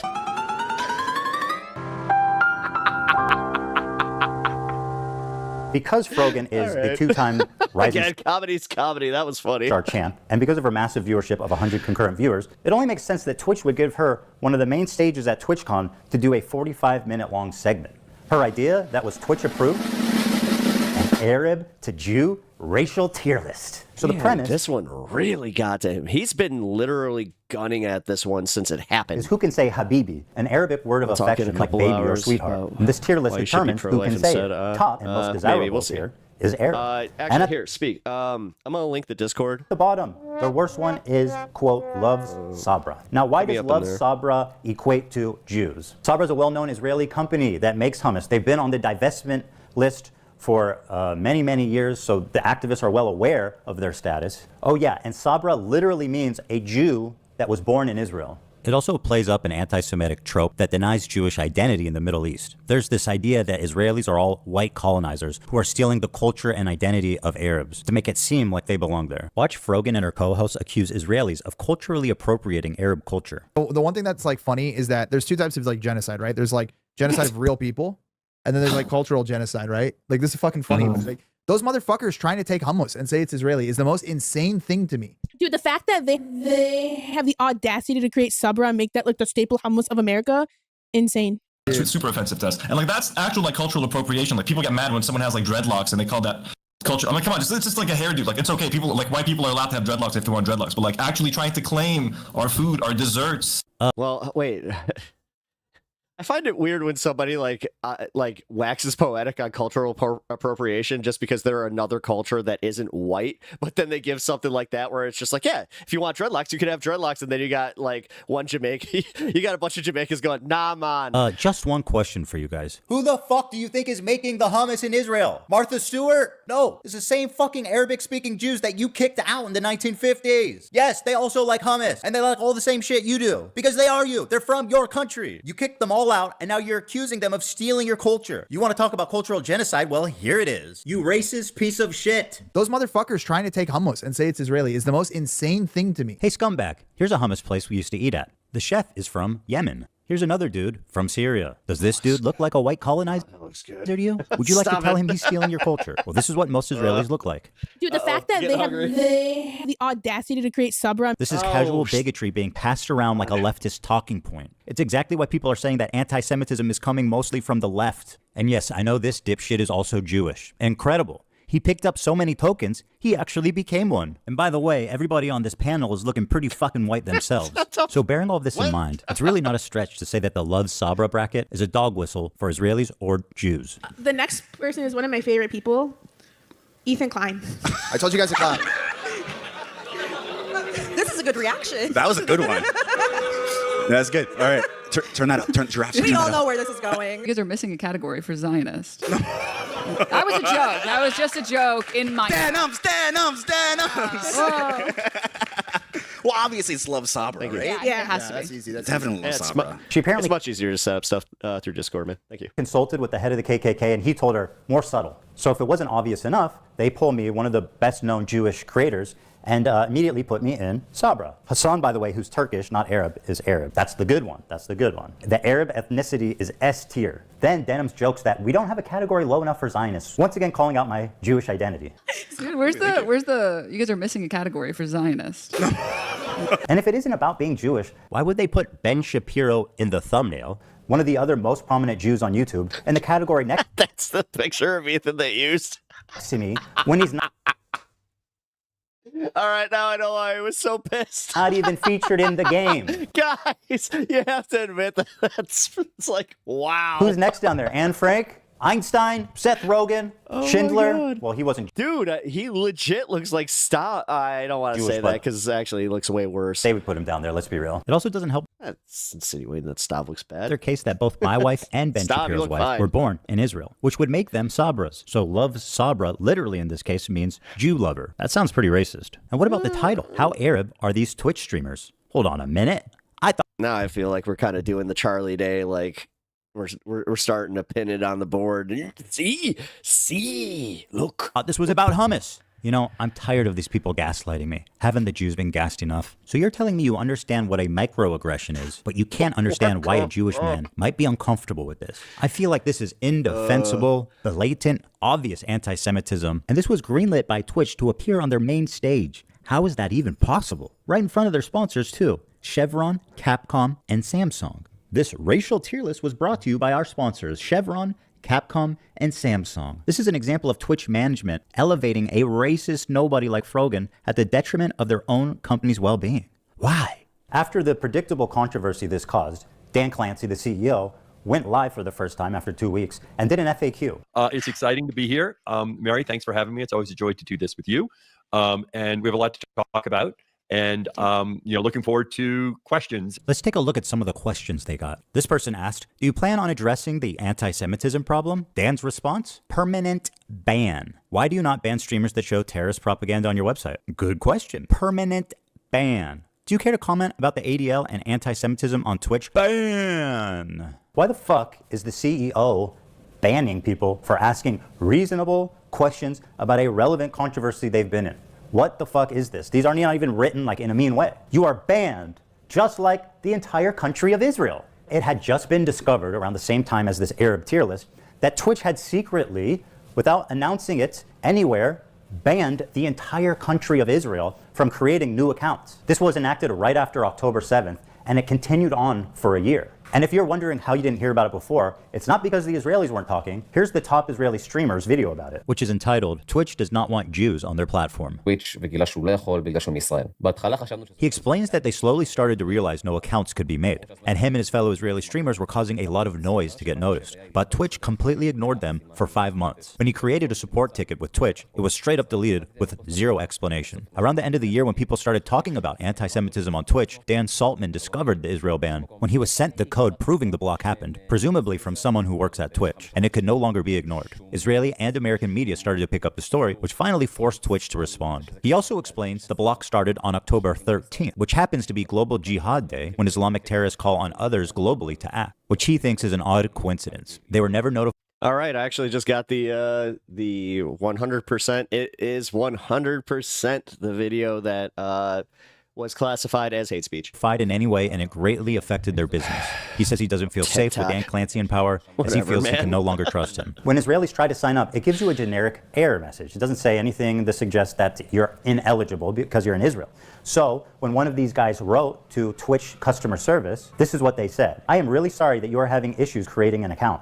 We have reviewed your case thoroughly and can confirm that, unfortunately, you are not eligible to create a Twitch account. As a result, we will be closing your case at this time. Under the new increased scrutiny. Yeah, but sometimes individuals do end up ruining it. Like, I understand what you're saying, but it's really hard to, like, look at just the overall movement when you have, like, too many bad actors or enough bad actors to, like, discredit the movement. Scrutiny. Dan Clancy. I hate to say it, dude. People are the movement. Therefore, like, if you don't scrutinize the people, like, then what? He panicked and posted 2 terrible explanations on Twitter that were immediately community noted. How can Twitch say on one hand that they've reviewed the case thoroughly, and then on the other hand say it was an accident and they didn't know? This is all very fishy. A big media company like Twitch doesn't realize that their new account signups from Israel has completely flatlined? You're telling me that you guys didn't notice that. That's impossible. Then, at the same time, it was announced that Sneeko, Fresh and Fit, and the movements are about issues. Well, then, if that were the case and everybody cared so deeply about their issues, then they wouldn't fall into these traps. little Houthi twink terrorists were all unbanned, and they could stream again on Twitch. This is like the holy trinity of anti-Semitism. So, guys, yeah, we're back on Twitch. Welcome. I know we had gotten banned or whatever, or we got suspended, but I went ahead and appealed it. And we're back in the house, man. So for all the haters out there that were like, you know, oh yeah, they got banned on Twitch. Hey, be mad. Be mad, guys, because we are back in the house. They can't stop us. They did stop them an hour later. All 3 of the accounts were eventually rebanned. But the decision to unban those 3 creators at that exact time, and being 3 of the best-known anti-Semites on the internet, seems to clearly be trying to send a message. And then it was discovered that Twitch's head of policy and community guidelines was previously fired from her job publicly by the British government. Why?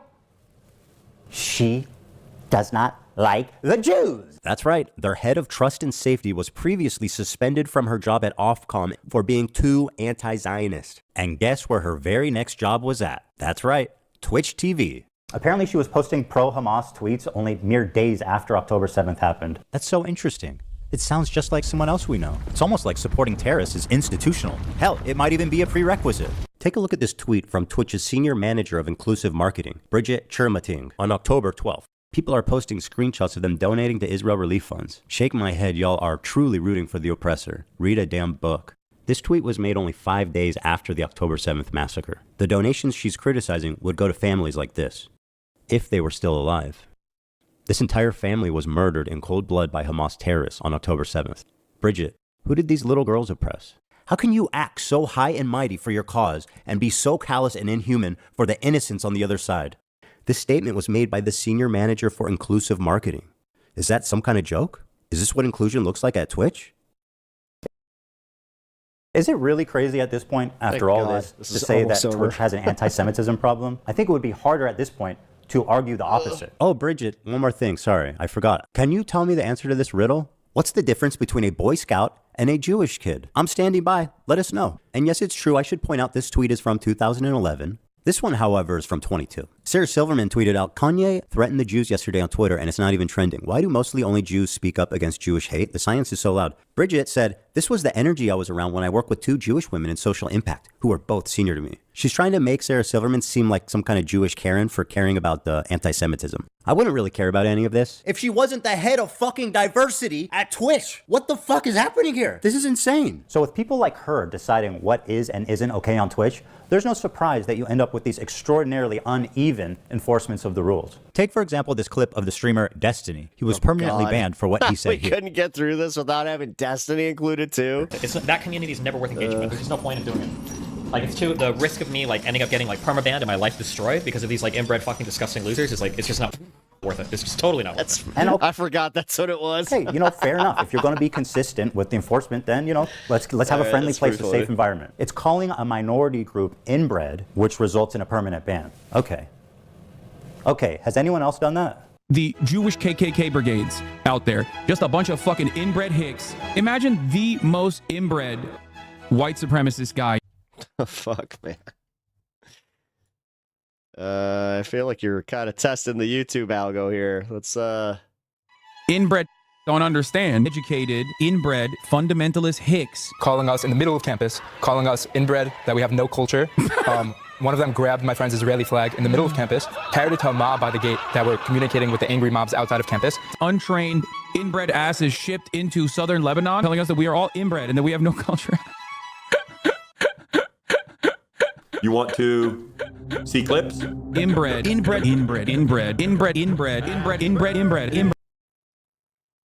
Okay. Psychopaths. Zero punishment. Hasan interviewing a Houthi pirate. The Houthis, Ansar Allah, is doing what Luffy would do. You should tell him that. Zero punishment. Hasan watching terrorist propaganda with zero critical commentary. They do they do musicals. They're very musical people. Are you being serious? Zero punishment. Hasan threatening a sitting congressperson. This one actually blew my mind. When I saw he tweeted that, I said, he's done after this for sure. For sure he is. For those that may not recognize this weapon, I'll explain. Shinzo Abe is a former Japanese prime minister. Oh, He I served didn't from realize 2012 to That's what that 2020. was. He was assassinated in July of 22 in a stunning fashion that left the Japanese public horrified. He was killed with a makeshift weapon that the shooter had built himself at home. So when Hasan saw this tweet that he didn't like, he posted the schematics in what can only be presumed as an invitation to someone in his fan base to build this weapon and then assassinate this sitting congressperson who wrote a tweet he did not like. I genuinely do not know how he didn't land himself in prison for making terroristic threats. Zero punishment. Let the streets soak in their fucking red capitalist bloods. And this isn't just a Hasan problem. It underscores a disturbing trend among leftists on Twitch. The problem is, if you can believe it, these people are frequently making death threats and facing zero consequence. I know it sounds far-fetched, but I assure you it's very real. Listen, I'll up the number, okay? 30K to anyone who'll make this dipshit disappear. Bro, that Destiny guy needs to get Not gonna fucking lie. It would just be so easy to it would solve all of our problems. Like, we would have socialism now at this point, right? We would have socialism at this point if someone just went out of their way and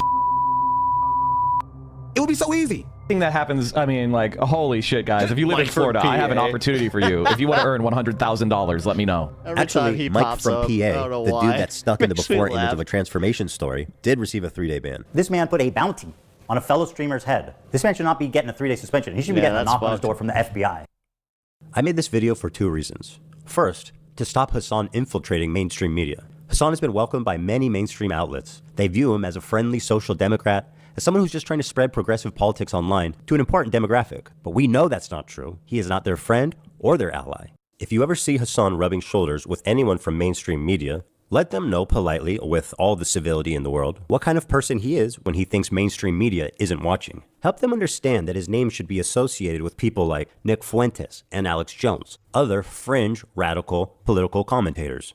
Number 2, Twitch must be held accountable. Twitch has proven that it will not change by choice, and so it is our moral imperative to enact that change through any reasonable means that we can. Samsung, Chevron, and Capcom. Twitch has given them a lasting association with a racial tier list with Arabs at the top and Jews at the bottom. These brands have every right to know, and they should. We all recall YouTube's adpocalypse. It happened when ads were running over ISIS recruitment videos, and it caused a brand exodus. The same thing is happening now on Twitch, but instead of ISIS, it's the Houthis, Hamas, and Hezbollah. Dan Clancy's refusal to moderate extremists is the only reason for any of this. He is the sole person to blame. He had so many opportunities to stop this. Ultimately, after dedicating months of my life to creating this video, I am left with one overwhelming conclusion. Fuck this dude. Okay. Well then. Woohoo. Oh, we made it. All right. Well, that was the content nuke. Okay, guys. I'll be completely honest. There, from my perspective, were a few things that made me go, "Oh, well, interesting."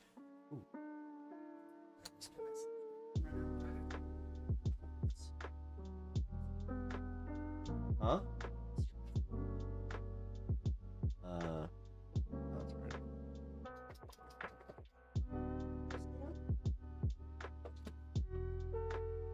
Alrighty. Now I actually got food for this one.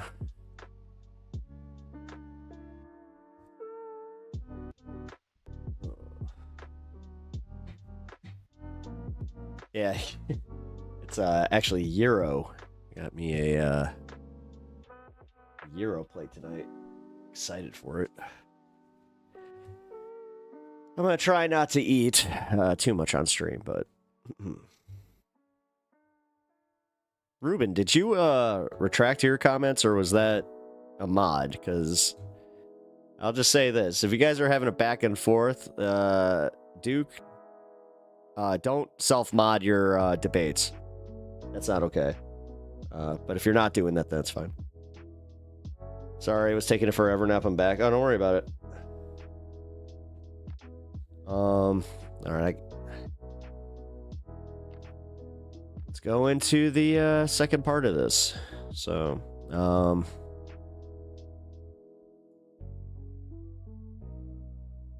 actually, give me 1 second, man. I have to piss. So, oh, this is so interesting. My dog's not even here. You didn't do it? Okay, cool. Then that was a self-retraction. No, it's okay. I was just making sure. It's like, let's make sure that, we did that one. I need just something that's like a few minutes long. Come on, man. Come on, man. Come on, man. Damn. Like a quick 5-minute video, something that you can just snack on while I go and take a real quick whiz. I can't find anything that I'm gonna just literally just go do it. Live from the lithium battery plant. Where I did that. Be the only way forward. No.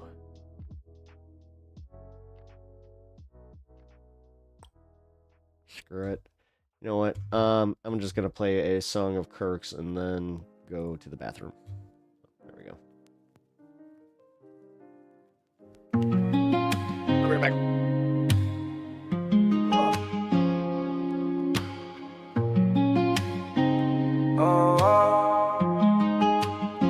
Oh, you got red in your eyes. Always run yourself dry. Never into the mix. Got too much shit on your mind. Another one I can fix. Bet I'ma take it on head on.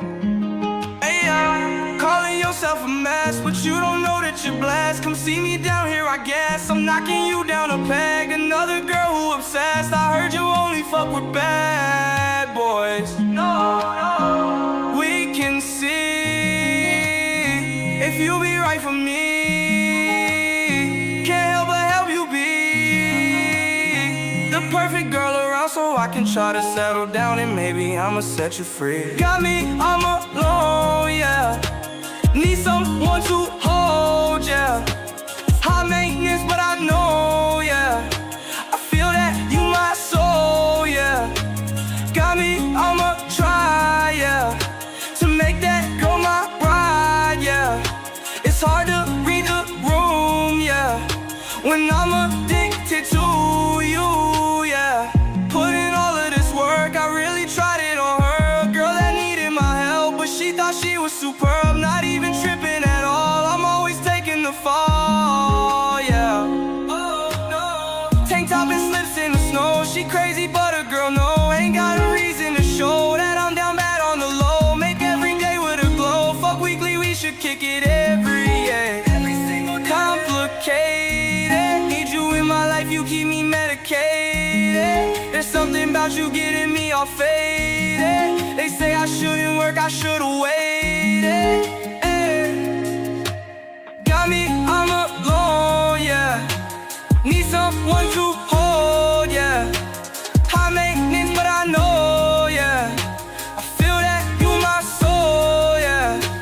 Got me, I'ma try, yeah, to make that girl my bride, yeah.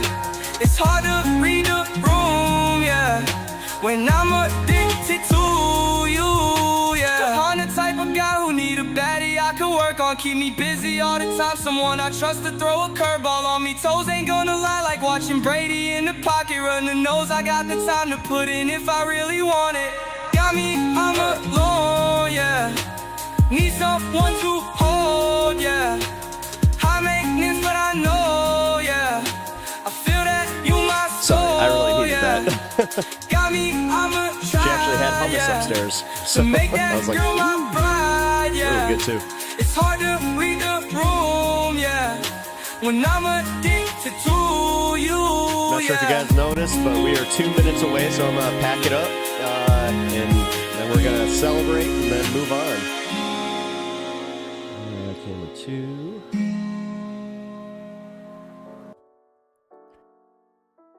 I just realized I kept that music on behind there. My bad.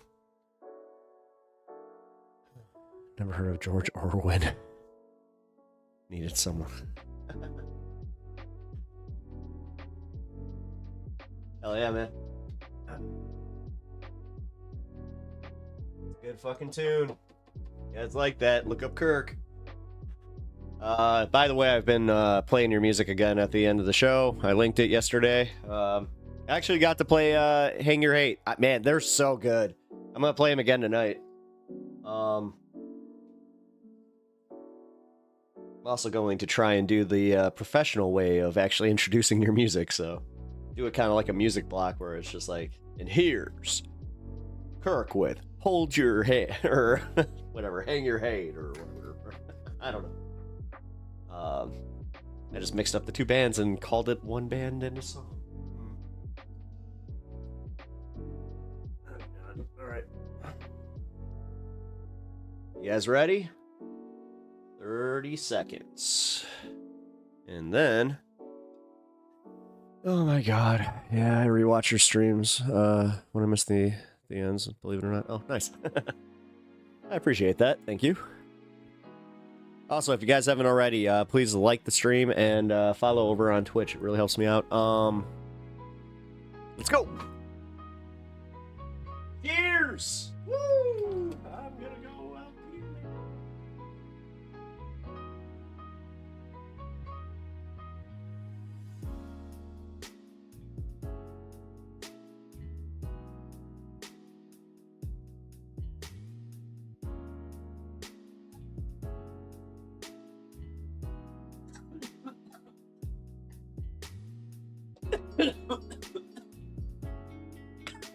All right.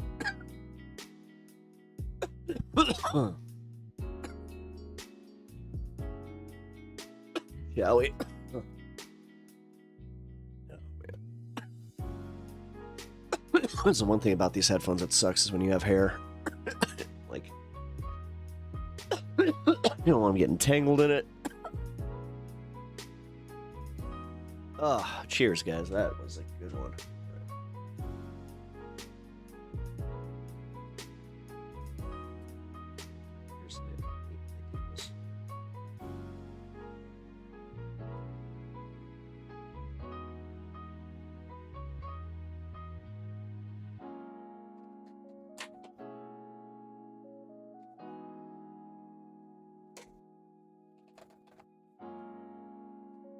Never do a takeout dish where they don't. Nope, apparently not. It's leaking grease all over the damn thing. Ugh. We got a really good Greek place by us, but at the same time, I hate to say it, like, man, grease is like the one thing that I just do not rap about there. Everything is so damn greasy. Did you just Demmer rep? Didn't you ask that already? Or really? If you're making me choose Dem, this is it's a left wing show, but dude, I'm not like your normal, you know, YouTuber that is going to just be like, oh, you're a Trump, get out here. Oh, if you're talking to the chatter, yeah, he might say differently. Because believe it or not, as I was just saying, my chat thinks differently than me, so. Oh my god, that smells so good. Okay, it's not grease, it's the butter from the potatoes and the rice. Oh.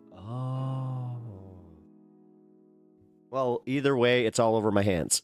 So that's what that is. All right, guys. You ready for the response? I'm ready for the response. I have been waiting for this pretty much all day. Thoughts on the new Fantastic Four trailer. Ooh, before I go into it, I loved it. I absolutely loved it. They look perfect, perfectly casted. I mean, perfectly cast. I love the look of 1960s New York in that time. I love the fact that it legit looks like it's out of a Marvel comic, like from the 1960s. It is awesome. I cannot wait to see Galactus. He looks incredible. He's definitely not going to be a smoke monster, obviously.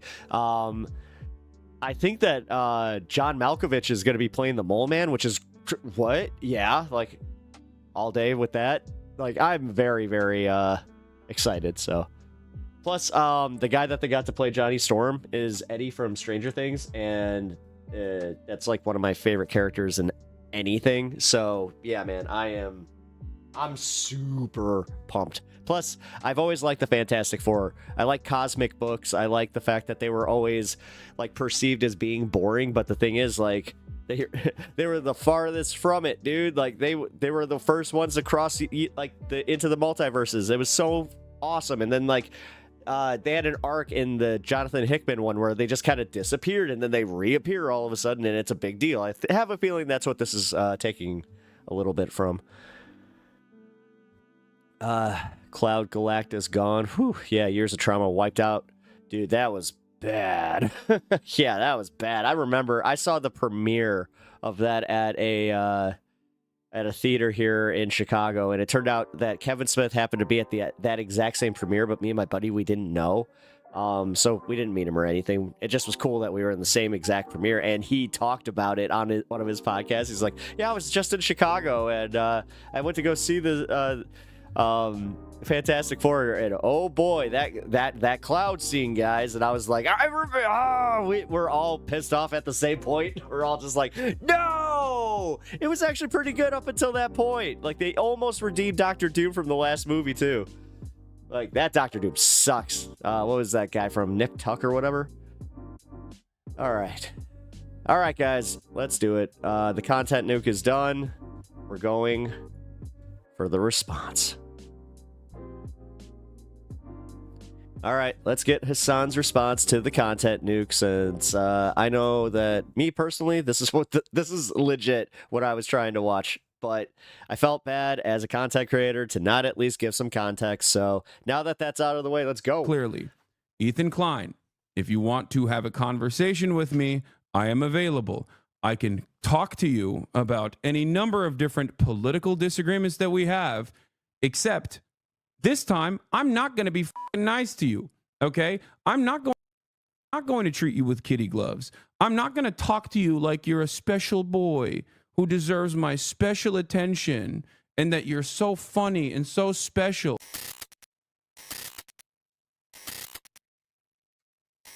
I hope, and I mean this with genuine sincerity and all sincerity, I hope this was like, I hope he got it out of his system, you know? I hope he got it out of his system.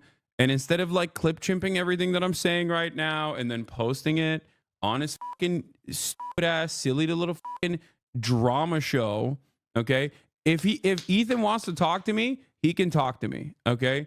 He doesn't have to fucking constantly cry as a 50-year-old adult with 3 children from behind an Instagram story, okay? You can talk to me in person, big dog. You got my fucking phone number. We can have a conversation on your stream. We can have a conversation on my stream. Last time, I had the f***ing baby gloves on, and you cried like a bitch after doing Teddy Fresh ads in the midst of our genocide coverage, okay? That's right, and I'm not talking about the Leftovers episode where he actually cried. That was a beautiful moment, and I was actually very wrong for thinking that actually meant something. It turned out it didn't. Hey, what up, Jeff? How you doing? Mean shit for you at all, okay?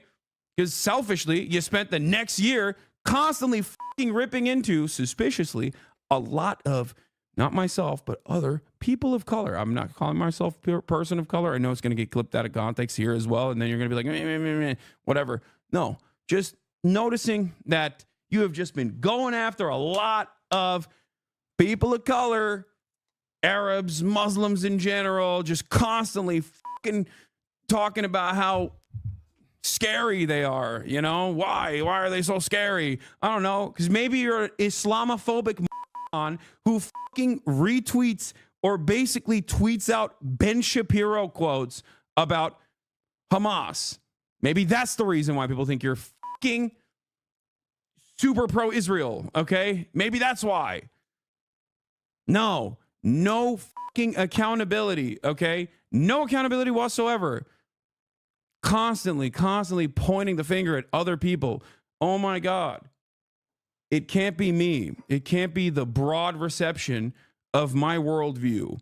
It cannot be the way that people understand where I'm coming from. Okay? The way people have heard the same talk. Why does it look like he's literally like the girl from a Goofy Movie 2? I'm not sure if you guys get this reference from the jazz club that ends up with Max's best friend. It looks like that's the baddie that he's trying to land with that fit. Talking points over and over again from people who are genuinely deeply pro-Israel. Maybe that was the reason why people were saying that. No, it must be because of anti-Semitism.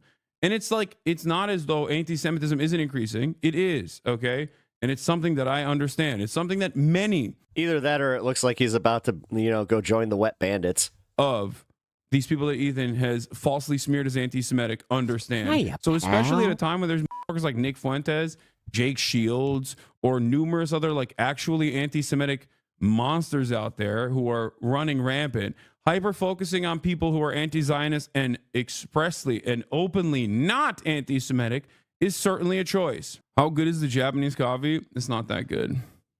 Also, we are going to be watching a real nuke. Ryan Beard made a nuke about Destiny. Who? Hey, smart conservative. It's good to see you. How are you? Who, unlike myself,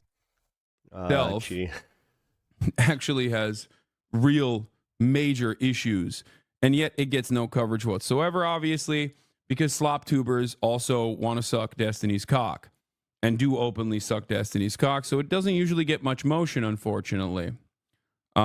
Anyway, but Ethan Klein apologizes for platforming Hassan Piker.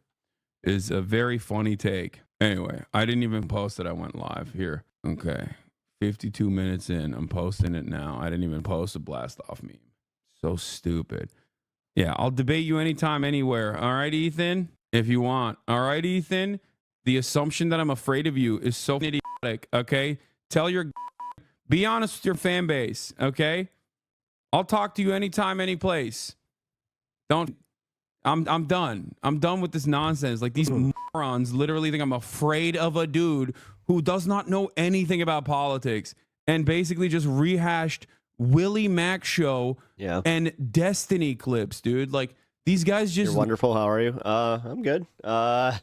Surviving the last 2 weeks of all the confusion and everything, and survived a horrible bout of COVID. So literally go to Reddit. That's it. And they just repeat Reddit talking points over and over and over again.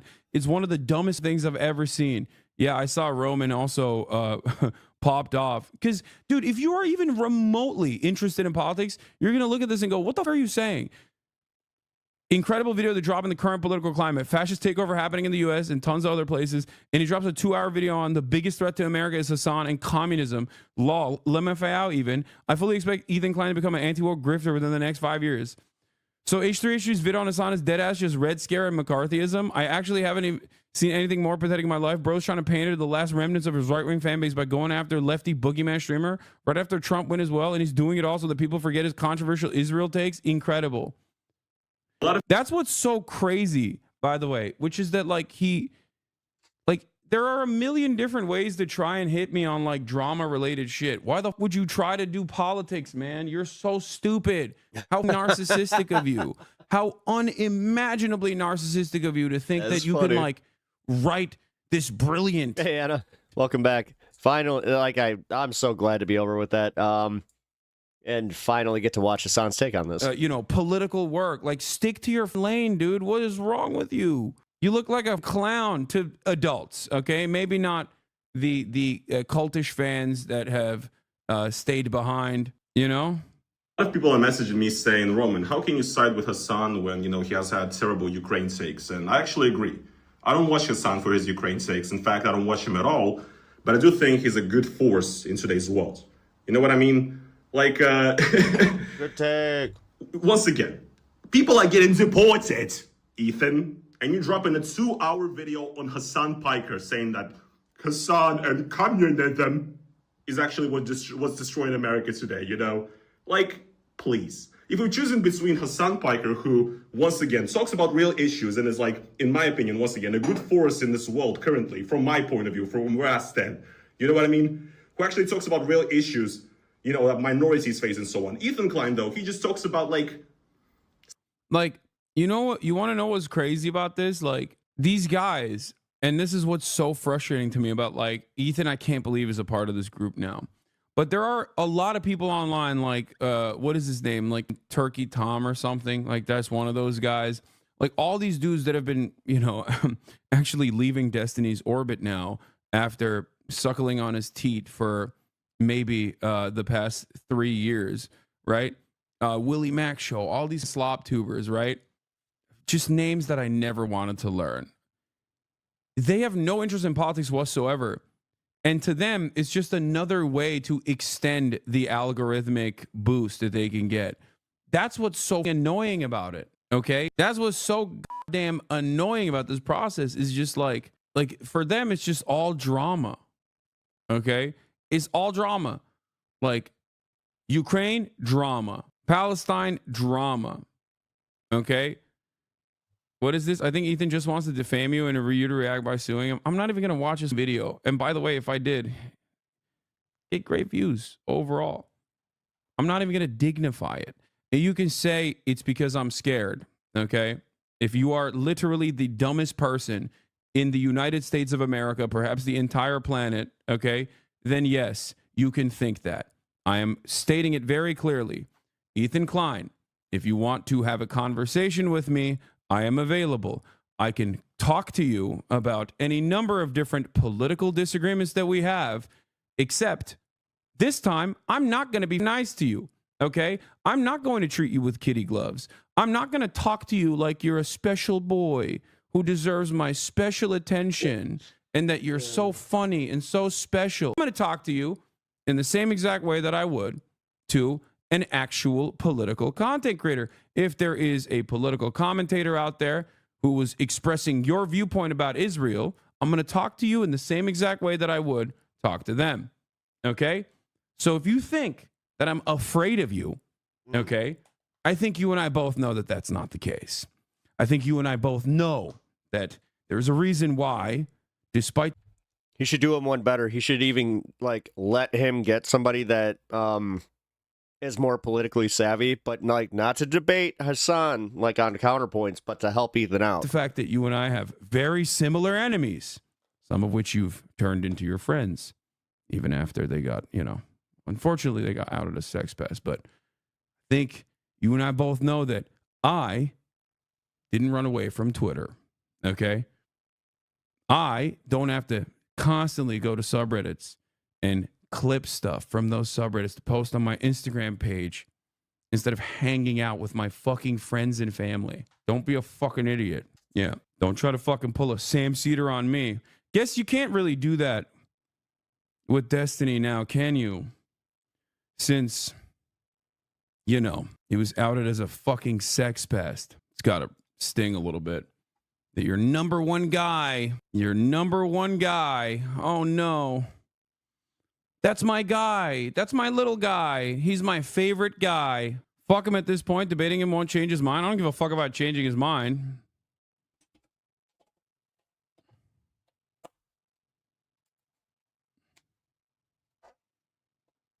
I did. Okay. I tried changing his mind.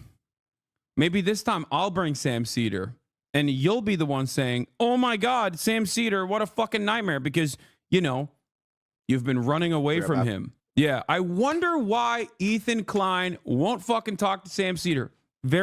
In private correspondence, I told you, okay?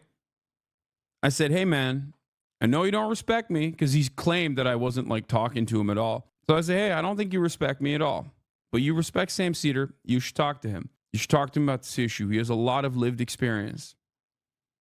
And he said that was fucking anti-Semitic. Everything is anti-Semitic. Anyway.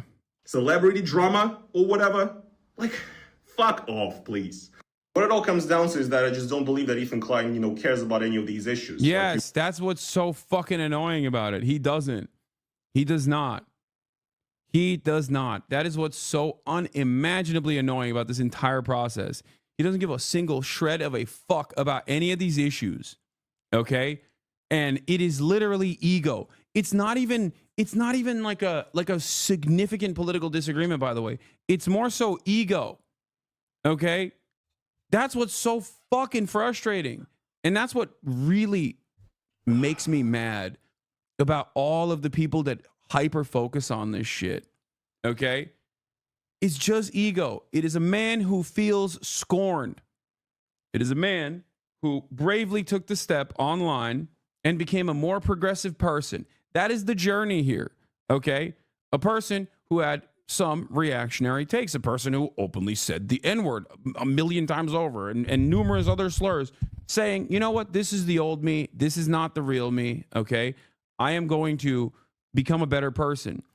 That is a person I will always admire, okay? It doesn't matter if his name is Ethan Klein, doesn't matter who that person is. I will always admire someone who has the dignity and the courage to... Oh, somebody actually asked for the YouTube. To open... Sorry, I plugged myself. say, I was wrong for doing this stuff. This is not who I am. Okay? Just understand. iDubbbz being a great example of this. Right? Yeah, you talking to E about D right now? I know. Yeah, here. They got your mans on sex assault charges. Yeah, the nigga you be hanging with. The nigga you be hanging with. Anyway, but yeah, after you cultivated a fairly progressive online fan base, you turned around and you had some opinions that you demonstrated that were directly at odds with said progressive fan base. And instead of going, hey man, maybe I should really reconsider my output here. I wonder why a lot of these people are saying this in the most narcissistic ways possible. You just looked to blame others. Instead of saying, hey, maybe my output here, maybe my fucking output here is the reason why people are, you know, reacting to what I'm saying in the way that they're reacting to it. You're like, nah, it must be something different. Okay? You said you hid your power level to infiltrate his fan base and turn them against him. Guys clearly lost the plot. Yeah, that's such an insane take, man. No, dog. You actually made your fan base very progressive. Okay? That's what I mean. Also, hid my power level is so funny. Here, yeah, hid my power level. Wax Nightmares, how's it going? You know who actually hid something? Sorry about that. I just caught up to my comments. I didn't actually see this. I did not actually see this, but where is it? Hold on. This was on my subreddit. Where the fuck? Thank you for joining the channel. Also, if you haven't already, like the stream and subscribe to the channel if you can. It's free for you and it makes you awesome. Is it? I'm so ill prepared for this type of shit. I should just if I wanted to do reactions, I should just do like an edited one. You know what I mean? Instead of just like fucking doing this shit on stream, because then I was kind of shocked that he didn't do that. People just like clip whatever they want to and complain about it. Just skip it. No, I saw Ethan talking about how I was like hiding my political opinions. Okay. All right. And it's basically this. The entire quote unquote content nuke is You're this. also kind of borderline teetering on what would most people say is socialism, my guy. Like, wait, what? Let me tell you something about myself then. Yeah. I don't give a shit. Yeah. I don't think that the capitalist organization of the economy is adequate. We don't need to have that conversation. But yes. No, there's no way you believe in that. Hey, listen, I'm one of the biggest pocket watchers ever known to man. Like, I've already summed you up in what you make. And I sum up rappers, I sum up entertainers. Wait a minute. This guy just got busted for soliciting a minor, man. Like, what? What? guy Kai. What? I just did a whole little rap sheet of his thing. Socialism is not a poverty cult. You don't have to be poor to be social. Yeah, DJ Academics, that's who it is. Even though you can still advocate for those who are less fortunate than you. You're also kind of borderline teetering on what would most people say is socialism, my guy. Like, wait, what? Let me tell you something about myself then. Yeah, there you go.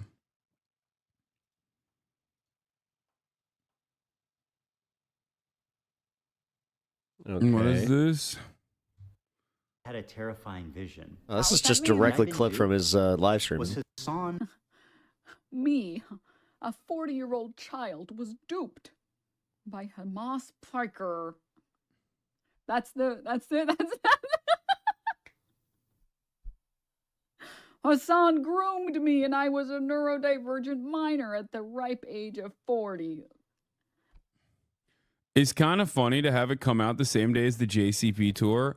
Yeah, these people are also so fucking narcissistic. They, like, people that do slop shit, okay? People that do slop shit are so goddamn narcissistic. It's wild to me that you've been watching Hasan. Yeah. They will unironically say stuff. Another Hasan Reacts channel. No, honestly, this is just one of the biggest stories in, like, the space right now is the Ethan Klein content nuke. So it's, you know, I'm reacting to that. Hasan released his reaction, so, you know, playing the game, man. People bigger than me in my space are doing some stuff, so I'm gonna cover it. Like, oh, well, he did that because of me or something. It's like, no, man, I set this up fucking weeks ago. All right, yeah, bro. He said you hid your views the week you've been promoting, talking to the JCP. Someone. Like, dude, look at my first interview, okay? Look at the first interview that I did with Ethan Klein, okay? Before I ever did the Leftovers podcast, we had an interview, okay? Please understand something. This is from many, okay? This is me. This is, I guess, a piece from his, I guess this is a piece from his video, okay? My hiding being a communist, okay? I had a show on the Young Turks called Agitative Propaganda. Even in these clips, there is a fucking USSR Ushanka behind my head, okay? Planet. Was I being manipulated this whole time? There is a bust. There is a what is it called? A Matryoshka doll of Vladimir Ilyich Lenin. That's Che Guevara. That is another USSR Ushanka behind my head. Okay?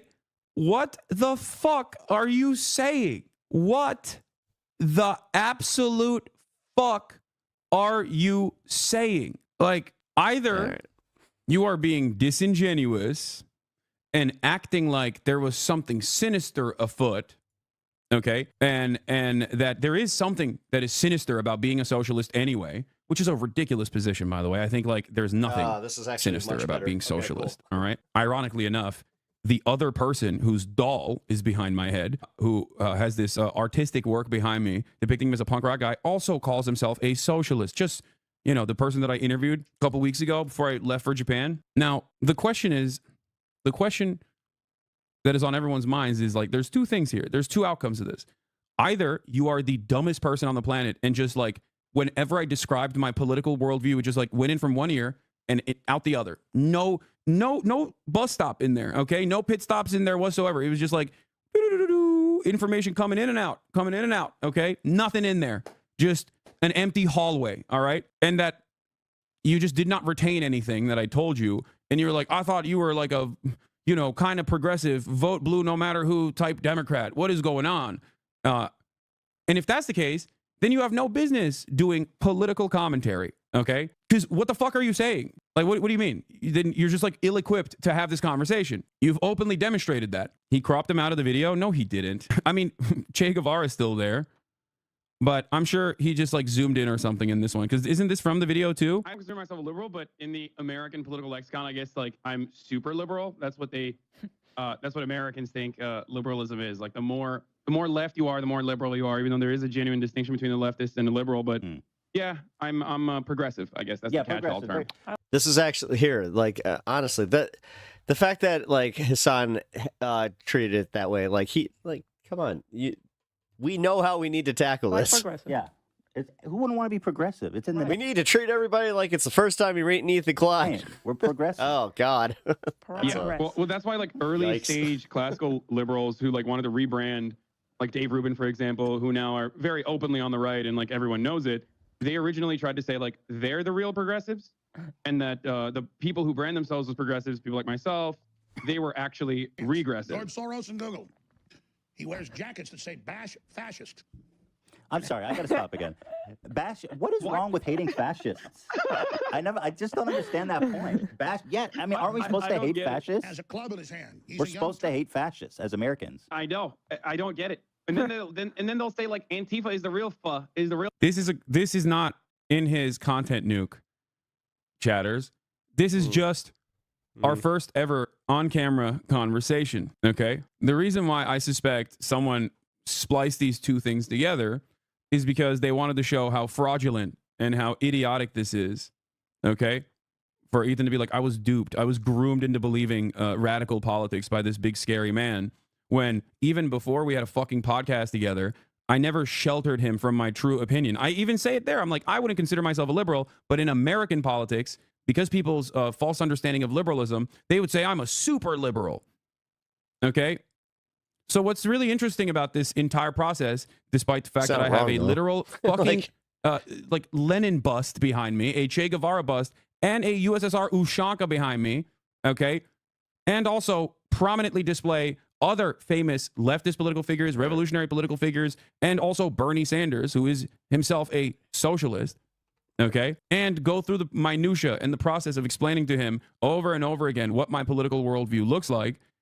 He just, I guess, either A, forgot what that conversation looked like and how that took place, or B, a second thing, and is cynically trying to present it as though I was secretly hiding the truth. Okay? I was secretly hiding the truth. Real fascists. Okay, then still bashing the fascists in that circumstance is still good, no? Like, I don't get it. I thought fascism was like the antithesis of everything America stood for. Yeah. But apparently it's supposed to be. Okay, I'll try not to pause, but there's just It is Kirk, they tasted the blood of 1.5 million Christian Armenians, and they'll taste man flesh again. What the fuck? If they have their way. I think he said he thought you were a dem sock like him. First of all, he's not a democratic socialist. Ethan is barely a social democrat. Okay, what are you talking about? There's a distinction between democratic socialism and social democracy. Social democracy is pro-capitalist. I often will openly state that in a place like the United States of America, it is a reactionary shithole where there's no class consciousness whatsoever, that where, you know, social democrats are seen as radicals in this country, okay? And they're still in line with improving the material conditions of the working class in the United States of America, okay? You told Ethan multiple times that you wish you hid being a socialist. That's the other problem. That's the other issue. I've told him before, but that's not my problem. I'm sorry, man. If you don't understand the difference between a democratic socialist and a social democrat, how the fuck is that my fault, dude? I've explained it before. Like, what are we doing here? Dude, I'm sorry. In the year 2025, we're not doing that. Okay? In the year 2025, we're not gonna let other people's misunderstandings become everybody else's problem, because that's ridiculous. Foul, submit, turn your weapons in. 2. I just jumped in, but didn't this all start because of Gaza? Seems like there were no problems. Yes. No, literally, that's it. People were ruthless to Ethan, okay? It's true. They were. It's true. There were a shit ton of people that were saying some unhinged shit, all right? They were for a year. And there's also a real threat of rising anti-Semitism that's happening in that same time frame, okay? But the problem is, like, while that was going to happen, because there's always a rise in anti-Semitism whenever Israel goes around and says they're killing children for Judaism falsely, right? Turning around and claiming that I'm the reason why all of these people were actively radicalized in the direction of anti-Semitism, mind you. When I spend so much fucking time combating anti-Semitism, so much time educating people on dog whistles, talking about historic fascism, talking about anti-Semitism as a canary in the coal mine of fascism. Like, that's what's so insane about it. It's like, especially coming from a person who knows me, you know what I mean? It's fucking ridiculous. The view of turd breath, sink turd breath. Hasan Pecker. What is he even saying? Oh, he called him Pecker, but it's obviously Piker. Yeah, it's not even like a. That's actually kind of funny. That's the one thing I can actually claim I have in common with Hasan is Pepper, Pecker, ha ha ha ha, because they rhyme. It's not even like a Turkish sounding last name. Yeah. It's normally I've Pecker, legit but had that still, thrown like, at me. It's like, pretty funny a that lot. he's going out of his way to deliberately, mispronounce it, which I love. Yeah. I always love think all they're that. so Great. clever. And are you? He featured a Sneeko fan, anti-Semite stalking Ian, blamed it on you. Yeah, that fucking weirdo clout shark, dating coach, cryptocurrency guy that was fucking annoying us at the goddamn Palestinian encampment at UCLA. Okay, I spent most of my time avoiding that dude when he tried to be on camera, when he found out how many fucking people were watching. Ethan, on the other hand, I think had him on his fucking stream. Why? Possibly to make a mockery of like the Palestinian cause by presenting some random fucking douchebag as like the formative pro-Palestinian voice, you know? Remember when that fucking rando came up to us at the UCLA encampment and we avoided him the entire time? Noticeably uncomfortable that he was just like occupying space over and over again. Yo. What is this? Here's irrefutable proof that Ethan Klein is directly coordinating his messaging against Hasan with Destiny, accused sex criminal in his community. Yeah, I mean, he does. Of course he does. Look at this, dude. Destiny's like, thank God Ethan is like stupid enough to be fucking hyper-focused and hyper-fixated on Hasan when virtually everyone, Ethan included, would normally be talking about how Destiny is fucking sharing sex tapes unconsensually with random girls online that he wants to fuck. Okay, he's like, oh, thank God. There it is. Now it doesn't matter. It doesn't matter. I mean, yeah, he's getting it from Sex Pastini's community. Okay, here's a section of leftovers. It doesn't have to be. Moving America to a purely socialistic society. Instead of my thing is, what is this? Why is H3 Productions using clearly doctored images? Vote for your favorite 2024 streamer, Rising Stars. I voted for Sen. Rising Star Award 1227. This award goes to a streamer who had 1,000 viewers. Oh, this was they put Frogan on there as a meme because they're fucking freaks. She was not nominated last year. Yeah, but now they got what they want. Instead of focusing on Epstein, you're succumbing to Ethan. Don't worry, I got that content nuke right here. Shouts out to Ryan Beard. Okay, as far as I understand, like, here's one of the few instances where someone who at least like has a decent understanding of YouTube drama and has like a political perspective has done this. Yeah, I didn't even finish this Roman clip. Ukraine or China, Xinjiang, the Uyghurs or whatever. He's just using these, clips of Hasan saying disagreeable shit. So essentially be like, look at this, communist, leftist, very bad. You know what's really funny about it as well, specifically as it pertains to like Xinjiang or even Ukraine, okay? These are nuanced geopolitical subjects, okay? These are nuanced conversations about American foreign policy or American foreign adversaries engaging in ruthless politics, right? And I very openly criticize these things. I very openly criticize them. But you clip it, okay? Well, you can clip it in a way to be like, no, he loves it. He loves the shit. He hates the Uyghurs, okay? He hates the Uyghurs. Apparently, he was also talking about how like there is no Associated Press article. The one I was talking about, like he was like, there's no Associated Press article about the re-education camps that definitely existed in Xinjiang. Were shut down. And it's like, dude, like that's literally bare minimum. Okay, that is bare minimum research. Like, look at this. Hey, Mitesh, how's it going? Parentourism. Xinjiang eases his grip, but fear remains. This is bare fucking minimum research, dude. You couldn't just Google it. How are you this evening? You couldn't just Google it. You turned around and you said, oh my God. Why so scared? Do I look scared? What are you talking about? You won't watch the video? Brother, instead of demanding I watch a video, demand Ethan talk to me in person. Okay? Because if you think I'm fearful of Ethan Klein and his political prowess, I'm here to tell you I'm not, okay? Go tell Ethan to have a conversation with me, okay? Just watch the video. Just watch the video. Why can't he have a conversation with me? Why? Is it perhaps easier to clip things that I'm saying out of context in my reaction? Sure, yeah. Keeps one is that up in why? Himself? Yeah. So that he can shelter his audience? Is that the reason why? Or is it because he's actually fucking afraid? Because I think it's the second thing. Just like he was too scared to talk to... That's literally the shock and awe thing. I mean... I think that like I'm just burnt out on the whole like news cycle right now because everybody's acting so surprised. But like what really bothered me is how with each one of his executive orders, there wasn't enough coverage around how they were all going to get challenged legally and how they're not going to go like and just unilaterally be overturned by the Supreme Court. You already had Brett Kavanaugh even say he's like, no, I'm not political puppet. I am still an objective lawyer, and I'm not going to overturn the Constitution just because people want it to be overturned. Sam Cedar in private. How does no one in Ethan's fan base ask these questions? Just an hour plus of you talking out of context and purposely misconstruing you to give him some moral high ground. So you admit you are afraid to watch the video out of fear of being clipped? No, I've already given my responses. But wait, what? Wait, dude, don't you think it's better to have a conversation directly? I thought you guys love debate. What's happening? Are you admitting to fucking clipping shit out of context specifically to smear? What? You think this is a fucking own? That's insane. I mean, I do hate to say it. Like, he should probably watch the video. Dang, dude is in here like, hey, I'm here to clip chimp you. Can you please react to the video so I can, clip chimp it instead of, debating Ethan? Why are you admitting to that? That's what you said you were afraid of? I'm not afraid of it, big dog. Let me tell you. I'm saying there's a more productive way to handle this. So if you think I'm like afraid, why wouldn't I be? I'd be running away from having a conversation with Ethan on this. Because they get banned if they do. His chat is very curated. No, I know. This motherfucker clip shit and wants to see it on stream. Trust I can smell that loser. Oh, yeah. Yeah. Linus Tech I'm already tips. kind of regretting the poop storm that is going to envelop the... Yeah. I don't know if Hasan... I don't know what Hasan's political leanings are. Oh, wait. Here's a Linus Tech Tips video from fucking 2021. Hasan groomed me. He scared me with his radical politics. Anyway, if I was afraid, don't you think I would run away and not want to talk to Ethan? Kavanaugh said he's a decent fella.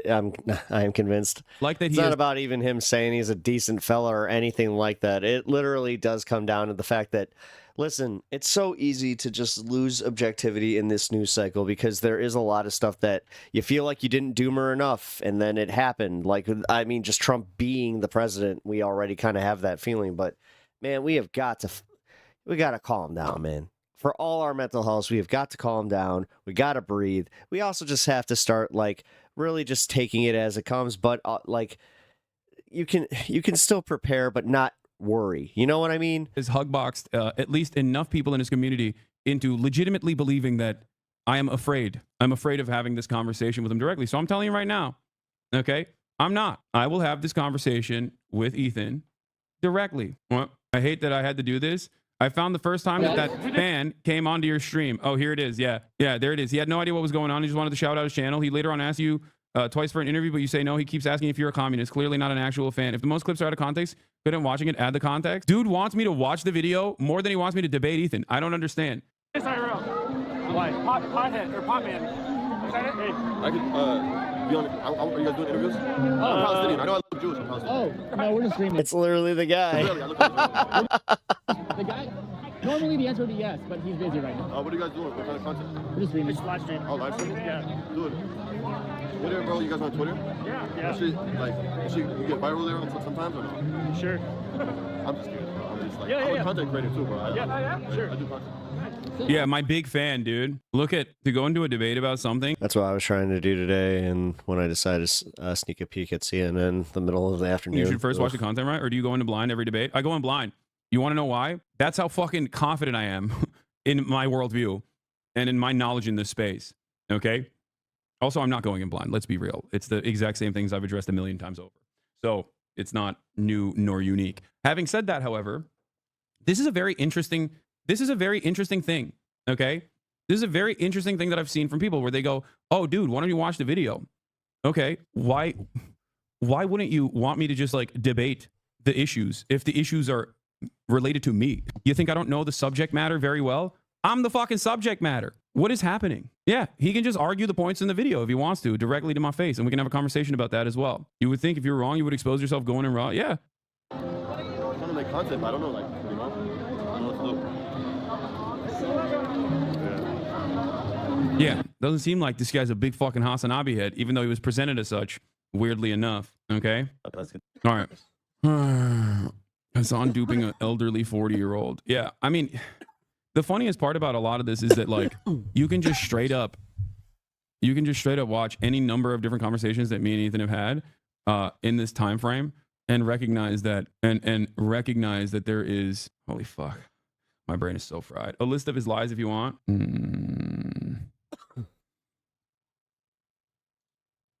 The list of lies made by Ethan Klein. Ethan claims communism is on the rise. From Elon Nazi saluting at Trump's inauguration to the AfD in Germany, communism is clearly not on the rise. Hasan never introduced himself as a social democrat. Hasan talked about education programs, not re-education camps. Hasan never runs full defense of China, especially regarding their treatment of the Uyghurs. Ethan shares an edited clip that cuts out where Hasan explains that he cannot control his chat from calling Ethan a racist for saying racist things. Yeah, that's another one of these fucking annoying little parts about this back and forth and this drama, which is that like the conversation I had with Ethan ended with me saying, Ethan, there's only so much I can do to control the narrative in your favor if you keep saying things that people are going to, people are going to interpret as you being pro-Israel.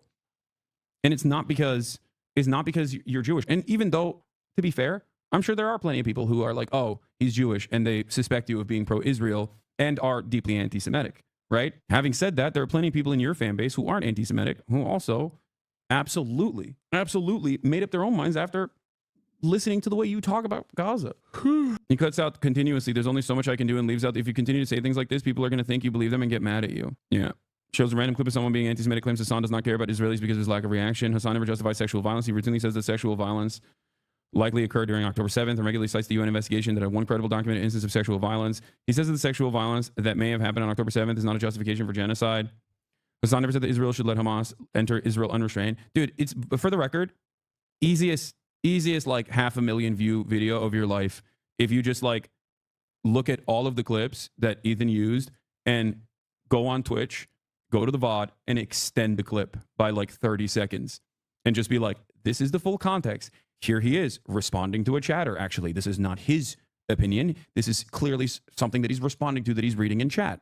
Okay. Or this video was clipped to make it seem like, Hasan is advocating for this position when it's actually the exact opposite position he's advocating for. I'll be completely honest though. Like that's where a lot of these Hasan guys just watched the damn video, then he could actually address that. But to watch this dumbass video to snark, knowing damn well Ethan is a liar. Like these people just want drama. That's not. That's it. Genuinely, people watch this new. I know. The only part about that, there's wanting drama and then there's wanting content. Though, is that there are well-intentioned people that are duped in this process. There are well-intentioned people that will get duped in this process. People who are just like kind-hearted liberals who are probably open-minded to the way I see the world, and if given the opportunity, would recognize that the things that I advocate for, they also agree to, right? But they'll see this video and go, oh, this guy's a dangerous like terrorist lover who loves terrorism. He wants to do terrorism. For example, the fan clip, literally 1 second later, he asks you for an interview and you walk away because the vibes are off. Yeah, it's just like really silly stuff like this. Okay. Anyway, I looked up a video on YouTube yesterday and posted a comment breaking down your interaction with timestamps, the dating and money guy, but you were definitely uncomfortable trying to walk away from the dating and money guy. Yeah. What is this? There's only so much I can do in terms of like stopping the fucking flow of criticism coming your way when you present yourself a certain way to the broader audience and you don't actually show the audience like what the full. If you just want to have a debate or convo, then why did you ignore his messages? Basement dwelling gremlin. Wait, what? Dude, what are you saying, brother? What are you saying, big dog? The last message I sent to him, he did not respond to. Okay? He chose to just like publicly spiral out of control in a way that like virtually everyone, with the exception of the bottom-feeding drama lovers, the bottom-feeding drama perverts can recognize. Actually, you probably recognize it too. You just want to extend the crash out because you don't actually care about Ethan and his well-being either.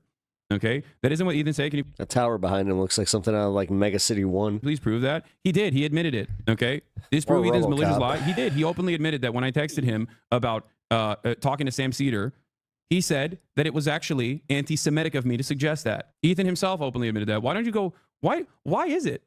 Why is it that none of you guys actually give a fuck about anything? Prove to me that Ethan lied now. Yeah, he's like, please show your text message. Anyway, is it me or has E become just a lolcow to these people? Yes.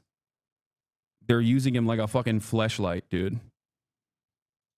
There is not a single dissenting voice with his fucking straight up radical, anti-American, anti-Semitic. You want some of this? You want some of this? Okay. Fucking pro-China, pro-Russia, pro-terrorism takes. This is fringe, psychotic shit that is not normal.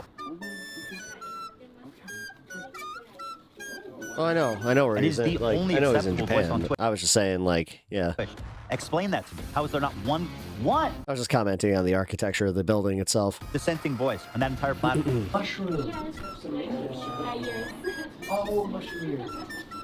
Nobody. If I can figure out a way to, like, medicate myself in a way that, because like they're so strict with the anti-420 policy in Japan that it makes me very apprehensive to go because I'm very, very reliant on it to sleep and in general. So it's one of those things where I'm like, oh, Oh, that kind of puts a damper on that.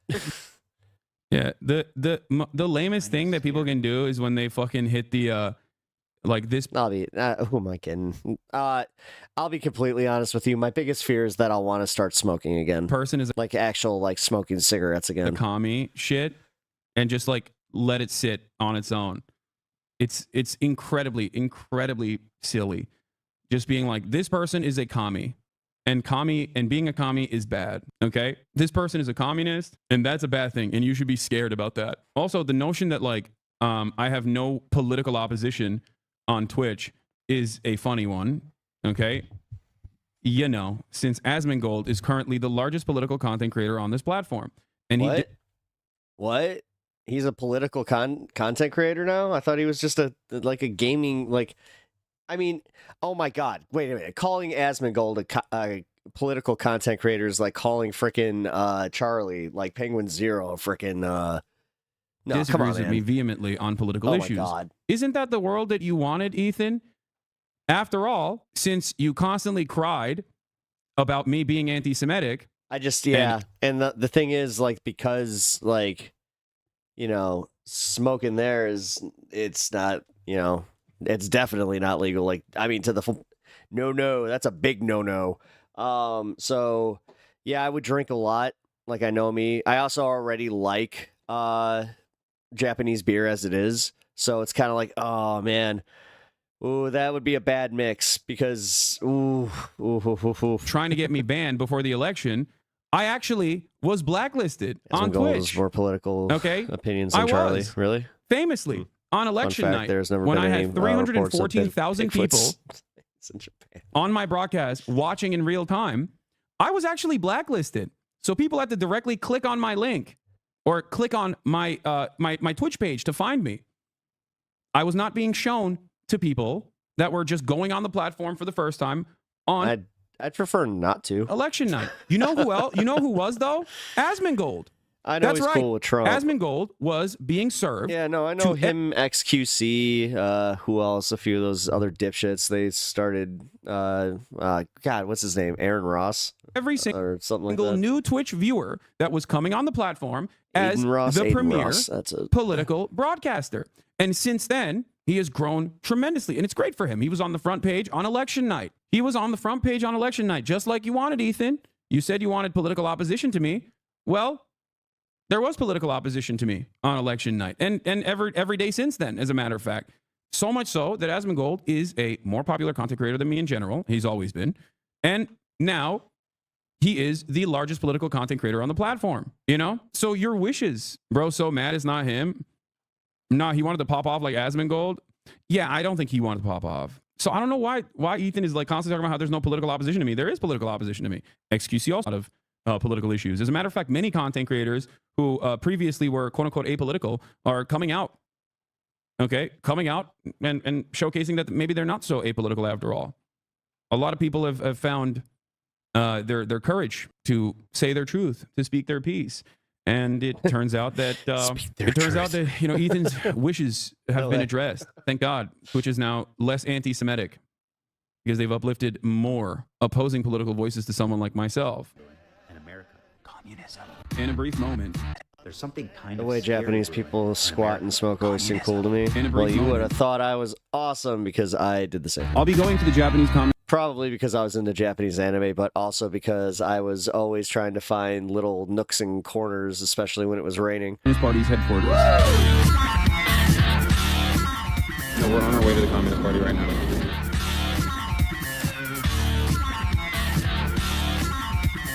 This is so wait, dumb. Hold on. It's not sped up enough. What the hell's going on here? No.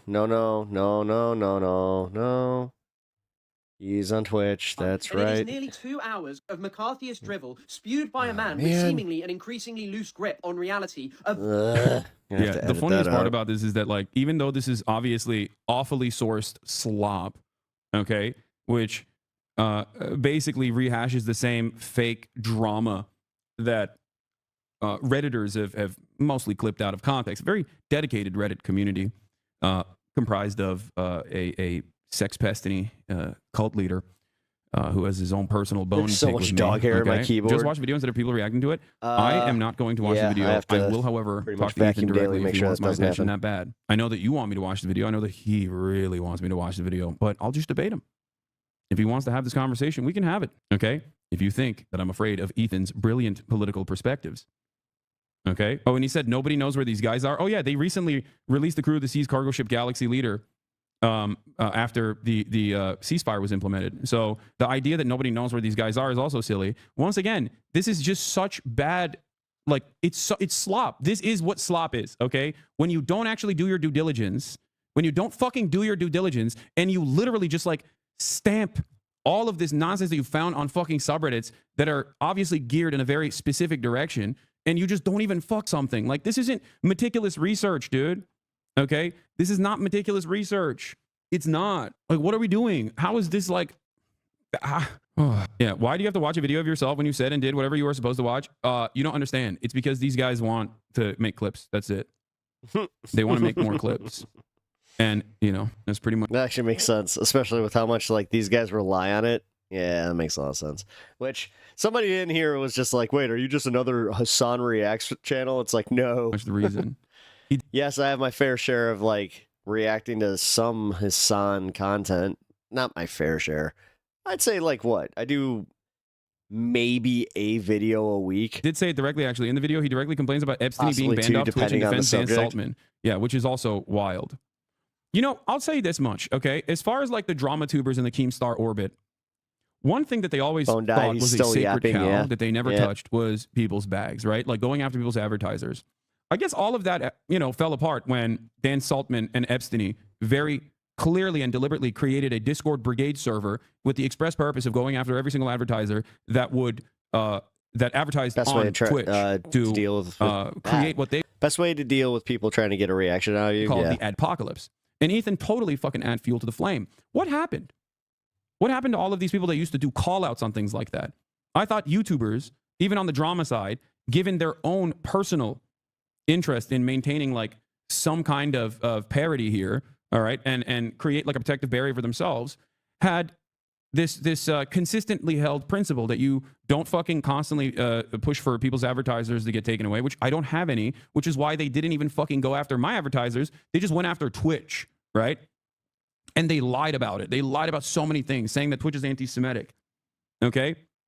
Yeah, here it is. Twitch never banned Israel. 95,000 new accounts were created, and Bloomberg News exposed Dan and Destiny for lying, but they covered it up, and they deceived Ethan Klein. Here is r/YouTube drama. It's so crazy because there's like an entire Bloomberg article dedicated to this, which, again, Ethan could read. She should lose her job and either be suspended for a year or never be hired again. I just saw something. Okay. I understand what happened here. The emails accused Twitch of suspending all Israeli accounts for a year. A claim the company debunked. Yeah, go back. Do you see what she did? Well, like So that's like that would be an egregious. That's like journalistic malpractice. That's a fabricated quote. I don't understand how this happens though. Like how does someone keep their job after doing this type of shit? Because like the thing is, I also What is I sent happening? this to the Okay. editor, and I said this was incorrect and that I've never said this. Okay. You're sure that your emails don't have the? Yes. You sure? Yes. You can go to the site and click the button. It's been the same. I've never. Why would I ever say about to that say, they what the suspended fuck is he Israeli watching? users? I know that's not true. No one would ever say that. I've never said this, and they're saying that I have said this. I did. Listen, I sent an email to the editor, and I said I demanded a retraction or a correction on it. If they don't, Does he live in your head rent free? Who? Your mom? Careful, you get banned off X now. Shrug. I'm a white male chatting. fuck it, I will sue him. Oh no! Wait, hold on.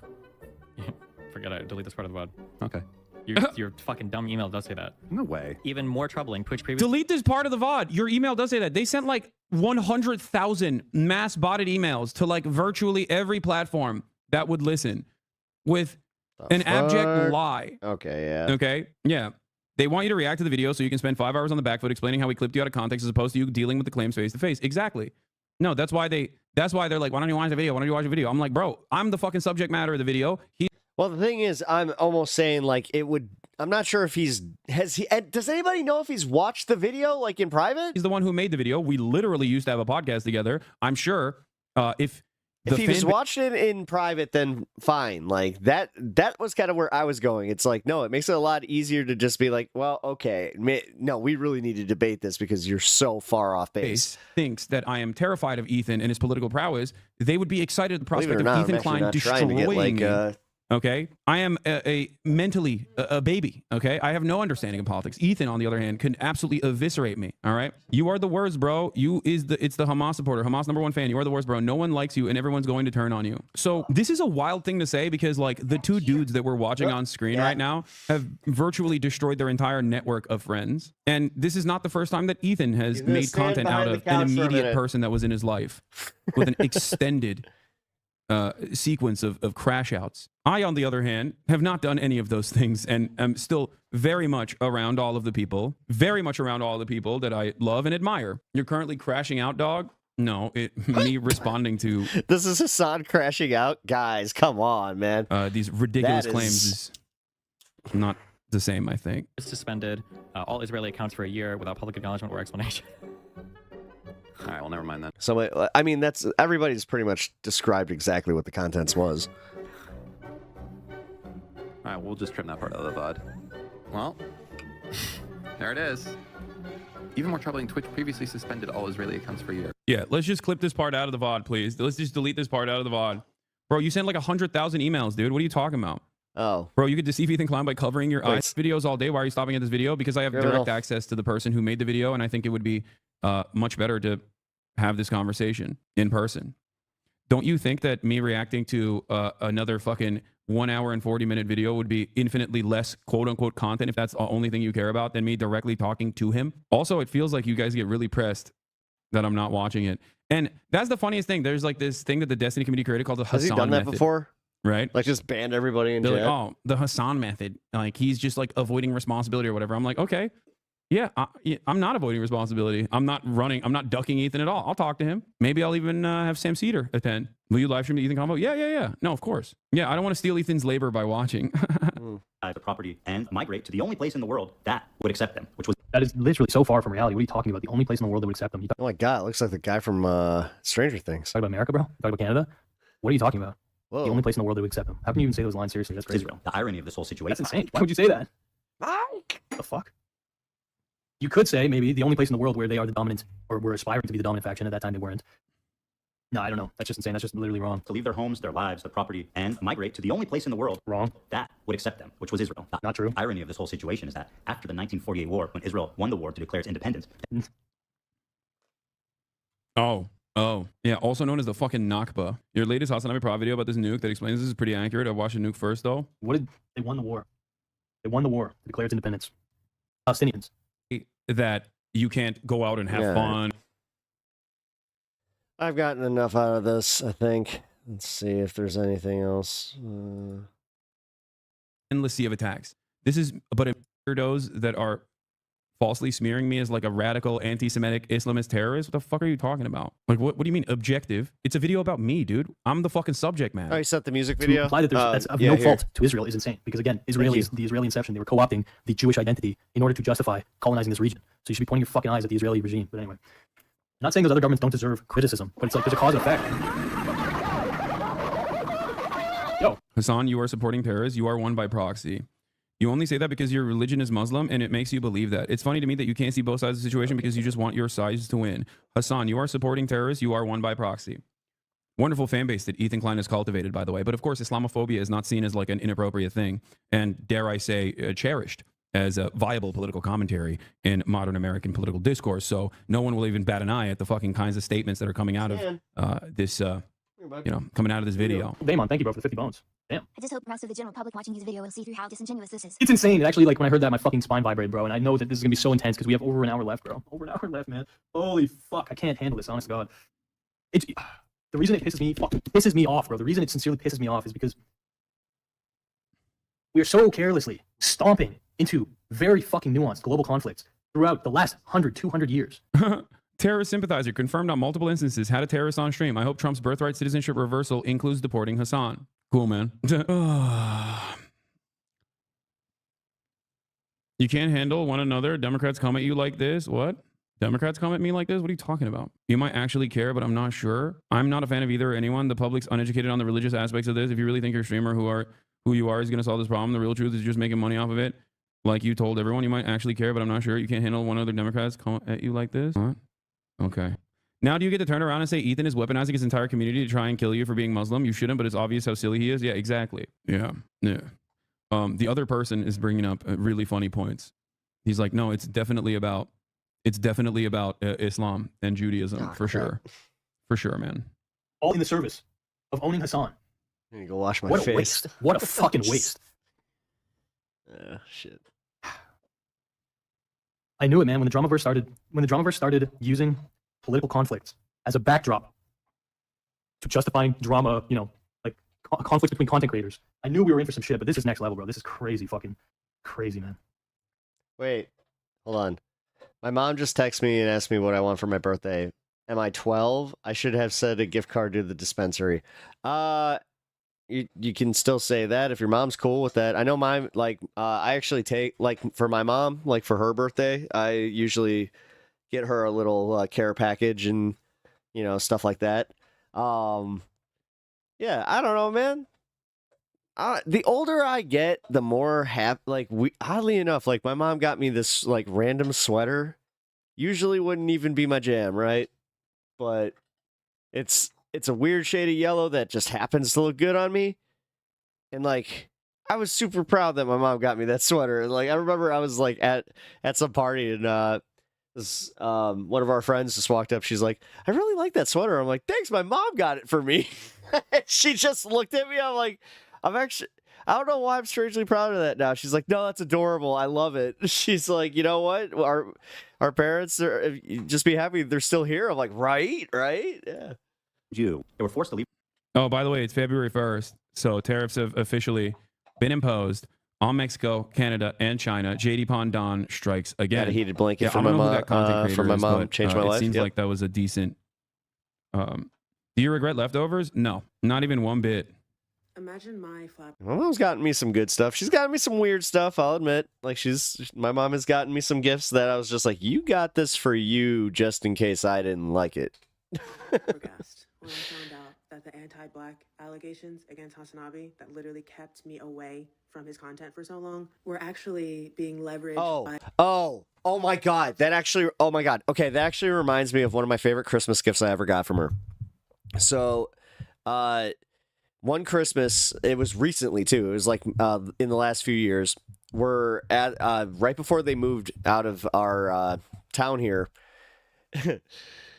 So she has a bunch of boxes underneath the tree that I'm like, these are huge. And like, I kind of got that feeling that when you see a bunch of boxes with your name on them, that I turned into a little kid again, almost, like, where I was just like wondering, like, what could that be? Like, I didn't tell her anything. Like, that's crazy. Like, what would she get me? That's nuts. So, me and my wife, we start opening these things, and we look at each other after opening these two gifts that were candles, but they weren't like our style of candles. They were 1000% her style of candles, because like my mom's kind of into like that gold with like the like ruby red. I always said her style was very Home Alone, like the house from Home Alone. So at one point, like, we open the big part of the gift, and it's literally candle stands, golden candle stands, and me and my wife just look at each other like, thanks. And she's like, do you not like them? Because I could just take them back, or, you know, I could just keep them. And we were like, okay. And like, we're like, this is kind of more your style. And the thing is, she planned that. She totally planned that. And she told me this. So as we're leaving, she's just like, thank you. I'm like, what? She's like, oh, well, my husband wouldn't have let me really get those. So I kind of had to hide those as a Christmas present. And I knew he'd get mad that if I marked them as his or mine. So thank you. I was like, did you just really get me in your scheme like that? Like, what? What? That was crazy. I was kind of like, Don't put that smoke on me next time. Like, damn. Kamala Harris voters. But at the same time, I have to respect it. Like, you kind of have to respect upset it. that that man would not bend the knee to a genocidal girl boss. Now imagine how my flabbergast intensified when I created a positive narrative around the aforementioned. Yeah. This, for the record, is like Tariffs a very are good. commonplace opinion.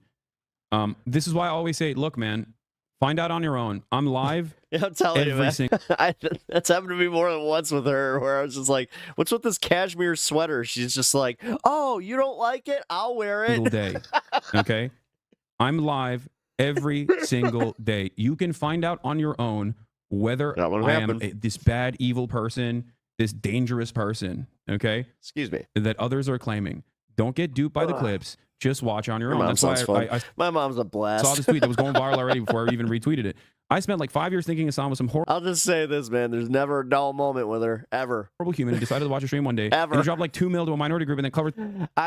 Every time that she calls me, like, dude, she just called me yesterday, and she's like, she's sick, right? And you think that, like, she's sick, she can't get in any trouble. She just starts going off. She's just like, you don't understand what it's like to be in Tennessee and be the liberal person in the sea of stupid Trumpers. She's like, they call me rhino, they call me liberal.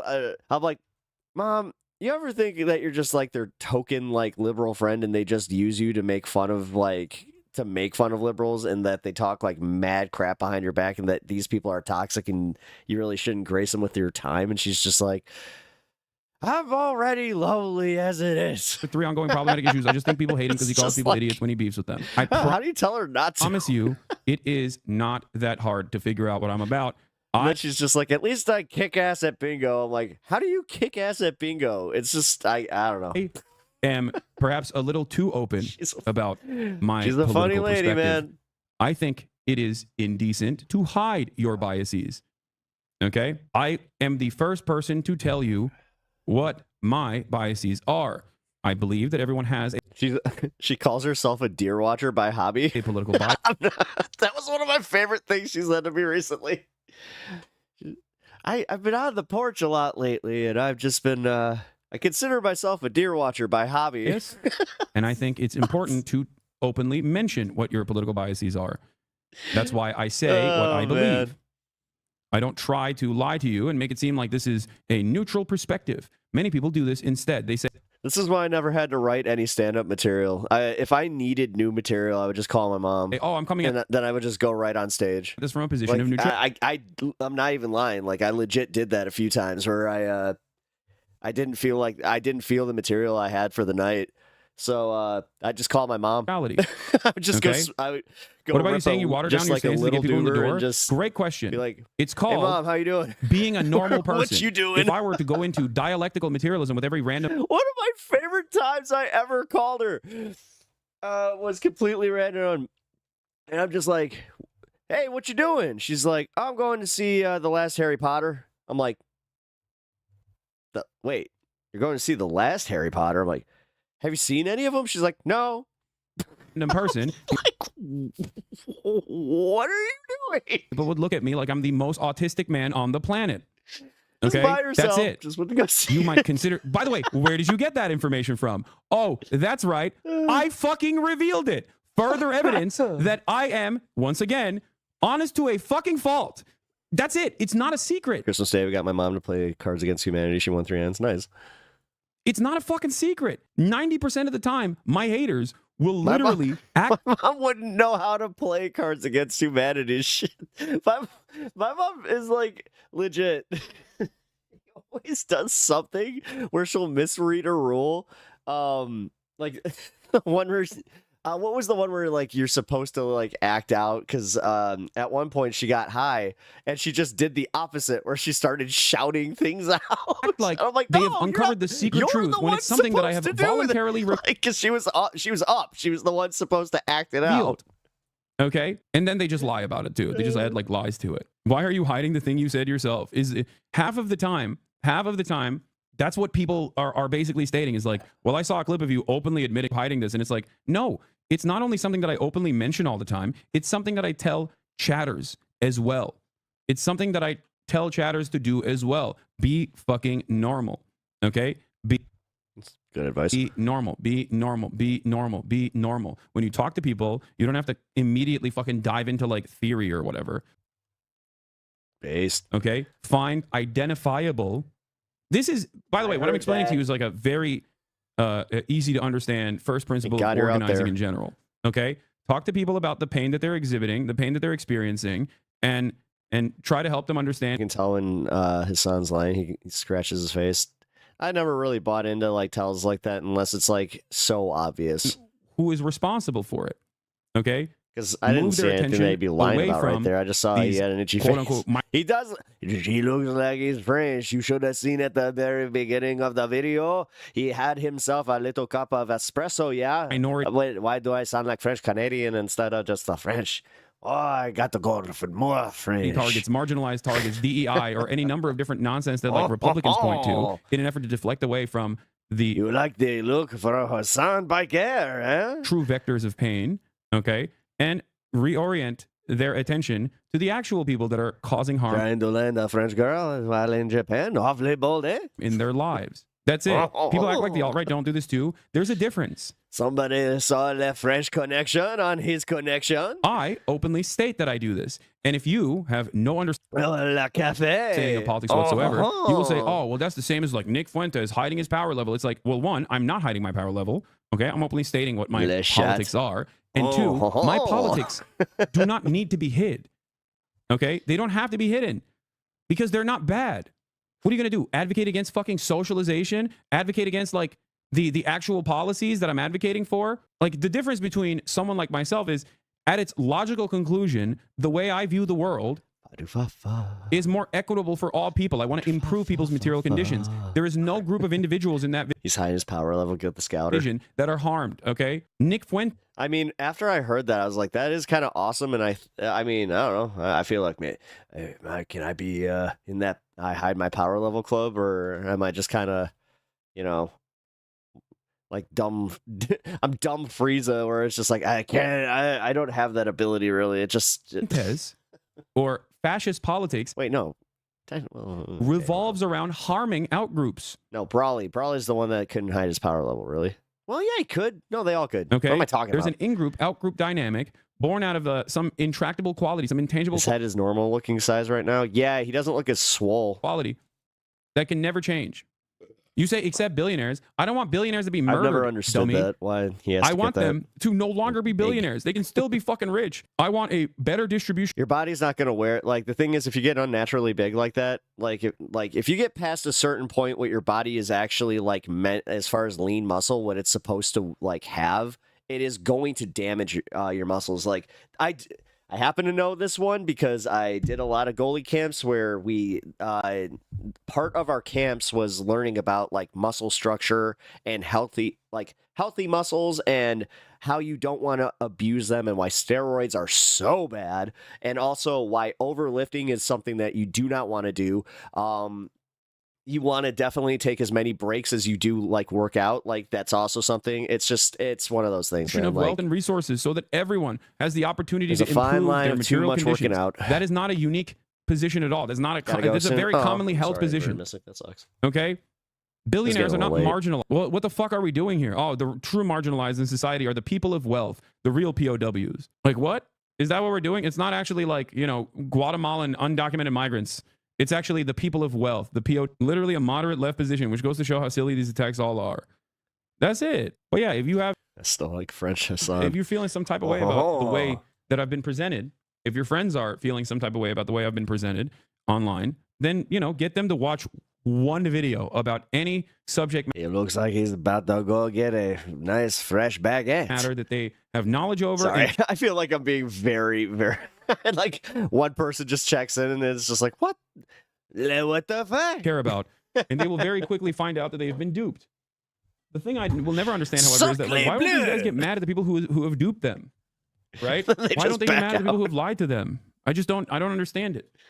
Hasanabi for leveraging his ability to fit squarely I gotta within pee. Eurocentric beauty standards to bear a symbol of resistance, which overall makes symbols of resistance more socially acceptable, therefore this is a net good. And then a black person comments that actually they're disappointed in me for uplifting someone who is so clearly anti-black. And when they were prompted to provide evidence, they said that apparently Hasan Piker leveraged his fan base to dogpile on a black woman, but the black woman was who? du fromage? Candace fucking Owens. Y'all realize that's literally what Zionists do, right? You critique the state of Israel and they call you anti-Semitic. I've also, as a black person, been called anti-black because I criticize somebody's millionaire or billionaire black fave. I can't stop, Whichever fave you're damn thinking of is the one that I'm talking about. And unfortunately, I'm gonna have to go Dr. Umar on y'all because I can't fucking have y'all run around these streets making black people look fucking stupid like this. It's officially Black History Month, so now we have to call a spade a spade and say that we see you, Negro liberals. Y'all are so aggressively not slick that it's actually embarrassing. Turtleneck just You starts pacified naturally the struggle forming. of your ancestors and everything that your skin color is supposed to stand for to make a white man's dollar. This is like a proved behavior, symbiote. and I'm not gonna have it. symbiote Nobody has got hates me, the fact that we can no longer trust what black people say just because they're black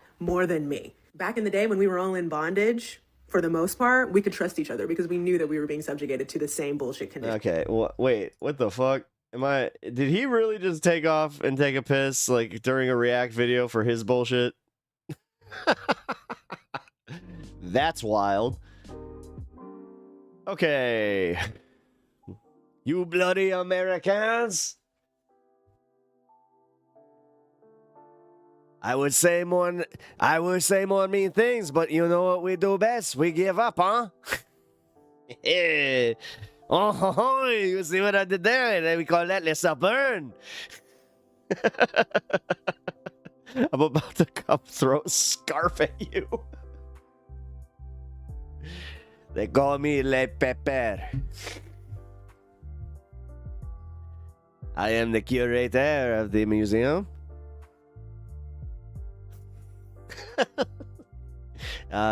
We call it the Museum of Fine Spices, yeah? Or the curation of fine spices.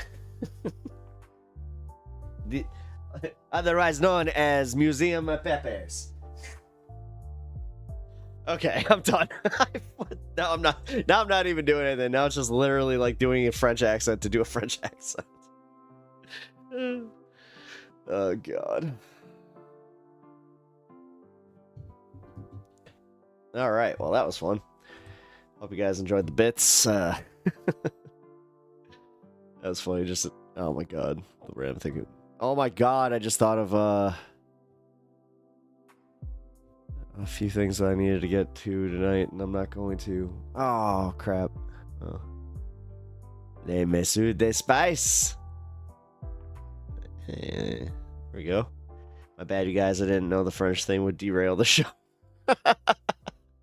Yeah, man. I think this qualifies as something a little bit more than a stun lock. That one was borderline derailing. Because, yeah, well, I hate to say it. Like, come on, dude. Like, the son, like, went and took a piss, and I'm just like, wait, what is happening here? But, I hope you guys enjoyed that. Like, man, that was damn near 4 hours of the show was just the Hasan Ethan thing. My final thoughts are, I'm glad it's over. So, I hope that I don't have to do that again. So. Oh man. So if you guys haven't already, leave a like on the stream. That really helps me out. Also sub to the channel over on YouTube. It really helps me out. You guys are awesome who already have, of course. Come on, man. And then over on Twitch, yeah, if you haven't followed already. And then I'd be like, oh, yeah, TikTok. But I broke community guidelines, guys. Apparently, political propaganda is considered hate speech. I just pulled up their TOS. I would read that with you if I wouldn't get in trouble. So, which it's so messed up how it's open source, but for some reason, you know, they'd be like, oh, you broke TOS by making a slam video against us. Anyway, oh god, can we roll into the 420 fun half? What, an hour 20 later? Oh, how's everybody doing? I appreciate you hanging through that content. Ugh. Anyway. I hope everybody understands where I was going with the French thing, where that was nowhere and that it was all jokes. So Kirk is cool. Hell yeah, Kirk is cool. Kirk's a man. Jeff, you're the man. You're a great dad, man. Your son is very lucky to have you. Because, yeah. Not everybody's dads are, you know, the cheerleaders for their kids, so. That you are. Wait, what is this? Ooh. Actually, you know what? We got emergency content. We got emergency content, and it's drama, and it's Hasan, so I'm gonna get it out of the freaking way right now, since somebody, I don't know, who the hell sent me that? It's one of the mods. Okay, cool. I appreciate it. Here we go. The sickening feeling that accompanies all this, especially with Palestine. Chatters, I've told you this already. Being a leftist is being on the right side of history, being correct but too early, and also constantly getting yelled at, constantly engaging in, constantly talking about things that are directly at odds with the powers that with the pre-existing hierarchy. You're gonna lose a lot. Okay, that's it. You're gonna lose a lot. So get ready for it. But just, you know, as long as you know that your moral compass is correct and you don't lose yourself to the whims of I don't know, wanting a tiny bit of victory in the short term, you just have to keep putting your best foot forward with the knowledge that you're doing the right thing and you're doing right by others. That's it. Like Jank and Anna lol. I mean, I've talked about this a lot. He's seriously, I was about to say, is he going to eat on stream? Is he going to eat on stream? Reactionary thought is alluring. So when you start training your brain to believe it's the things fun from half, a reactionary finally. point of view, you start basically, it's the opposite of muscle training, right? If you don't actually constantly work out, you're inevitably going to become a weaker person. Your muscles are going to go away. Yeah, but you know what? Here's one thing I will also say is that you're going to save your joints. That's kind of where I was going with also people overworking their shit. Because I can't tell you how many people I know that have just completely either permanently damaged themselves or like later in life, they like take their testosterone. They're like in their mid 40s. They listen to Joe Rogan and all of a sudden they have 2 blown ACLs and they're just like, oh, what do you mean? I followed the regimen. And then instead of just being like, you know, listening to their bodies. Maybe even be replaced with I'm not trying to not advocate for like working out. Like cardio, like definitely do some cardio, definitely like work out. Yoga's like one of the best things you can do. But yeah, man, I'm very in my world, especially with all the like training that I've had and on top of it, just like what I've been through. Nah, you got to be very kind to yourself because I've listened to the wrong idiots and I pushed myself too hard and I tore my rotator that way. You know, I gave myself a kidney stone because I, again, listened to the wrong nutritionists. And even though I was drinking ass tons of water, I still developed a kidney stone. So it was just, you got to be so careful with fitness, man. Fat. Just, okay. Just That's aside. how I feel about critical thinking. If you engage in critical thinking and you constantly do it and you apply it all the time, okay, you cause that muscle not to atrophy. Reactionary thinking, on the other hand, is atrophy. And it slowly creeps in. It slowly creeps in. And it can be on a number of different issues. It can be on Israel-Palestine. And as long as it's left unaddressed, I think for many people, they still can fancy themselves to be progressive, except for Palestine. and go along with it for years and years. But obviously, the events that have unfolded over the past 16 months have caused those contradictions to be in the forefront, which are causing people's brains to collapse. For others, it can be about crime, right? You see crime taking place in front of you and you just kind of lose it, where you go, oh my God, this is like a genuinely emotionally traumatic moment. Why is nobody doing something to address this? And then that's when reactionary thinking kicks in.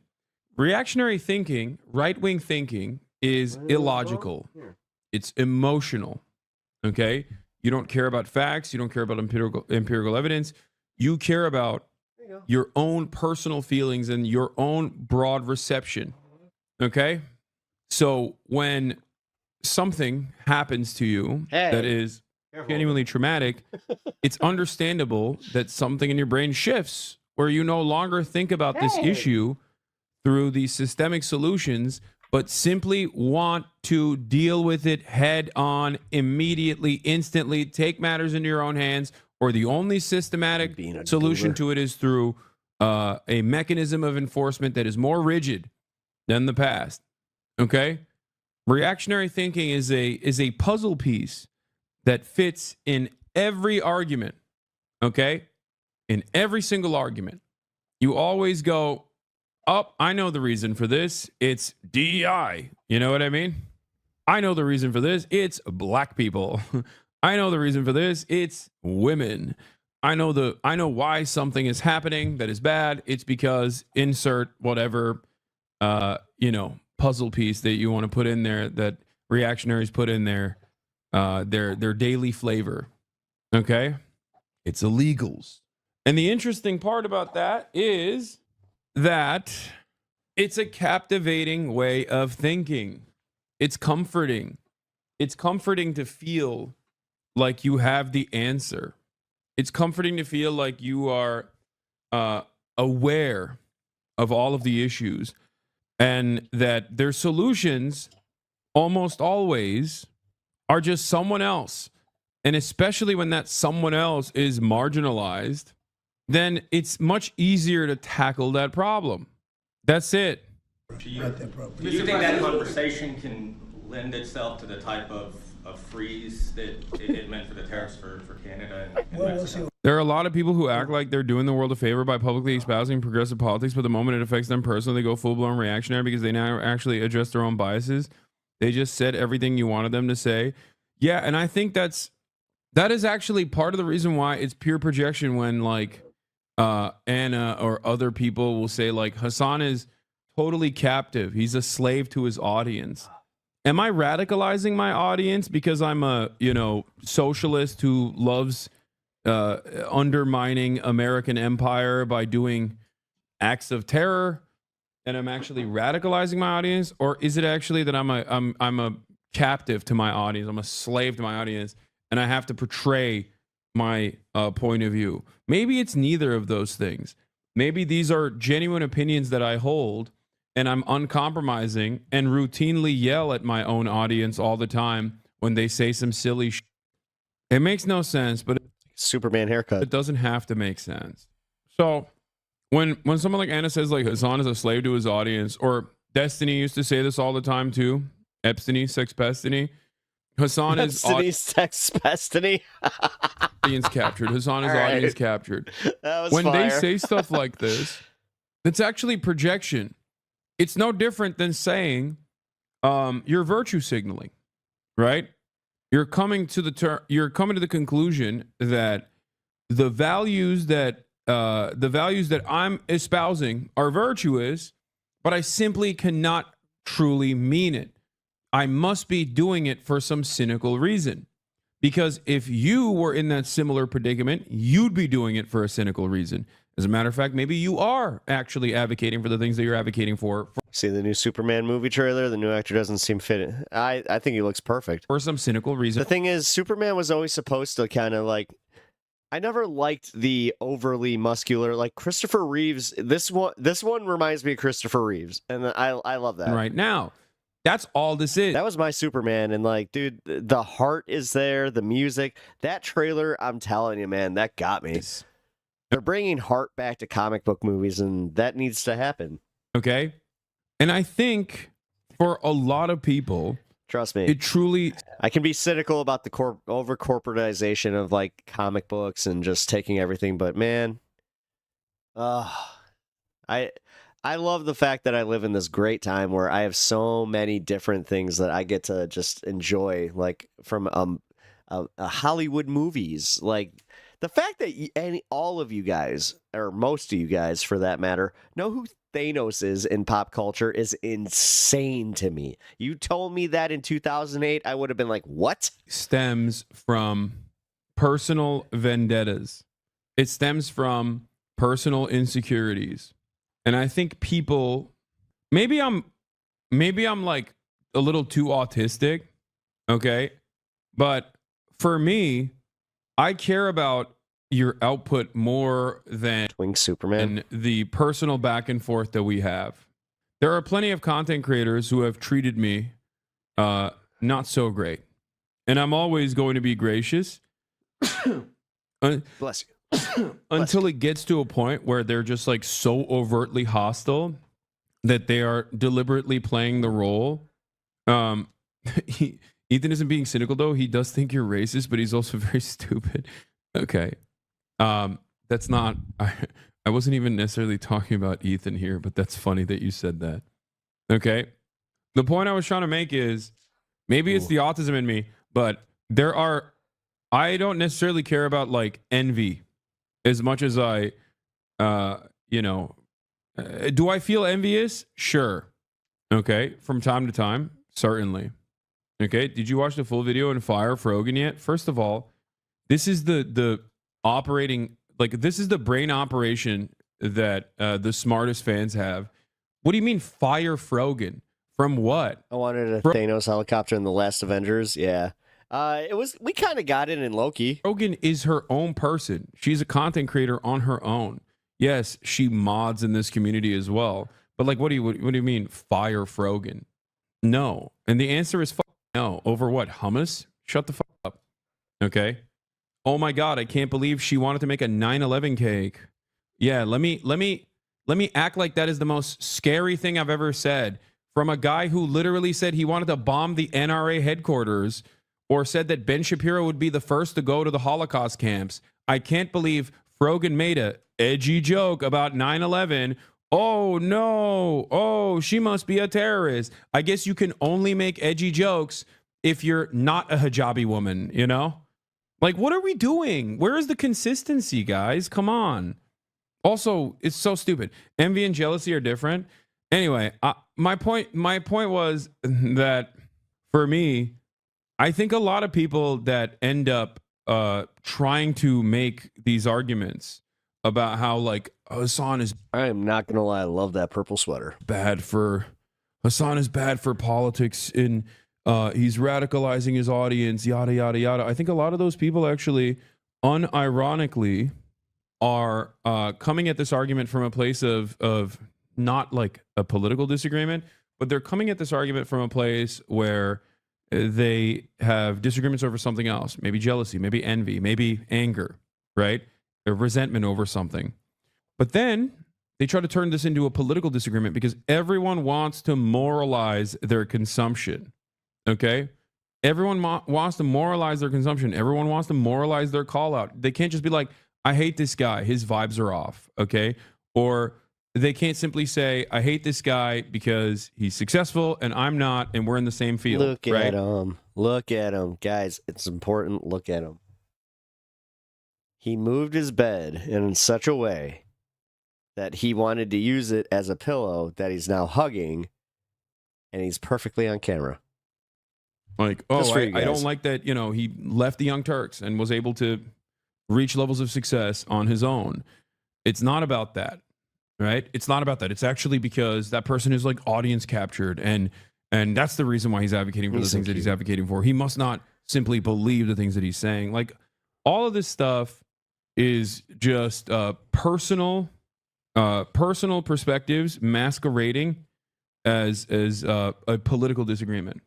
And as long as all right, Thank you for the emergency content there. That was actually pretty good.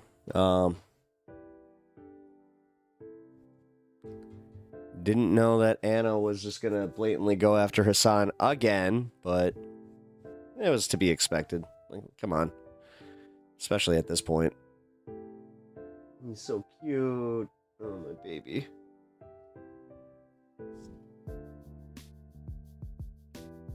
Oh, yeah. He's so silky smooth. Can't see, need stand cam. Stand cam's right here. What are you talking about? Stand cam's up. Anna's on life support. Yeah, dude. I mean, Mitesh, were you here for yesterday's show where we watched Anna essentially crash out on air? Like, she crashed out, like, on the bonus show, and she just, like, she legit, dude. And I mean, it was legit. To the point where I kind of felt bad for Jank, where he looked shocked, and he was just like, just calm down, because she's like, I don't think I could do this anymore, Jank. Like, and it was real. It was very real. So, yeah, you are. You didn't see him there. I was like, what are you talking about? Yeah, you saw that. Okay, cool. Oh, God, guys. She could go full right. I don't care. Or I don't think Jen can. No. No, and you know, I'm telling you, it's coming. It's coming. And my theory stands that it's either her husband that moved far, like full right, or that neighbor might be more than a neighbor. Just saying. I don't like speculating on stuff like that, but she put it out there, so.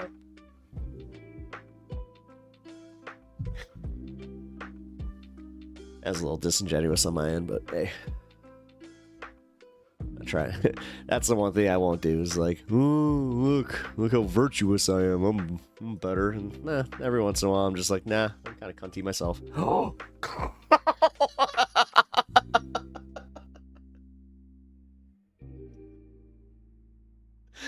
That left my mouth so fast.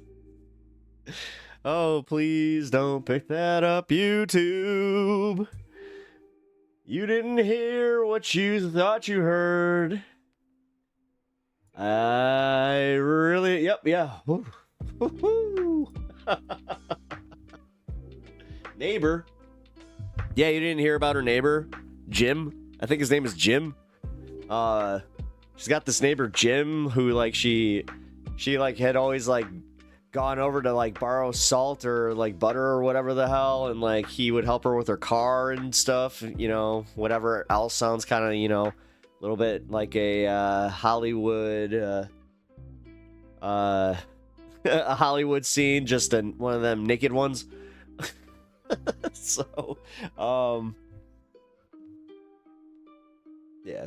And apparently the guy was a Trump supporter, and she's just like, I never knew, and we had a great conversation, and he really changed my mind about how I've been freaking out all this time, and everything's been hyperbolic, and the left is just being so silly. They're being silly gooses. Aww.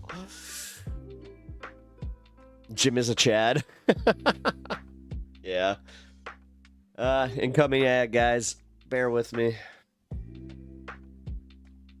YouTube gave me the choice to just run it now, or it would run in like a sequence. We'll just do it now. Get the mid-roll. Left is being silly as Trump burns the country down. That's what I was saying, Devil Man.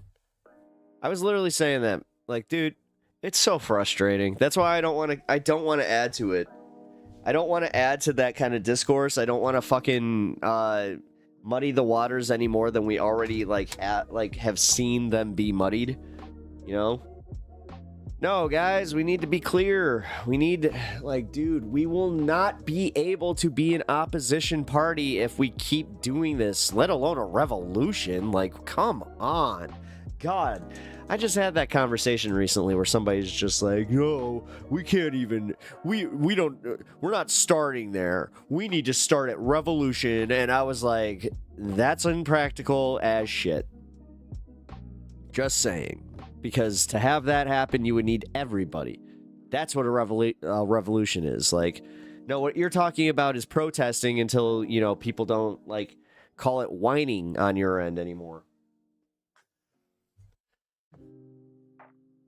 She's a liberal, not a socialist, so self-interested, ultimately. Duke, careful with just putting all these freaking labels on people.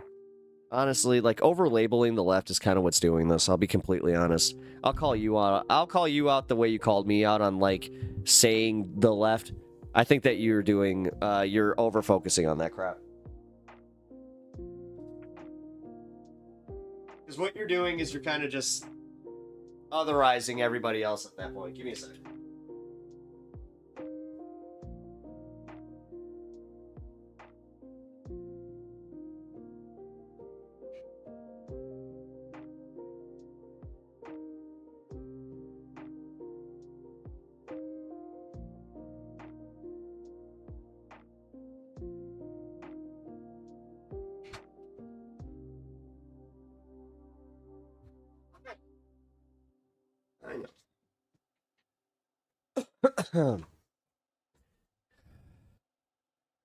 Going off the rails on a crazy train. Okay, off the rails. Oh, sorry. I love that song.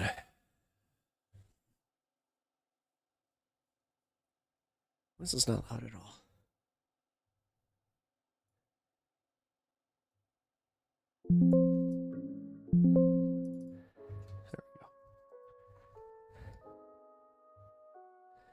But yeah, anyway, I digress with the whole thing with the Anna Kasparian thing.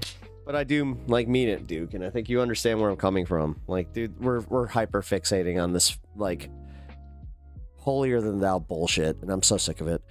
Hello, what do we think of the Greg Palast election theft argument?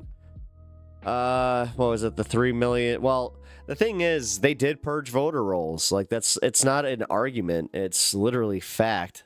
So, like, the thing is, you got a bunch of dude, the psyops that worked on this one, you got to give it to them. Where, like, they disaffected the entire Democratic Party, the people who supported them. So, like, even if it was stolen, they didn't give a shit. They were just like, whatever, man. Like,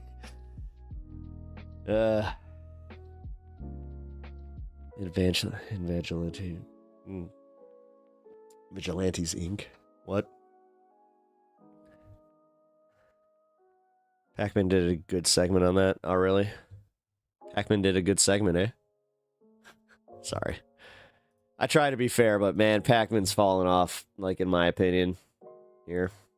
All right, y'all. So we talked a little bit about this the other day, but I wanted to dive in it more with you. So this is in the Daily Mail. Hedge funds' massive bet on stock market crash raises alarm for 401ks. And damn, we have almost like dead-on lighting. Risks ire of Trump.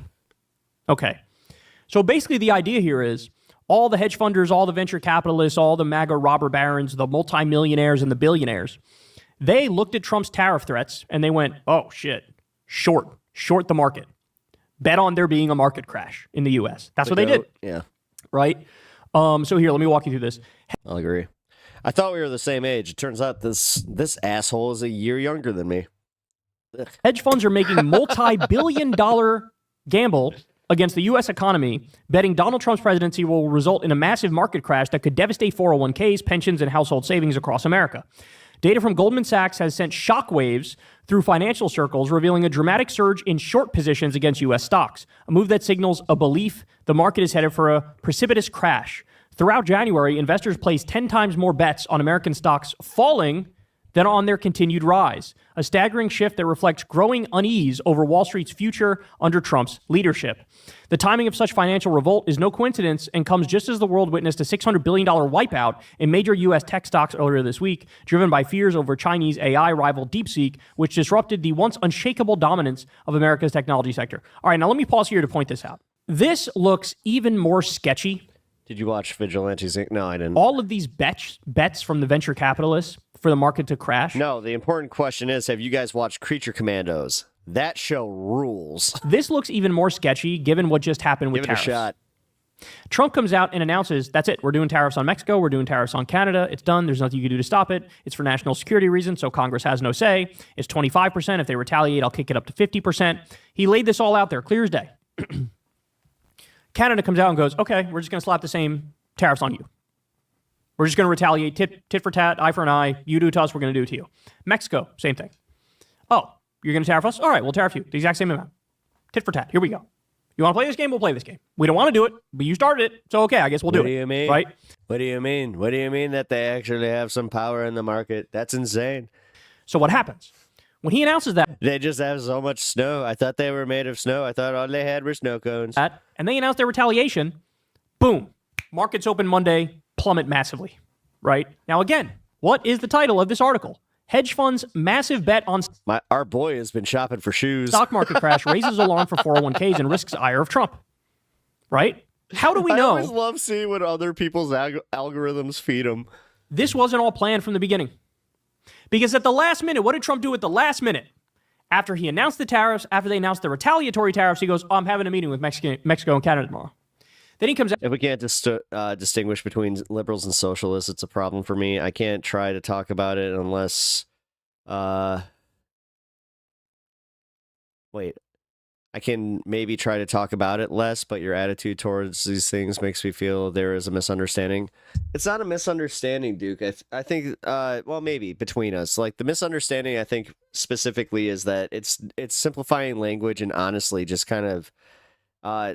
I know I've gone, like and said, lowest common denominator bullshit, but realistically, man, like, it doesn't help. It doesn't help constantly calling these people who would identify with leftist policy if we didn't just constantly go, oh, but you don't agree with, trust me, do you know how many times I've had it in my own life with my own friends where they're just like, dude, I thought I was a leftist, then all of a sudden I had a conversation like, oh, I'm not a communist, so I guess I'm not a leftist. And it's like, oh, who told you that? Like, this is partially why I attack things the way I do, because I've had this literally happen in my own life.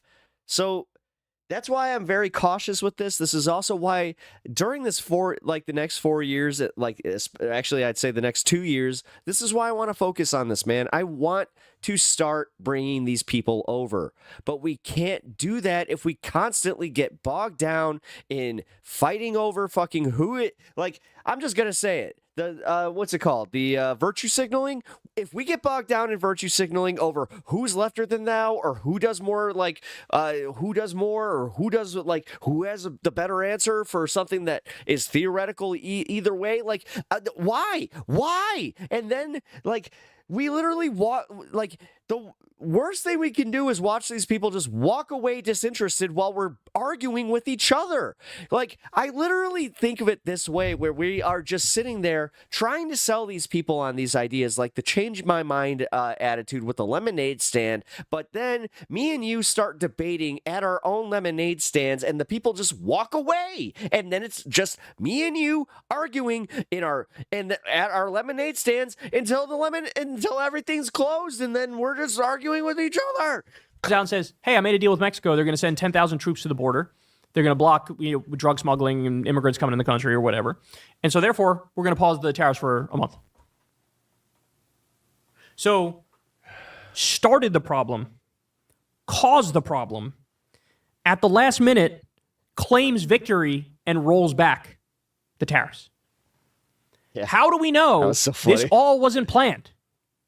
What do you mean? What do you mean? I totally stopped it. I'm the hero here. Come on, everybody. Trump and all of the MAGA robber barons in communication, hey, I'm going to say I'm going to do tariffs. I'm going to announce that I did tariffs. They're probably going to retaliate. And then at the last minute, I'm going to back off from it. But there's going to be a market crash. Yeah. Bet on the market to crash and make billions of dollars right now in the short term real quick over 1 day's work. Yep. Look, if I'm being honest with you, that might be Occam's razor in this situation. That might be the simplest, most direct, most straightforward example, is that they ran another scam. Yep. It was another... And they just keep doing it. They just keep doing it. Now they're trying to freaking literally take our Social Security. They're trying to take everything. Like, and it's not even them. It's not even them. The fact that Elon Musk was the one who did it, an unelected official, is fucking insanity that every American, I don't care who you are, what political side of the aisle you're on, should be absolutely terrified and pissed at. This is the same guy that 2 days before his inauguration ran a crypto scam on his own supporters, did a meme coin, tens of billions of dollars. He shook down his own supporters. How do we know that this wasn't the exact same fucking thing? Back from taking care of my family. Thank you. Another scam. Thank you for coming back. I appreciate that, Very Mystic. And that they worked on. I hope your family's good.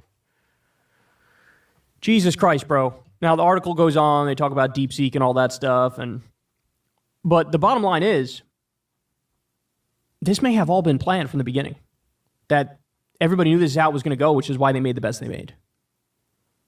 Now, having said that, at the same time, we talked with Ben Norton about this the other week. The U.S. is in the biggest bubble in human history. Love you, Mr. Pepper. I do. Know you have good intent and want to make people less reactionary. Bigger than 1929, which led to the stock market crash and the Great Depression. And so there are other reasons to short the U.S. economy, not just to make this money in the short run if they were to pull out now, but also in the long run, again, if you bet for it to fail within the next 4 or 5 years, big stock market crash, you're probably going to get it right.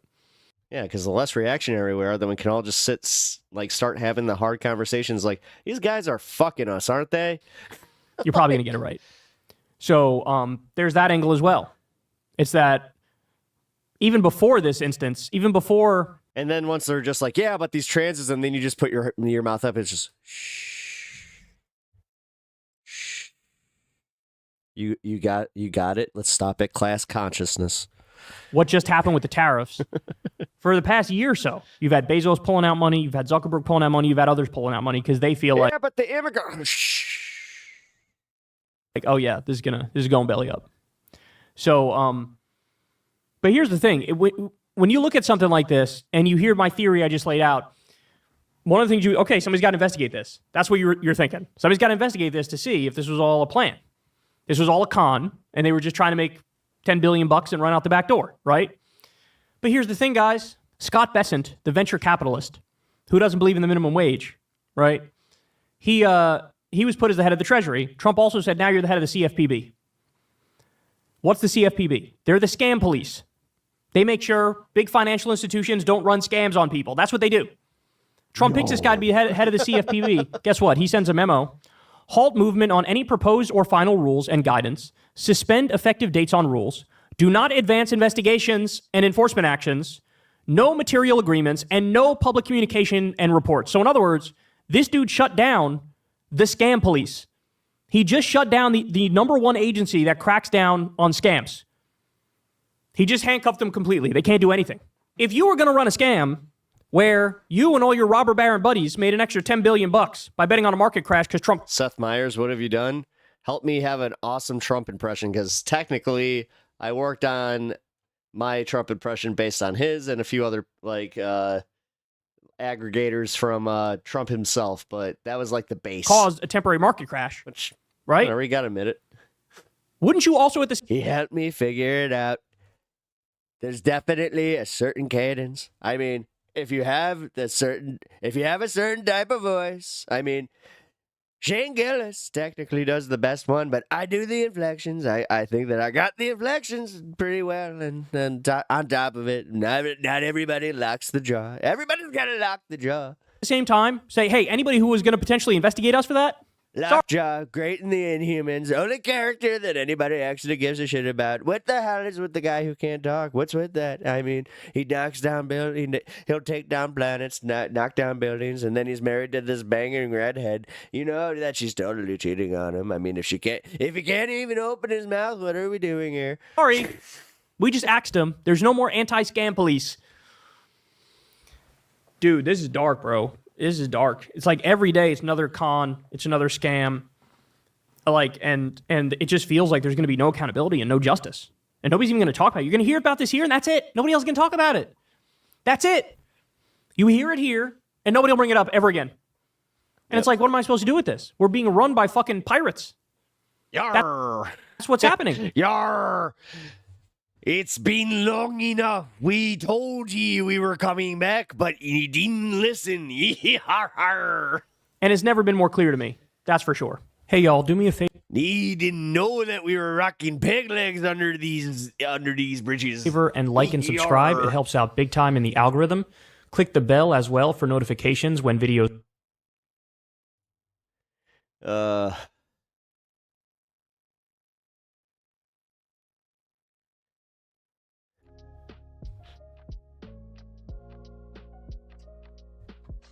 Yeah. That's fun. Sorry. Didn't mean to go full pirate. Never go full pirate. Never go full pirate.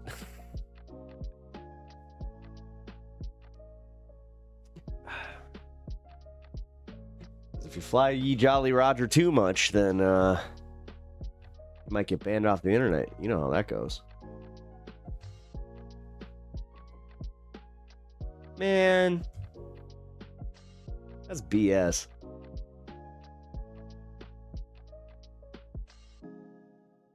This video is not available for violating a community. I got to do it. Like,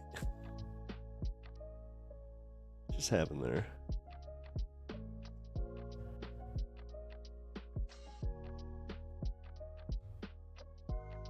Oh shit, I think I just lost internet.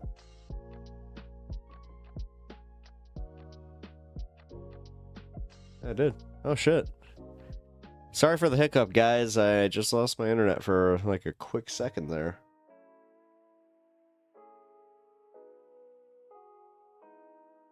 Yeah, it's literally about to go right now. Alright. There we go. No wonder Trump was so mad when he lost in 2020. He was like, he spent 4 years figuring out how to scam the system and couldn't do it. Yep, that's exactly what happened. Like, they had that's why all of his people were like, they had it ready. They had that like thing with the federal government ready to go. They were just like, oh, we are gonna rob the shit out of these people. And then yeah, we staved it off. We didn't even know what we like actually staved off, and then we didn't know what they were. I mean, we knew because we read it. Because it's, who would have saw that coming, where they just tell us exactly what they're doing, and then you raise the alarm, and then they're just like, oh, you're too alarmist. This is why, honestly, guys, this is why I've been saying the same thing. Like, Duke, I appreciate that reaction from you, by the way. Because, yeah, man, I am trying to make people less reactionary, and part of that is literally, like, not calling everybody a Nazi, not doing the fascist bullshit, not doing the boy who cries wolf thing, because they got us. They got us on that. They Piers Morgan us every time. Every time. I don't want to feel crazy. I don't want to get gaslit like I'm in a bad relationship. Like, come on, man. That shit's ridiculous. And, like, I hate the fact that when I started just, like, bringing that up, just like, hey, guys, like, this is kind of a problem. We need to stop doing that. They're just like, oh, come on. I think that you're not being fair to your, like, to the left and blah, blah, blah. Like, no, man. And on top of it, I think that we did get, like, a little bogged down in academics. Like, I'm going to say that. I really will say that. Like, that's, dude, the reason that Trump appeal to, like, the non-college educated voters, which are, there's a lot of them, you know. I love being able to speak for those people. I am not college educated. I'm more curious than your average bear. I get it, but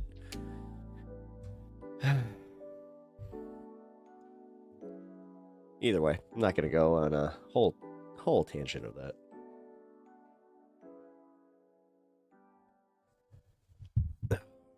I'm sorry that I had to go through all the drama content today, but I hope you enjoyed it, at least. I hope that it gave everybody the context of, like, the situation, because I feel like that was also being lost. I'll be completely open with you guys.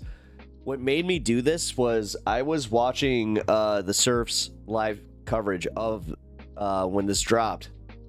And I like, trust me, I really like Lance's content.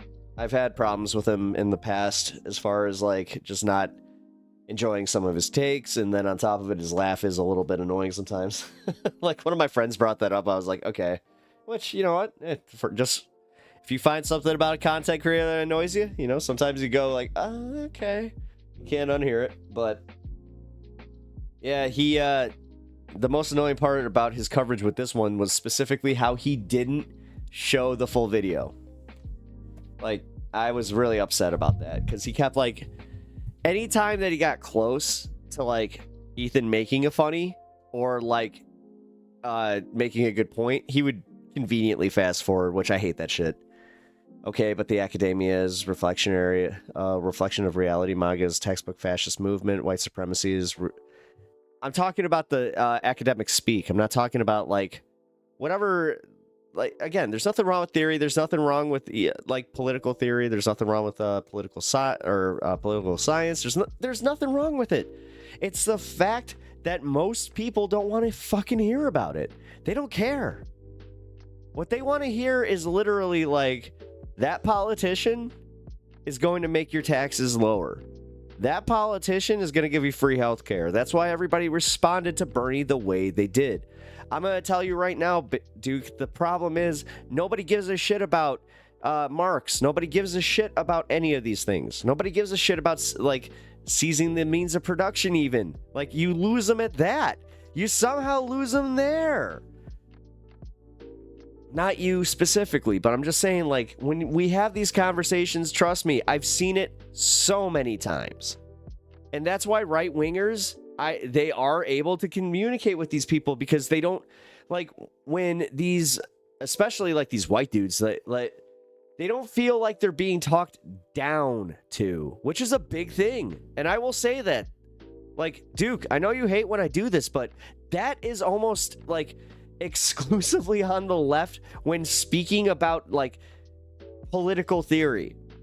Like, the right doesn't do that as often. Trust me, they don't. The ones that do ain't exactly popular. You think Nick Fuentes is a popular guy? Maybe with, like, I don't know, a certain goose stepping segment, but when in college wait, it just stopped there. Hold on. More people care and must band together with people who care for survival and to build movements like the past. Yeah, but the problem is, Duke, this is gonna be very unpopular right here. Everybody wants to be, oh my God, Fred Hampton. Everybody wants the Fred Hampton moment. Everybody wants the revolutionary moment, man. Everybody wants that moment where you all meet in the church, you all got your berets on, you're all wearing black. You know, you maybe have a drum circle, and then the revolution starts, and our ideas are finally listened to.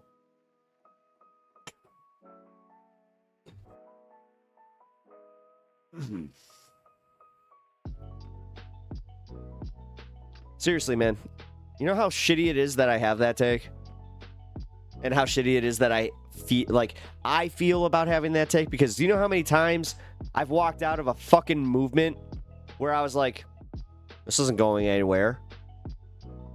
We'd have maybe one or two protests, and then it disbanded. So, what you're describing sounds sick as fuck.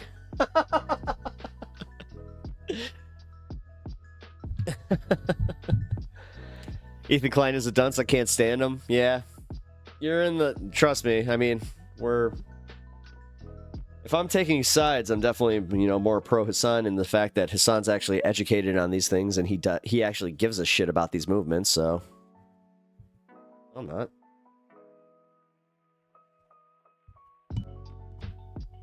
No, I'm not. I am not muted. One in chat if I'm muted.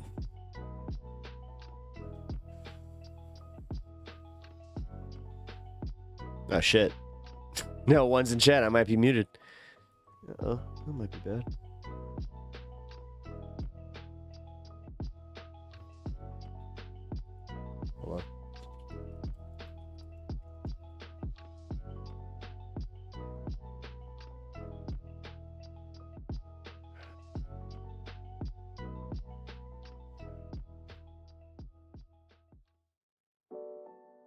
Cool. I'm fine. Hey, I'm fine. I appreciate that. But no, I'm not muted. I'm even gonna say it in chat here. Not muted. All right.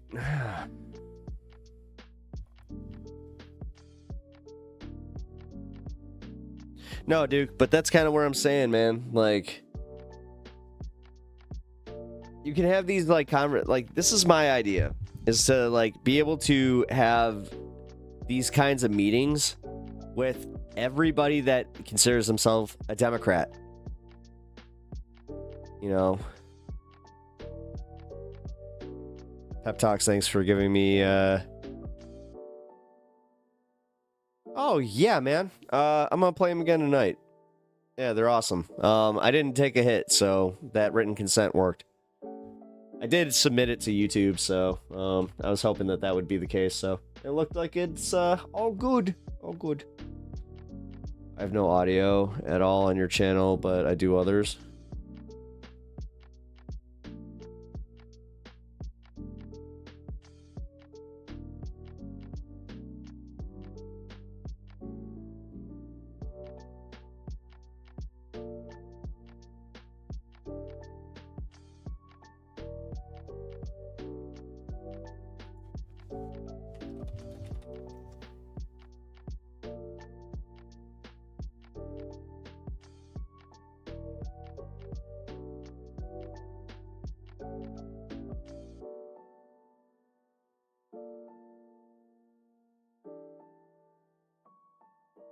Huh.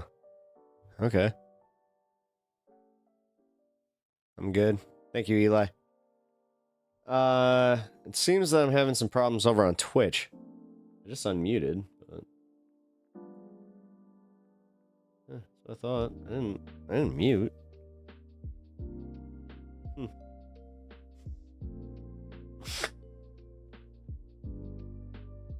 On Twitch, yeah. No, I know. I'm muted on Twitch still? Oh, shit. That makes me wonder if I accidentally said something. Uh-oh. Yeah, hold on. I'm running into an issue here. Give me a second. Alright. Maybe the tab's muted.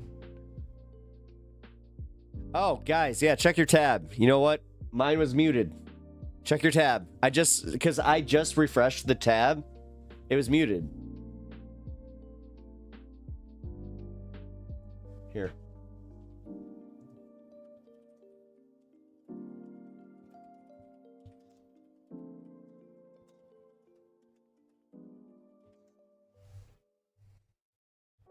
There you go. It shows a mute emoji next to his name.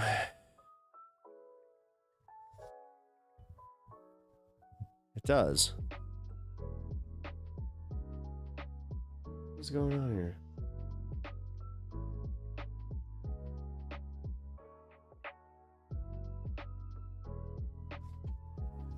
Oh.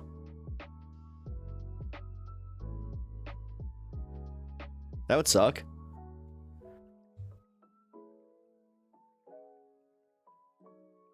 Come on.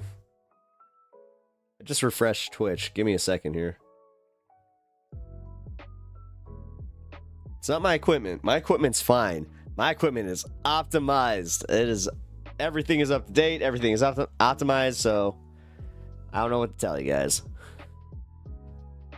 I mean, I'm already 6 hours in the stream, so if I'm having that many technical difficulties, I will just call it. But is it still showing muted?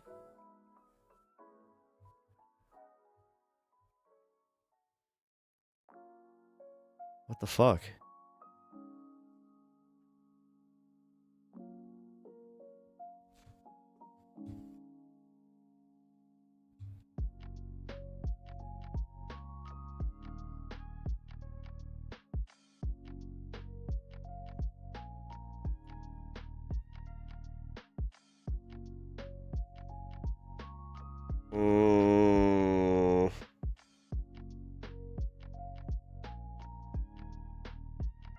Well, that sucks. I don't know what the hell's going over on Twitch.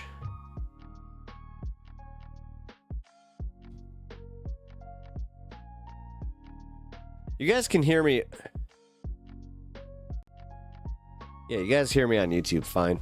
Whatever. This is my primary anyway. When all is said and done, this is my primary.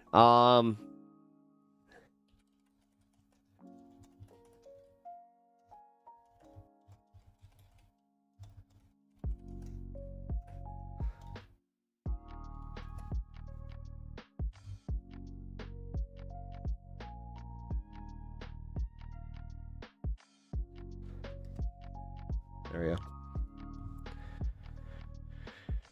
Ugh. Sorry that Twitch isn't working. I mean, I don't know. I'm not gonna own something that I don't have any control over. So I just apologize to the audience that is expecting something to happen over there and just can't hear me.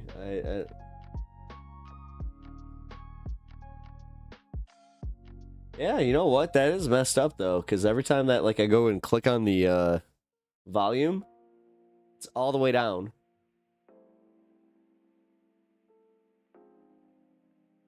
There it goes. Honestly, if that didn't fix it, I don't know what will. Anyway.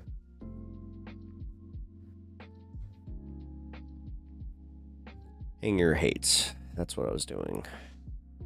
Alright, guys, we're gonna do a radio segment here. I'm excited for this. I've been waiting to do this for a minute. Need something though. Think.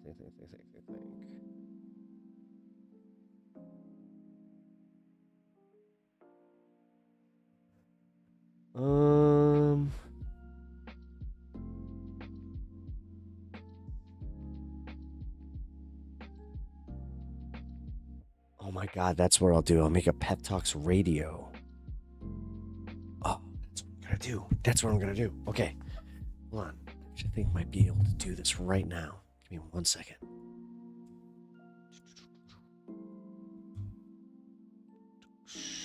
Pep Talks radio. Gonna make Pep Talks radio. Pep Talks radio.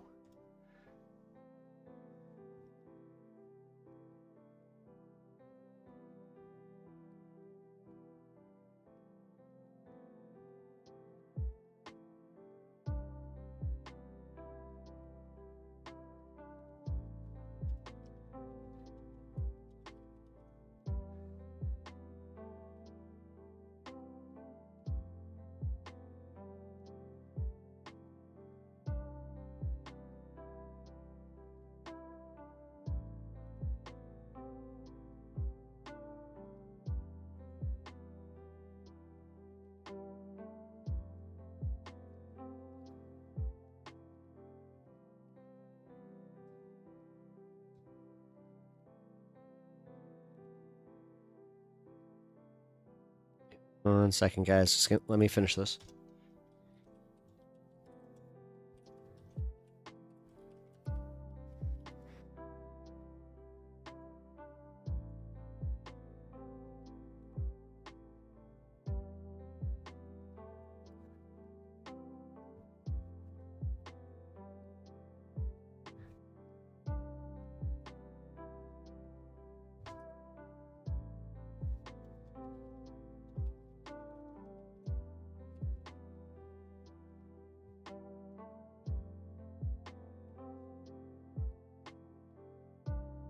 Perfect.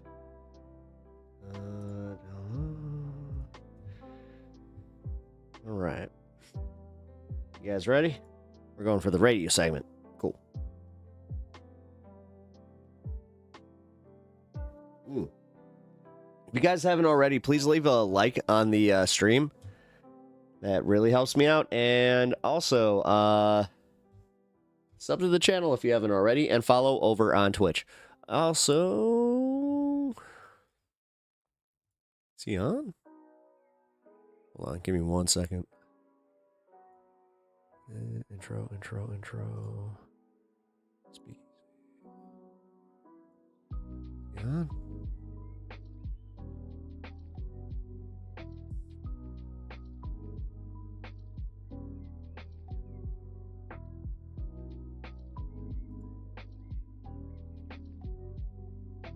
I don't think so.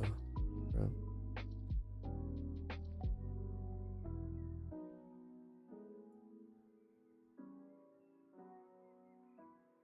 Oh, he is. All right, cool.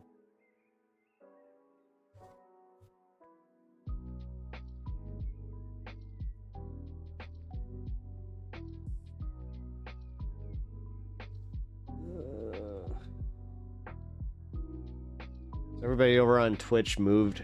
Because if you have, great. Seems like everybody has. All right. Fantastic.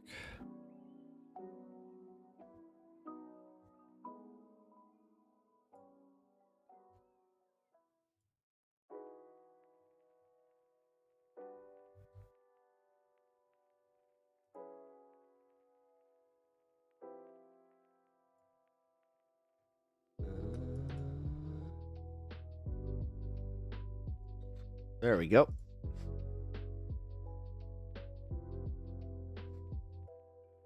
All right, guys, we're going to the radio portion of the program where we're gonna play some music.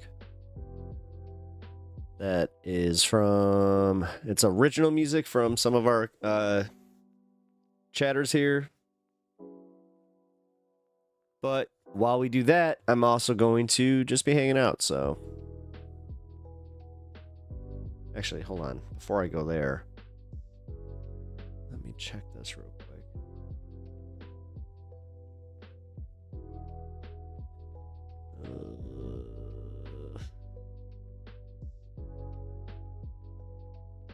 Oh, he's in Do Not Disturb. Okay. Never mind. I'm not going to be doing a debate tonight. It's okay.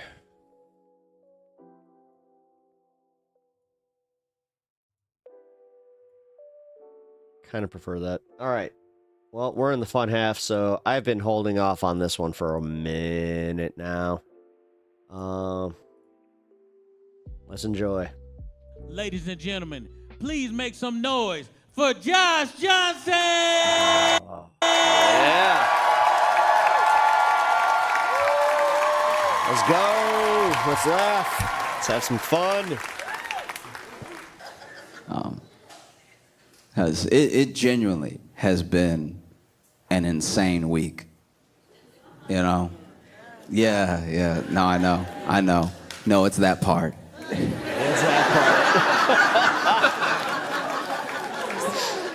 part. I'm not going to talk about it forever, but yeah. Oh, it's what you came for? Okay, good. Yeah,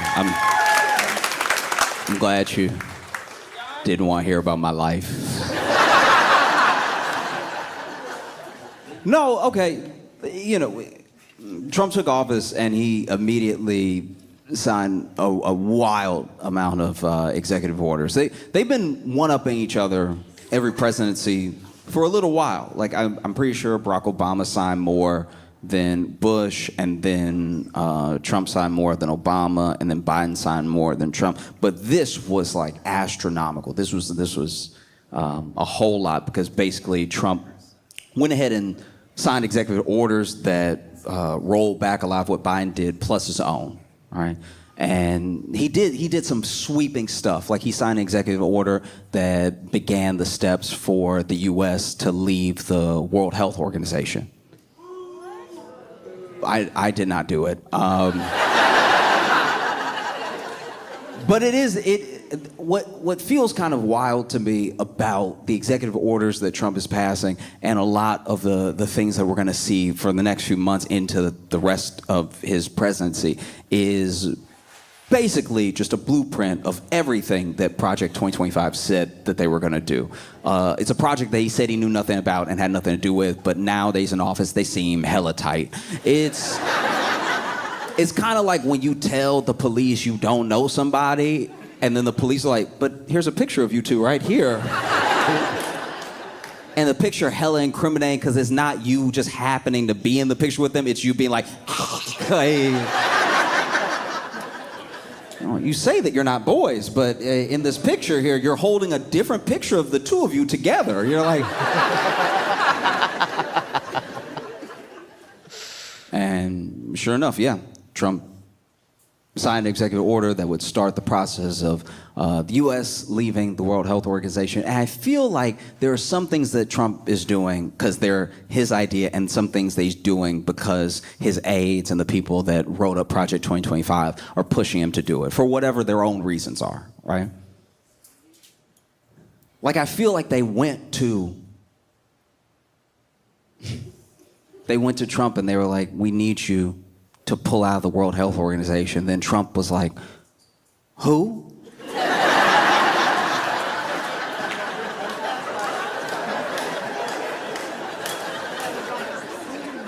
And they were like, yes. And he was like, yes, what? And they were like, who? And he's like, who? And they were like, that's what we're saying. Who's who? And then he was like, I'll do what you want me to do, but I just need to know who it is. And it's like, who is who it is? That's who we want you to do it to. We have to pull out of who? Pull out? Who? Where? Yes, because we believe that who is dangerous. Who is dangerous? Yes, who is dangerous?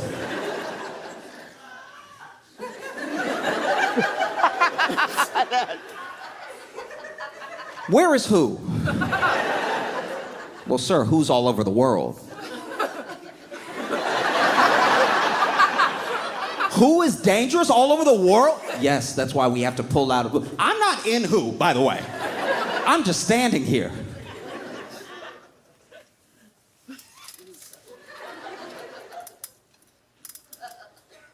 We're just gonna put it on a piece of paper and we need you to sign it. All right. We're gonna put a piece of paper on here. You need to sign it. And this is my main thing when it comes to pulling out of the World Health Organization, is that a lot of people take for granted things that are functioning in their life. Things are either good, you expect to be good, and things that are working, you're just like, yeah, it works because it's supposed to work, right? But sometimes we don't ask enough questions on how a working thing got to the way it was. And there hasn't been enough time in between when it didn't work and now for us to remember when it didn't work. Because if we lose access to the World Health Organization, it hurts the World Health Organization by a lot, but it also hurts us. Because then we lose access to their labs, to their data.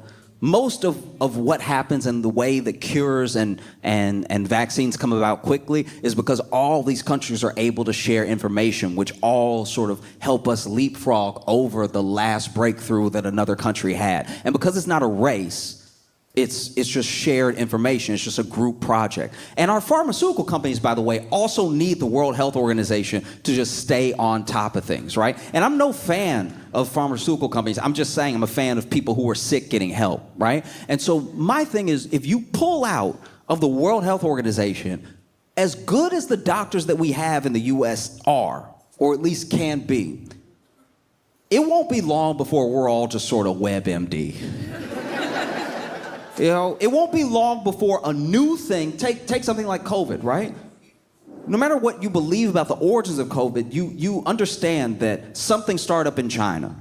And then because of the World Health Organization, everyone was able to talk about it, do testing, they were able to share findings, they were able to get to a vaccine pretty quickly, right? So now, let's say something comes out of another country. And we may know it's coming out of the other country from the news, but we don't actually know any breakthroughs because we're not sharing that data. And everyone has to start all over again every time they try to have a breakthrough. So now you'll just be a regular person walking up to other people like, hey, I'm just asking, just in general, just because I'm curious, but is anybody else like farting blue? No, me neither. No. That's crazy. I don't even know why I said that. That's just like crazy, but like it can happen. You know, I've been hearing on the news that it can happen, and there's people whose whole bathrooms look like a Smurf died. Like it's just, stuff can happen, you know? Just curious. Yeah. And then maybe someone does get sick, and then that sickness starts to spread. And maybe it's not something that we're used to. It's a completely new thing. So now you have somebody being like, hey, is anybody else that was like not born double jointed, been acting double jointed? Like, just everything can go in every which way? Because double joint people, they seem to not hurt when they do it, but I'm in a lot of pain. So if anyone has any ideas on what to do, I've been eating as much as I can to lower inflammation, but I'm still got my head spinning all the way around when I fall asleep. And then you won't be able to distinguish certain things, because there are things that are not related, that we know through science are like not related, even though they're similar, right? You'll be able to know if you have a new thing or if you have a regular version of an old thing. Just walking up to somebody like, hey, look, I'm not trying to get the word out like that. I'm just curious if you've ever heard of this. Do you sleepwalk? Oh, you sleepwalk too? Oh, great. Do you ever sleepwalk and just wake up with a knife every night? Like, does that, just me? Okay. We'll have to look into it. This dude also signed an executive order, the one they promised to, delaying the TikTok ban. But while he was talking about it, after he signed it, he was basically saying like, oh yeah, the U.S. should own some part of it, maybe 50%, maybe more, who knows. And it's hard to tell when Trump talks about what the government should do, if he means the government should own it or he should own it. Because I'm not gonna lie, this TikTok thing is the most mob boss thing I've ever seen. It's the most like, oh, you like your little thing? Like, yeah, okay. Maybe I own some of it. Maybe I own the whole thing. How about that? How about you get out of here, all right? It's mine now. One of the pettiest things that Trump did was he used an executive order to take back John Bolton's security detail. Now, I don't like John Bolton. I'm not like crying for John Bolton or anything. And if you know John Bolton, you'll know who I'm talking about. He looked like a Scooby-Doo villain. Like he does. When John Bolton got the mustache of somebody who has retired from tying women to train tracks. Right? Actually, no. This dude one of my favorite John Bolton memories was John Bolton. If you guys watched Rocky and Bullwinkle, whenever they did that little that bumper where it was the guy that was like the street sweeper, and he did the little like shuggy with his mustache, where he was just like. That's he was on, I think it had to be Fox News. He was on, and for some reason they must have been trying to kill time or something. They put John Bolton. Now he was old back then, so this is old, but he was still old when this happened. They put this old man on a hoverboard. And it was as great as you could imagine. They literally try and explain to him what to do on the hoverboard while he's on the hoverboard, which is the worst time to tell somebody how to operate a hoverboard. Don't let them get on and then be like, okay, now subtly. And so then this man, not knowing what to do, sort of moves his hips a little bit, and he just starts spinning. And you can go back and watch the clip. This man is screaming, ah, ah!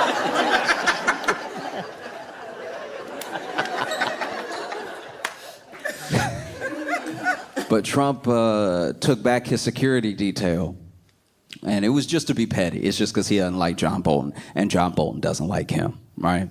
But it's one of the pettiest things I've seen from a government official, because all he's really doing, all Trump is really saying is like, hey, look, now that I'm back, I just want to make sure if you have any ops at all, that they have as little resistance as possible. Him pulling John Bolton's Secret Service detail is like if I uncalled 911 for somebody. Like they called 911 and I called right after, be like, hey, that last dude, he was just playing. Don't come. It's not a big deal. Don't come at all. I know he's like, oh, he has a knife or what, but don't come. He was just trolling. Even the executive order he signed renaming the Gulf of Mexico into the Gulf of America. This is one thing that has to stop. It has to stop immediately, because we cannot make it this hard on these kids. I remember when I was a kid. I remember when I was a child in school and they told me that Pluto was not a planet, but it was, but it wasn't, but it was, but it wasn't, and it is, but it isn't. And I failed every test where they asked me what Pluto was. I was like, there was one time where it was a fill-in. You had to describe the plants and you had to talk about what gases and everything the plant was made of and why we couldn't live on that planet, why Earth was perfect to live on. And when we got to Pluto, I didn't know what to say anymore because it had been a planet and then it wasn't a planet and then it had been a planet and it even changed like astrological signs or something like that. And so I was like, you know what? It's up there. How about that? Changing the Gulf. And then you even had publications like The Guardian being like, we're still gonna call it the Gulf of Mexico, but we will call it Gulf of America for context in places where it seems fit, where the president is being quoted. I was like, it is or it isn't. No. Then you had Trump signing executive order, you had Trump pardoning everybody from January 6th. That's wild. You ever had somebody go to jail from your neighborhood? Maybe this is just too specific to me, but you ever had somebody go to jail from your neighborhood and you're like, I'm not a snitch, but thank God. Oh.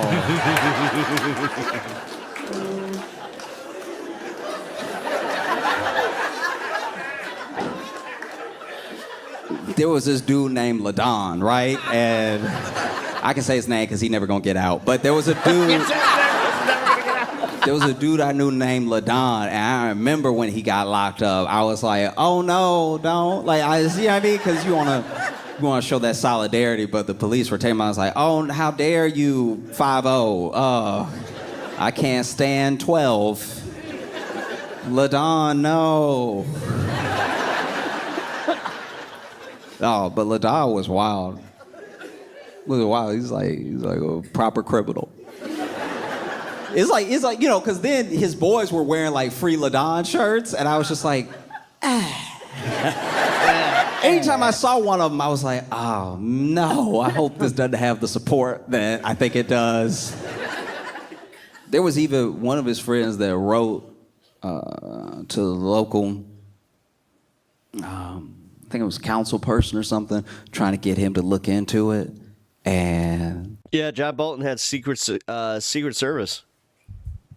I'm not gonna lie, I low-key did like a John Bolton, and I also wrote to the local council. I was like, hey, he was just playing. LaDon need to be in there. Don't pay any attention to what he's saying. Like, he just kind of wilding right now.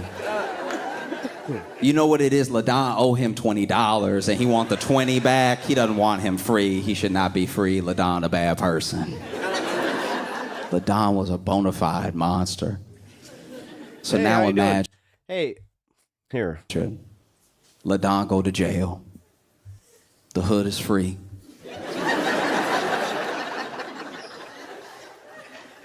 You've seen like homecoming parties for people when they get out of jail. I've never seen a party for somebody who just got arrested. Like, the people who felt like we finally had liberation were having a whole cookout off of this dude's charges. And then his boys with the shirt came to the barbecue. I'm like, thoughts on Comrade Kim Jong-il II. His leadership during the arduous march has helped lead the DPRK to prosperity today. I'd like to know your thoughts on the significance of the march on current Korean culture today. I'm not Korean, although I got a family that is. I'll tell you right now, I don't have much of an opinion outside of that guy that tried to coup South Korea was stupid, and North Korea still not based. Are you happy or not? But now imagine LaDon locked up. We can finally rest easy. And then the president of the United States is like, actually, nah, LaDon, well, he not innocent, but I don't care. And now he's coming home. That's got to be what it feels like for some of these people. There were plenty of people, don't get me wrong, there were plenty people that were up there, did January 6th. They felt like the election had been stolen. They were sure that they had proof. They wanted to hang the vice president. They came in there with all the smoke, ready for all the juice. And then they get to go home, too. This has to have been a wild experience if you are a J6er, because you were there. Remember when they pooped on the desk? They let them leave that day. They pooped on the desk that day, and then they were like, get out of here. And they were like, you right. And then they left. And they were very willing to be on camera. There were people interviewing each other about what they were doing. It's like, hey, Patriot, what are you doing? Oh, I'm tearing up. Yeah, I'm tearing up Nancy Pelosi's office right now in protest of the election being stolen. This is me, James Atwood. I just made up a name, but they were saying their full names. They were saying their full names, and there was one dude that I'm pretty sure was trolling because he was literally getting people to say their address, and that felt insane. Like, I've never had to say my address out loud to somebody I didn't know. And then police come, and they're like, hey, get out of here. And then people left, and you saw them leave. You saw them leave different parts of the rotunda, everything, with smirks on their faces. And then over the course of 2 years, 3 years, 4 years, started picking them up left and right. People started, hey, he was there. Oh, they're posting about it. It was on their social that they were there and what they did, right? Them pepper spraying, them throwing stuff at police, all that stuff. And then they start getting arrested. And that's what it's called when I start cooking. Oh. Like, what? But I thought, how could this be? How? And then they were sitting in jail. And then, before Trump left, they were like, surely he'll pardon us. And he was like, I'll see y'all in a bit. You know? Because there was a lot of like misunderstandings about who we could pardon and who we couldn't and when people were charged and all this stuff like that. And then he becomes president again. This dude is now president again. And then he pardons them. And woof. Normally, I'm used to seeing a lot of people get out of jail through like innocence projects and stuff like that. People who did not do something. And then they're like, I never thought anyone would believe me. I thought I was going to sit in jail and now I'm free. And they're nothing but grateful. They get out, they're hugging their families, they're crying and stuff. And that has not been the case with the J6. Everybody that got let out is very angry. They're so angry, and a lot of them have already tweeted, I'm buying a gun. And it's like, why would you tell anybody that? You were already caught on camera doing the thing, and now you're like, and now that I'm out, I've got a gun. Okay, LaDon. Like, okay, LaDon. It's crazy too, because this dude signed that executive order for. Mine was named Gabe, and he's also well, I can talk shit because he's passed on. So yeah. Gabe was a criminal who was dangerous, and anytime that you heard him say any shit like that, you'd be like, oh. Doge for the Department of Government Efficiency that Elon is supposed to run, which Elon's also had a week. Elon's also had a week. Because Elon was supposed to run Doge, and he was supposed to really like get in there. Of what the budgets were, of who everyone was and everything. And he was going to reshape government in the image that he saw best fit him, his businesses, and his worldview, right? And then, I don't know how he did it, but he already like did something that Trump didn't like. Of course he did. Like it happened quickly because this dude was supposed to have an office that was near the Oval Office, right? And then one of Trump's, I think a cabinet member, but maybe it's an aide. I can't remember who it was, but they told Elon outright. They were like, hey, quickly, because this dude was supposed to have an office that was near the Oval Office, right? Twitch is back up. And in fact, you're not going to talk to the president. You're going to talk to me, which is wild. Now, don't get me wrong. That person is also like, yeah, Twitch is back up, guys. A huge MAGA Trump Republican. But still, the fact that they felt the need to wedge themselves between Trump and Elon already speaks volumes. You know, because Elon, you know, was standing behind the presidential seal. And this is how you know that a lot of people are truly out of their minds. This dude did a Nazi salute that we then debated if it was a Nazi salute for like every day after, including the day of. And I don't know if you should be allowed to talk if you can't believe your eyes. Do you know what I mean? Like, there are people that are like, that was not a Nazi salute. He was throwing his heart out to the crowd. And I'm like, well, he has a weird pitch. You know what I mean? I always throw my heart like this. And he did it twice to make sure you knew what it was, which is pretty wild. One thing that I like about Elon, which is not many things, is that he always manages to quickly make the people that take up for him look super stupid. Like, really dumb. Because so many people had so many different things. They came to his defense. It was several things at once. It was like, guys, no, that was not a Nazi salute, okay? It was a Roman salute. I'm like, all right, you ever split a hair before? Apparently you don't know what that looks like. No, it wasn't a Roman salute. He has Asperger's.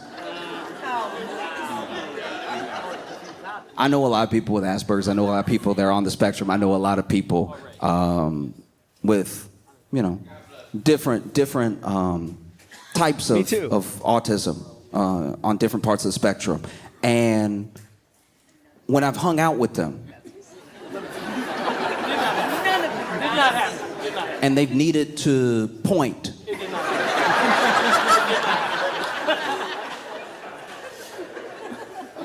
or they want to show me affection, you know what they never did? Anything that looked like that. It's pretty crazy. It's like 100% fundamentally insane that people with liver disease is often caused by high fructose corn syrup because it's not a sugar chemical for your body. Can use it's like poison, like alcohol should be illegal. Then I don't know. Maybe there's some law I don't know about where if you are a news publication and you say someone did a Nazi salute and they didn't actually do a Nazi salute, that they'll like sue you into oblivion and you just won't exist anymore. But I feel like when you see it, you can say it.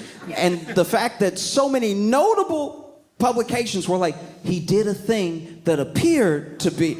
None of us have ever got the leeway that Elon got that day. If there was a video of me stealing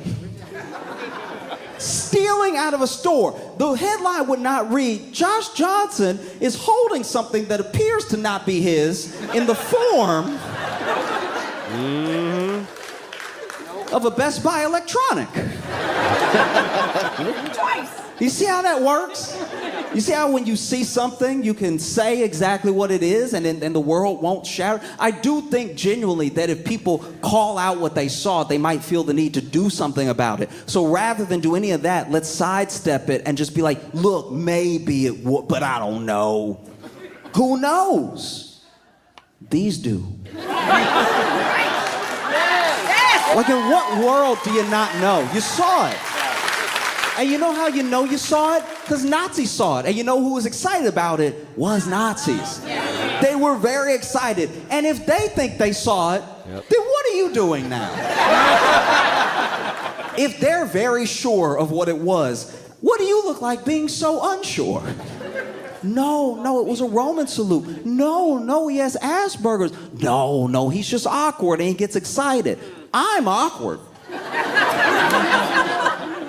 I got a lot of problems. And you know what I've never done?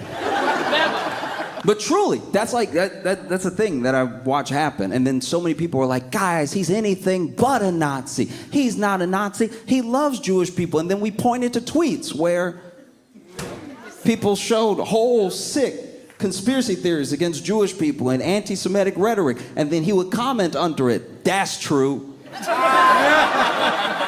But somehow he's not a Nazi. And then for everyone who was still like on the fence or still hardcore pro Elon, he's not a Nazi, y'all. Wow, this is actually like from the House of Blues. This is impressive, man. They're like releasing specials almost every week. He went ahead and did y'all a huge favor. He attended an AFD rally via satellite in Germany and told them, hey, you gotta let go of the past, y'all. We can't keep feeling bad about stuff that happened. The AFD, by the way, which is the most Naziest of the Nazi, it's like, no, you gotta be proud of your Germanness. These are all dog whistles, but you can hear it. You know, I hear you, dog. And then Trump signed this executive order that rolled back protections and acknowledgement of trans people, all right? And, I didn't do it. And the thing is, you know, if there's anything that I wish Trump would ban that had anything to do with gender, it would be gender reveals.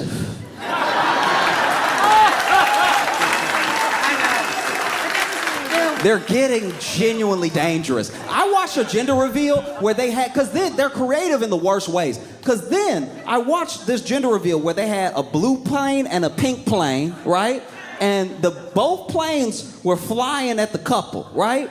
And then I guess whichever plane, I don't really know how it's supposed to work because both planes flying, so I don't know how we're gonna figure out what the baby is. You know what I mean? So then the pink plane veered off to the right, and the blue plane kept straight. So I guess that meant it was a boy because they started celebrating, right? But they started celebrating without moving, and the plane was still coming at them. And so it's not a big plane, but it's a little bigger than a toy plane, and it hit the husband in the face and chopped his head all up. Like he's alive, he's fine, but you could tell it hit him hard, and it. He trying to still celebrate, but he's clearly concussed. He's 100% concussed, just... Oh.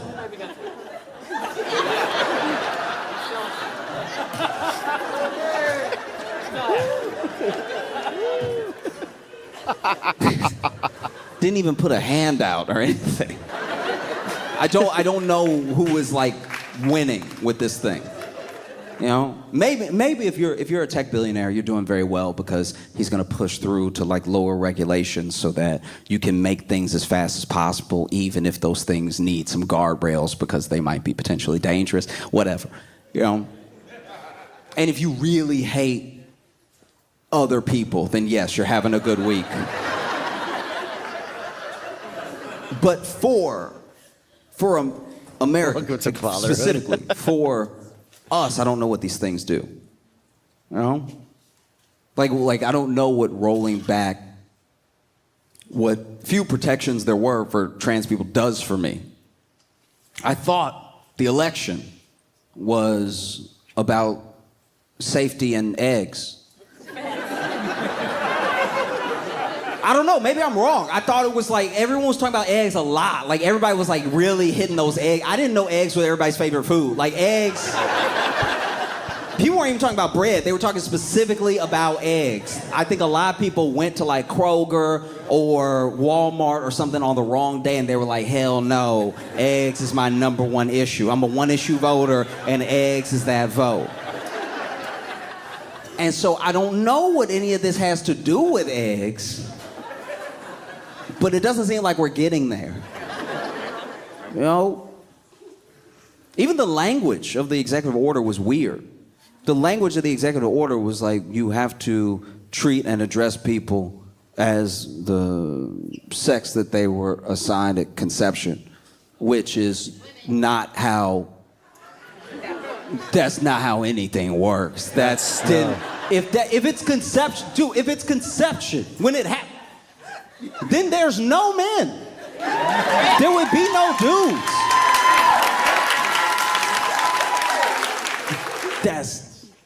This is not a plan. Like this is terrifying. Don't get me wrong. There are plenty of people who are scared And there are plenty of that's not a plan. people who don't know what to do next. And one thing I Josh. really want people to stop doing, and I'm not anybody's boss, you can do what you want, you can probably, whatever, screw me, but we're not like cooked. Don't do that thing. Don't give up immediately. Like there's a sort of rhetoric and an idea that like, oh, we're finished and this is it, and like there's nothing that can be done. It's like guys, no. But then you see people devastated, giving up very quickly. Oh man, we're ruined. We're so cooked. It's like I mean, if you believe that, then we are. Like if you earnestly believe then yes. Thank you. It's a self-fulfilling prophecy. This is why I don't like doing that Absolutely. That's what cooked looks like, because cooked is done, and you like your steak raw. So, yeah, I mean, like day one, we're cooked. That's also, that kind of made me furious. I'm not gonna lie. Not even like an armed resistance attacking people or something like that. Oh, we're cooked. It's like, you saw him with his pen.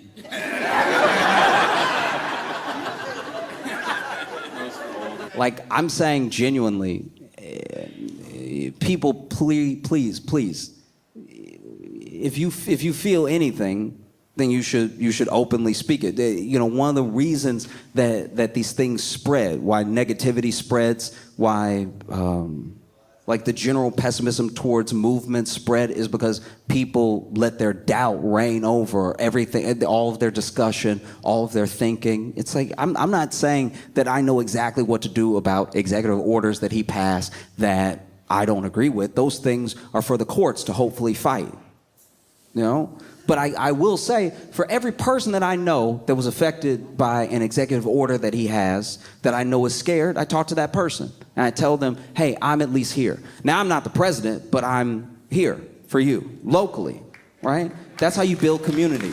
And that's how you keep people from being afraid. Because people don't know. They genuinely don't know that there are people that are willing to back them up. They have no idea, right?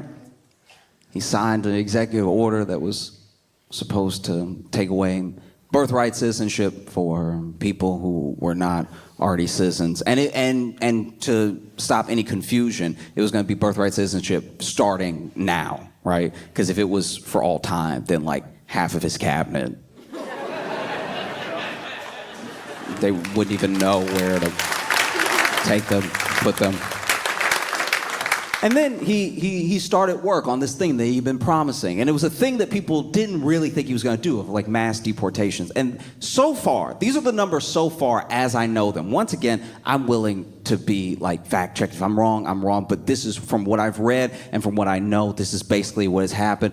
They did some ICE raids in places like Chicago, and there were some in Texas too, Arizona, and like plenty of like sanctuary cities. That's ones they were like targeting initially. I'm not sure why, because you would think in the red states that vote for this thing, they would want it first. Like that just seems like it's making nobody happy. And they rounded up some people and they went ahead and took off for Mexico. And so then they take off for Mexico. We did it. We raided. We got some people. Gonna drop them off at Mexico because these are Mexican illegal immigrants, right? And so then FAA comes on and they're like, hey, don't land here. And I do think that nobody really thought that part through. I don't think people really thought. And then even when they let them land, they were like, don't let them off the plane. Just turn around. And they were like, all right, okay. We will be back though. We'll be back with more, right? Because also I should be clear here that apparently from what I've read, just deporting these 80 people cost the taxpayer $700,000. So I do not know how we're gonna save any money. I don't know how this plan is gonna work. 80. There's supposedly 11 million undocumented immigrants in the U.S., right? 11 million, so 3.3% of the population, right? And we started with 80. If I owed somebody $11 million, and I told them, hey, I ain't got all that right now, but I do have this 80, I'm getting my ass beat. That's crazy. 80 and $700,000. I'm not in government. I'm not acting like I know how to fix a situation. I'm not acting like I know what to do about where we're at. But I will say this. If I know I got to spend $700,000 to get 80, this is just me. This is just me. This is just me. I'm not telling anybody else to do it. This is just me. This is what I would do if it were me and I knew $700,000 for 80. I would just tell those 80 people, listen, I'm gonna break you off some. Start a new life somewhere else. You get 1/80th of 700,000, right? And come back in like 6 months, all right? Because that's one thing that you will not hear. As this whole thing builds out, you will not hear about people coming over illegally. They're going to act like it's not happening. They're going to act like it's all going one way. They're denying everything. They're denying all of these legal ways just spitting truth at this to point. become a citizen, legal ways to gain citizenship, legal ways to get a card or just to be able to work in the U.S. They canceled a lot of appointments for people who were doing the right thing, right? And so my thing is just use your logic and pay attention to what is not being said over the next few months to several years, because they're not going to want to admit that these people are coming in still, even while they're making these efforts, because it will make them look even more desperate, even less efficient, you know? Because they told us before the election all of these incredible stories about how migrants were coming in. They were like, and look, I don't even know how they're doing it, but in Honduras and Guatemala, they're disassembling themselves, mailing themselves here, and then reassembling themselves, and then walking around amongst us. But now that they've supposedly shut down the border, they want us to believe that all of these legal ways of entering have also just stopped. And that's not true. You're fighting a losing battle if it takes you $700,000 to send 80 people somewhere that says, hey, we're not... You know what I mean? That's one of the craziest things too. Is a deeply ironic thing that they did all this, sent the people over, and then the other countries were like, "Hey, those are American immigrants." No, that's crazy. No, and I think a lot of it. I think a lot of the tactics that have been taken and some of the logic that's been used on the news and everything is genuinely fear based. It's to rile you up. It's to make you feel afraid and everything. And even in the executive orders, 100 executive orders or so, and so many of them don't really say anything. They don't really do anything. You just sort of make a show of signing it. Because I'll be honest with you, I saw some of the raids that were taking place and some of the statements that people made and how they're taking things that were normally off the table, they're putting them back on so they can come in your church, they can come in your school. People are scared to go to places that felt safe and everything. And I will say I don't know exactly what to do. I'm not acting like I have any answers. I just don't know how possibly this is the road, this is the tack to take, people say things like, oh, they don't pay any taxes. It's don't they eat? Then didn't they pay the sales tax? Didn't they pay? And by the way, this not paying taxes thing, they get paid under the table by Americans, by the way. Mm-hmm. There's no job that they have that an American doesn't give them. And pay them under the table in cash and probably pay them a little less than minimum wage. Probably pay them in even numbers. So what money could you possibly stand to gain? And I'm not saying the money doesn't exist, that it's not there, and that there shouldn't be a path to legal citizenship so that they can pay all the taxes that we all pay. I'm just saying that, are they each owing more than $700,000 when you put 80 of them together?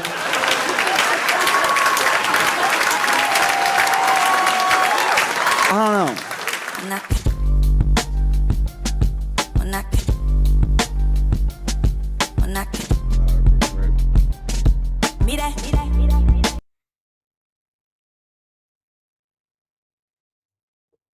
Here you guys go.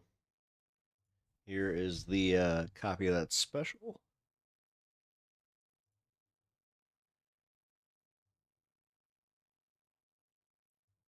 I know, I enjoyed it.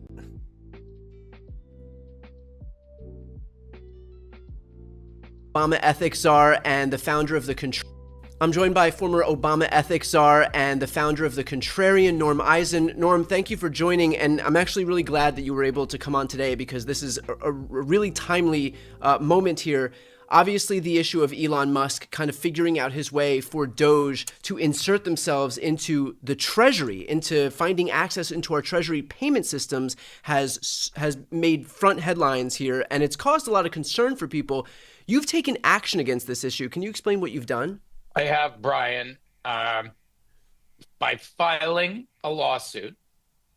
My group, State Democracy Defenders Fund, together with Public Citizen and with labor unions and retiree organization, has filed an action saying that this invasion of our Treasury systems, which are packed with personal information about you and me and everyone we know, that Doge has no business. There's no good reason for them to be in there to have access to our information. You know, the public outcry across our nation is matched by serious legal limits protecting our privacy, the Administrative Procedures Act. That pie was amazing. Other legal limits on doing this. We think those limits have been transgressed, and we've gone to court to protect all of us from this intrusion on the Treasury systems. Norm, obviously, the public outcry is a testament to how serious this is. And obviously, time is of the essence here because the longer that these folks who are unelected, largely working under the cloak of darkness, I mean, there's a lot of opacity surrounding Doge. The more time that they have to do this, the more access to information they'll have. And so how quick do you presume that we'll see some action from the judicial front? I think you're going to see very brisk action from the courts on this. Those judges don't want Doge pawing over their personal information any more than you or I do. Thank you. Okay, like I don't even need to entertain the rest of the video because honestly, that's all I was looking for was the fact that most Americans have already said that this is crazy. The judiciary is not going to just sit back and go, yeah, you know, this unelected this unelected billionaire from another country who's not even like he's a citizen, but he, you know, like technically through the rules that Trump is talking about, he could be technically like kicked out too. Yeah, I'm amazed Elon Musk wants to know about me. Yeah, right. Don't feel too enamored. Oh man, could you imagine being that dumb that you actually like are enamored with the guy where you're like, I think Elon is actually a pretty like I think he's a genius. Like I think he's like that's wild. That's got to be wild. Thinking he's like the Tony Stark of our day. Ugh. All right, guys. Well, where are we at? I think that in about 5 minutes or so, I'm going to hop on off. I thought I had a debate lined up, but turns out we're going to do it later. He wanted to debate pro-choice, which I'm like, okay. He calls himself God's favorite, so... Which, for my understanding, God didn't have favorites except, I mean, even his own begotten son wasn't his favorite. Despite the fact that, you know, a lot of people like to claim it was. It's not the case. But Oh, man. Doge. The Department of Doge, guys. That's where we're at. That's where we're at. Oh, that...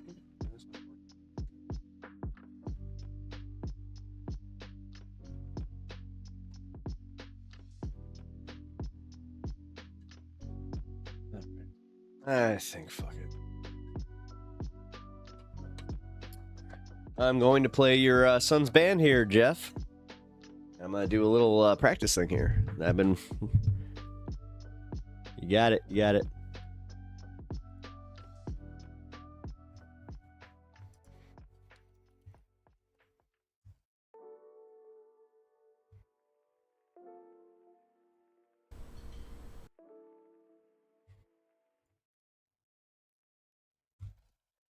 All right.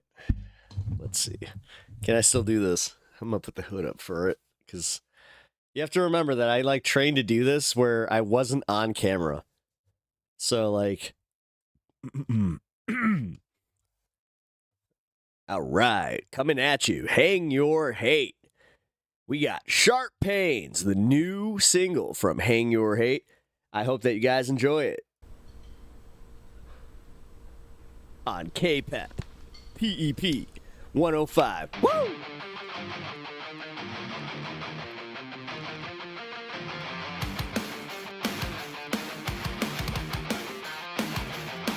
Big waves, sharp pains, blocking all my ability to safely say something. All I wanna do is just dream, never have to act, just be. Living in this take, all for me. How did you find everything you need? Just tell me. How did you find it easy? But not me. How did you find everything you need? Just tell me. How did you find it easy? But not me.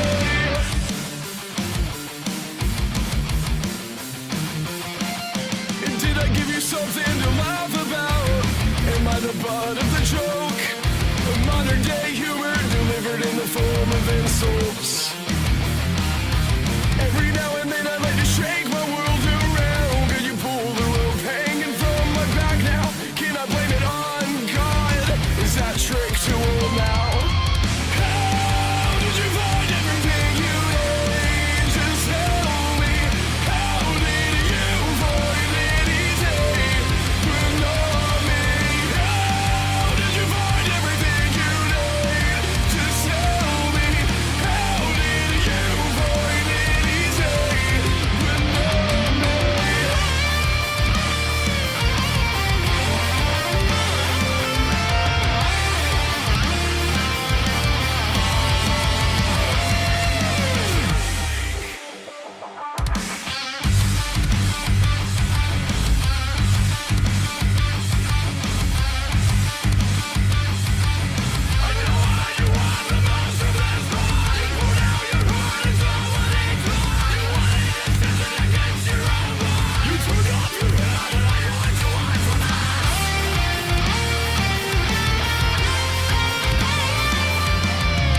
I'm not even kidding, Jeff. Like I would have loved this band so much as a teenager. You have no idea.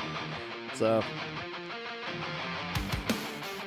not saying I don't love them now. Just saying, like I would have like loved this band as a teenager.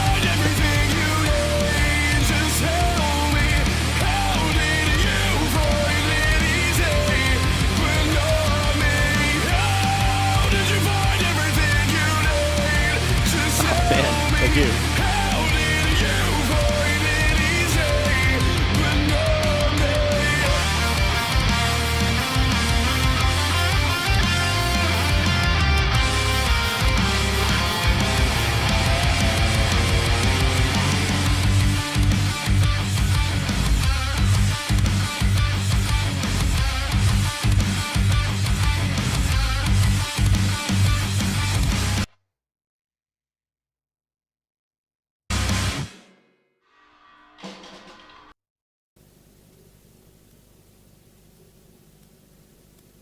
Now, coming in with the debut of Red Yarn from Hang Your Hate. Oh, shit. Did that start? Yeah, it did. Wait, damn.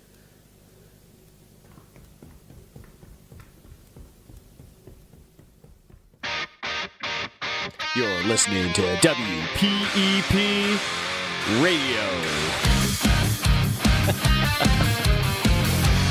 Oh man, true garage band like aesthetic. I like it.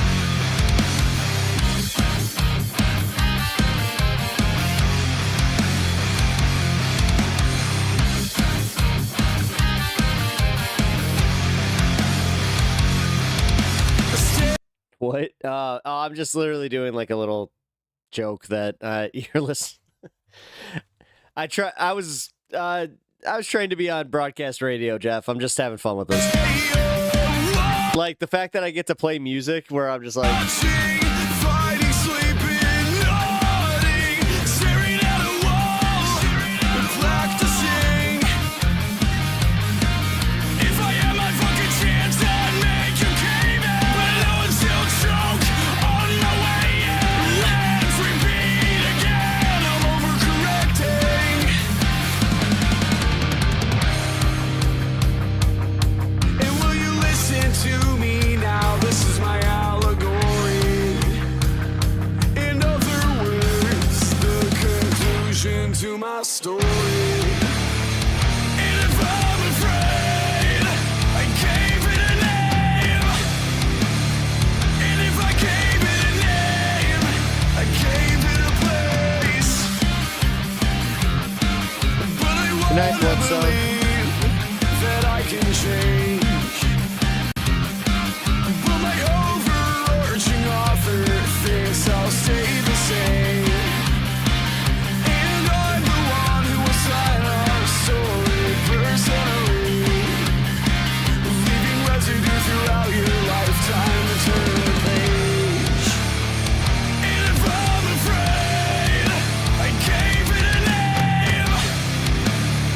And if I gave it a name, I gave it a place. Well, I wanna believe. Jeff, I would have loved these fucking guys. If I was maybe like 13, like let's see, about like 16, 17, man, I would have like, especially if these guys were playing bar shows, fuck, I would have followed them.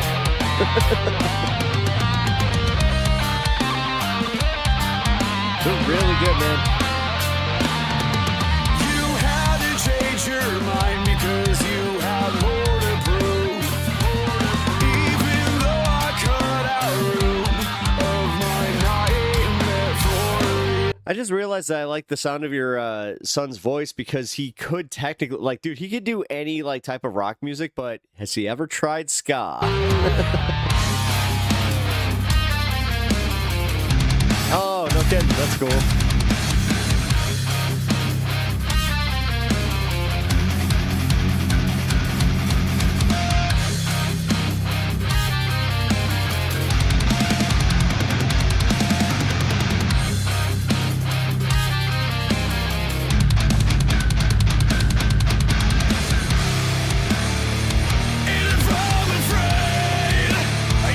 Scott, hell yeah, man.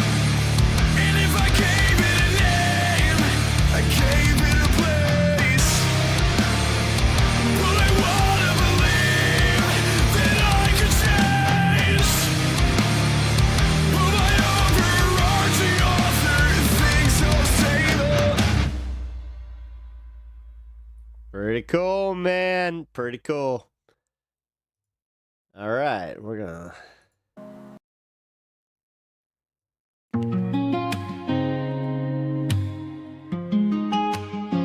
Now, coming at you with a different little bit of a different vibe. We got Kirk playing WPEP Oh, you got red in your Radio. eyes, always run yourself dry, never into the mix. Got too much shit on your mind, another one I can fix. Bet I'ma take it on head. Nailed that one. Hey, calling yourself yourself a mess, but you don't know that you're blessed. Come see me down here, I guess. I'm knocking you down a peg. Another girl who obsessed. I heard you only fuck with bad boys. No, we can see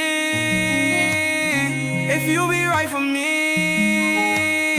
Can't help but help you be the perfect girl around, so I can try to settle down and maybe I'ma set you free. Got me, I'm alone, yeah. Need someone to hold, yeah. High maintenance, but I know, yeah. I feel that you my soul, yeah. Got me, I'ma try, yeah, to make that girl my bride, yeah. It's hard to read the room, yeah, when I'm addicted to you, yeah. Put in all of this work, I really tried it on her. A girl that needed my help, but she thought she was superb. Not even tripping at all, I'm always taking the fall. Put this together real quick. Why not? Tank top and slips in the snow. She crazy, but a girl no. Ain't got a reason to show that I'm down bad on the low. Make every day with a glow. Fuck weekly, we should kick it every day. Every single day. Complicated. Need you in my life, you keep me medicated. There's something about you getting me all faded. They say I shouldn't work, I should've waited. Got me, I'm alone, yeah. Need someone to hold, yeah. High maintenance, but I know, yeah. I feel that you my soul, yeah. Got me, I'ma try, yeah, to make that girl my bride, yeah. It's hard to read the room, yeah, when I'm addicted to you, yeah. I'm the type of guy who need a baddie I could work on. Keep me busy all the time, someone I trust to throw a curveball on me. Toes ain't gonna lie, like watching Brady in the pocket, run the nose. I got the time to put in if I really want it. Got me, I'm alone, yeah. Need someone to hold, yeah. High maintenance, but I know, yeah. I feel that you my soul, yeah. Got me, I'ma try, yeah, to make that girl my bride, yeah. It's hard to read the room, yeah, when I'm addicted to you, yeah.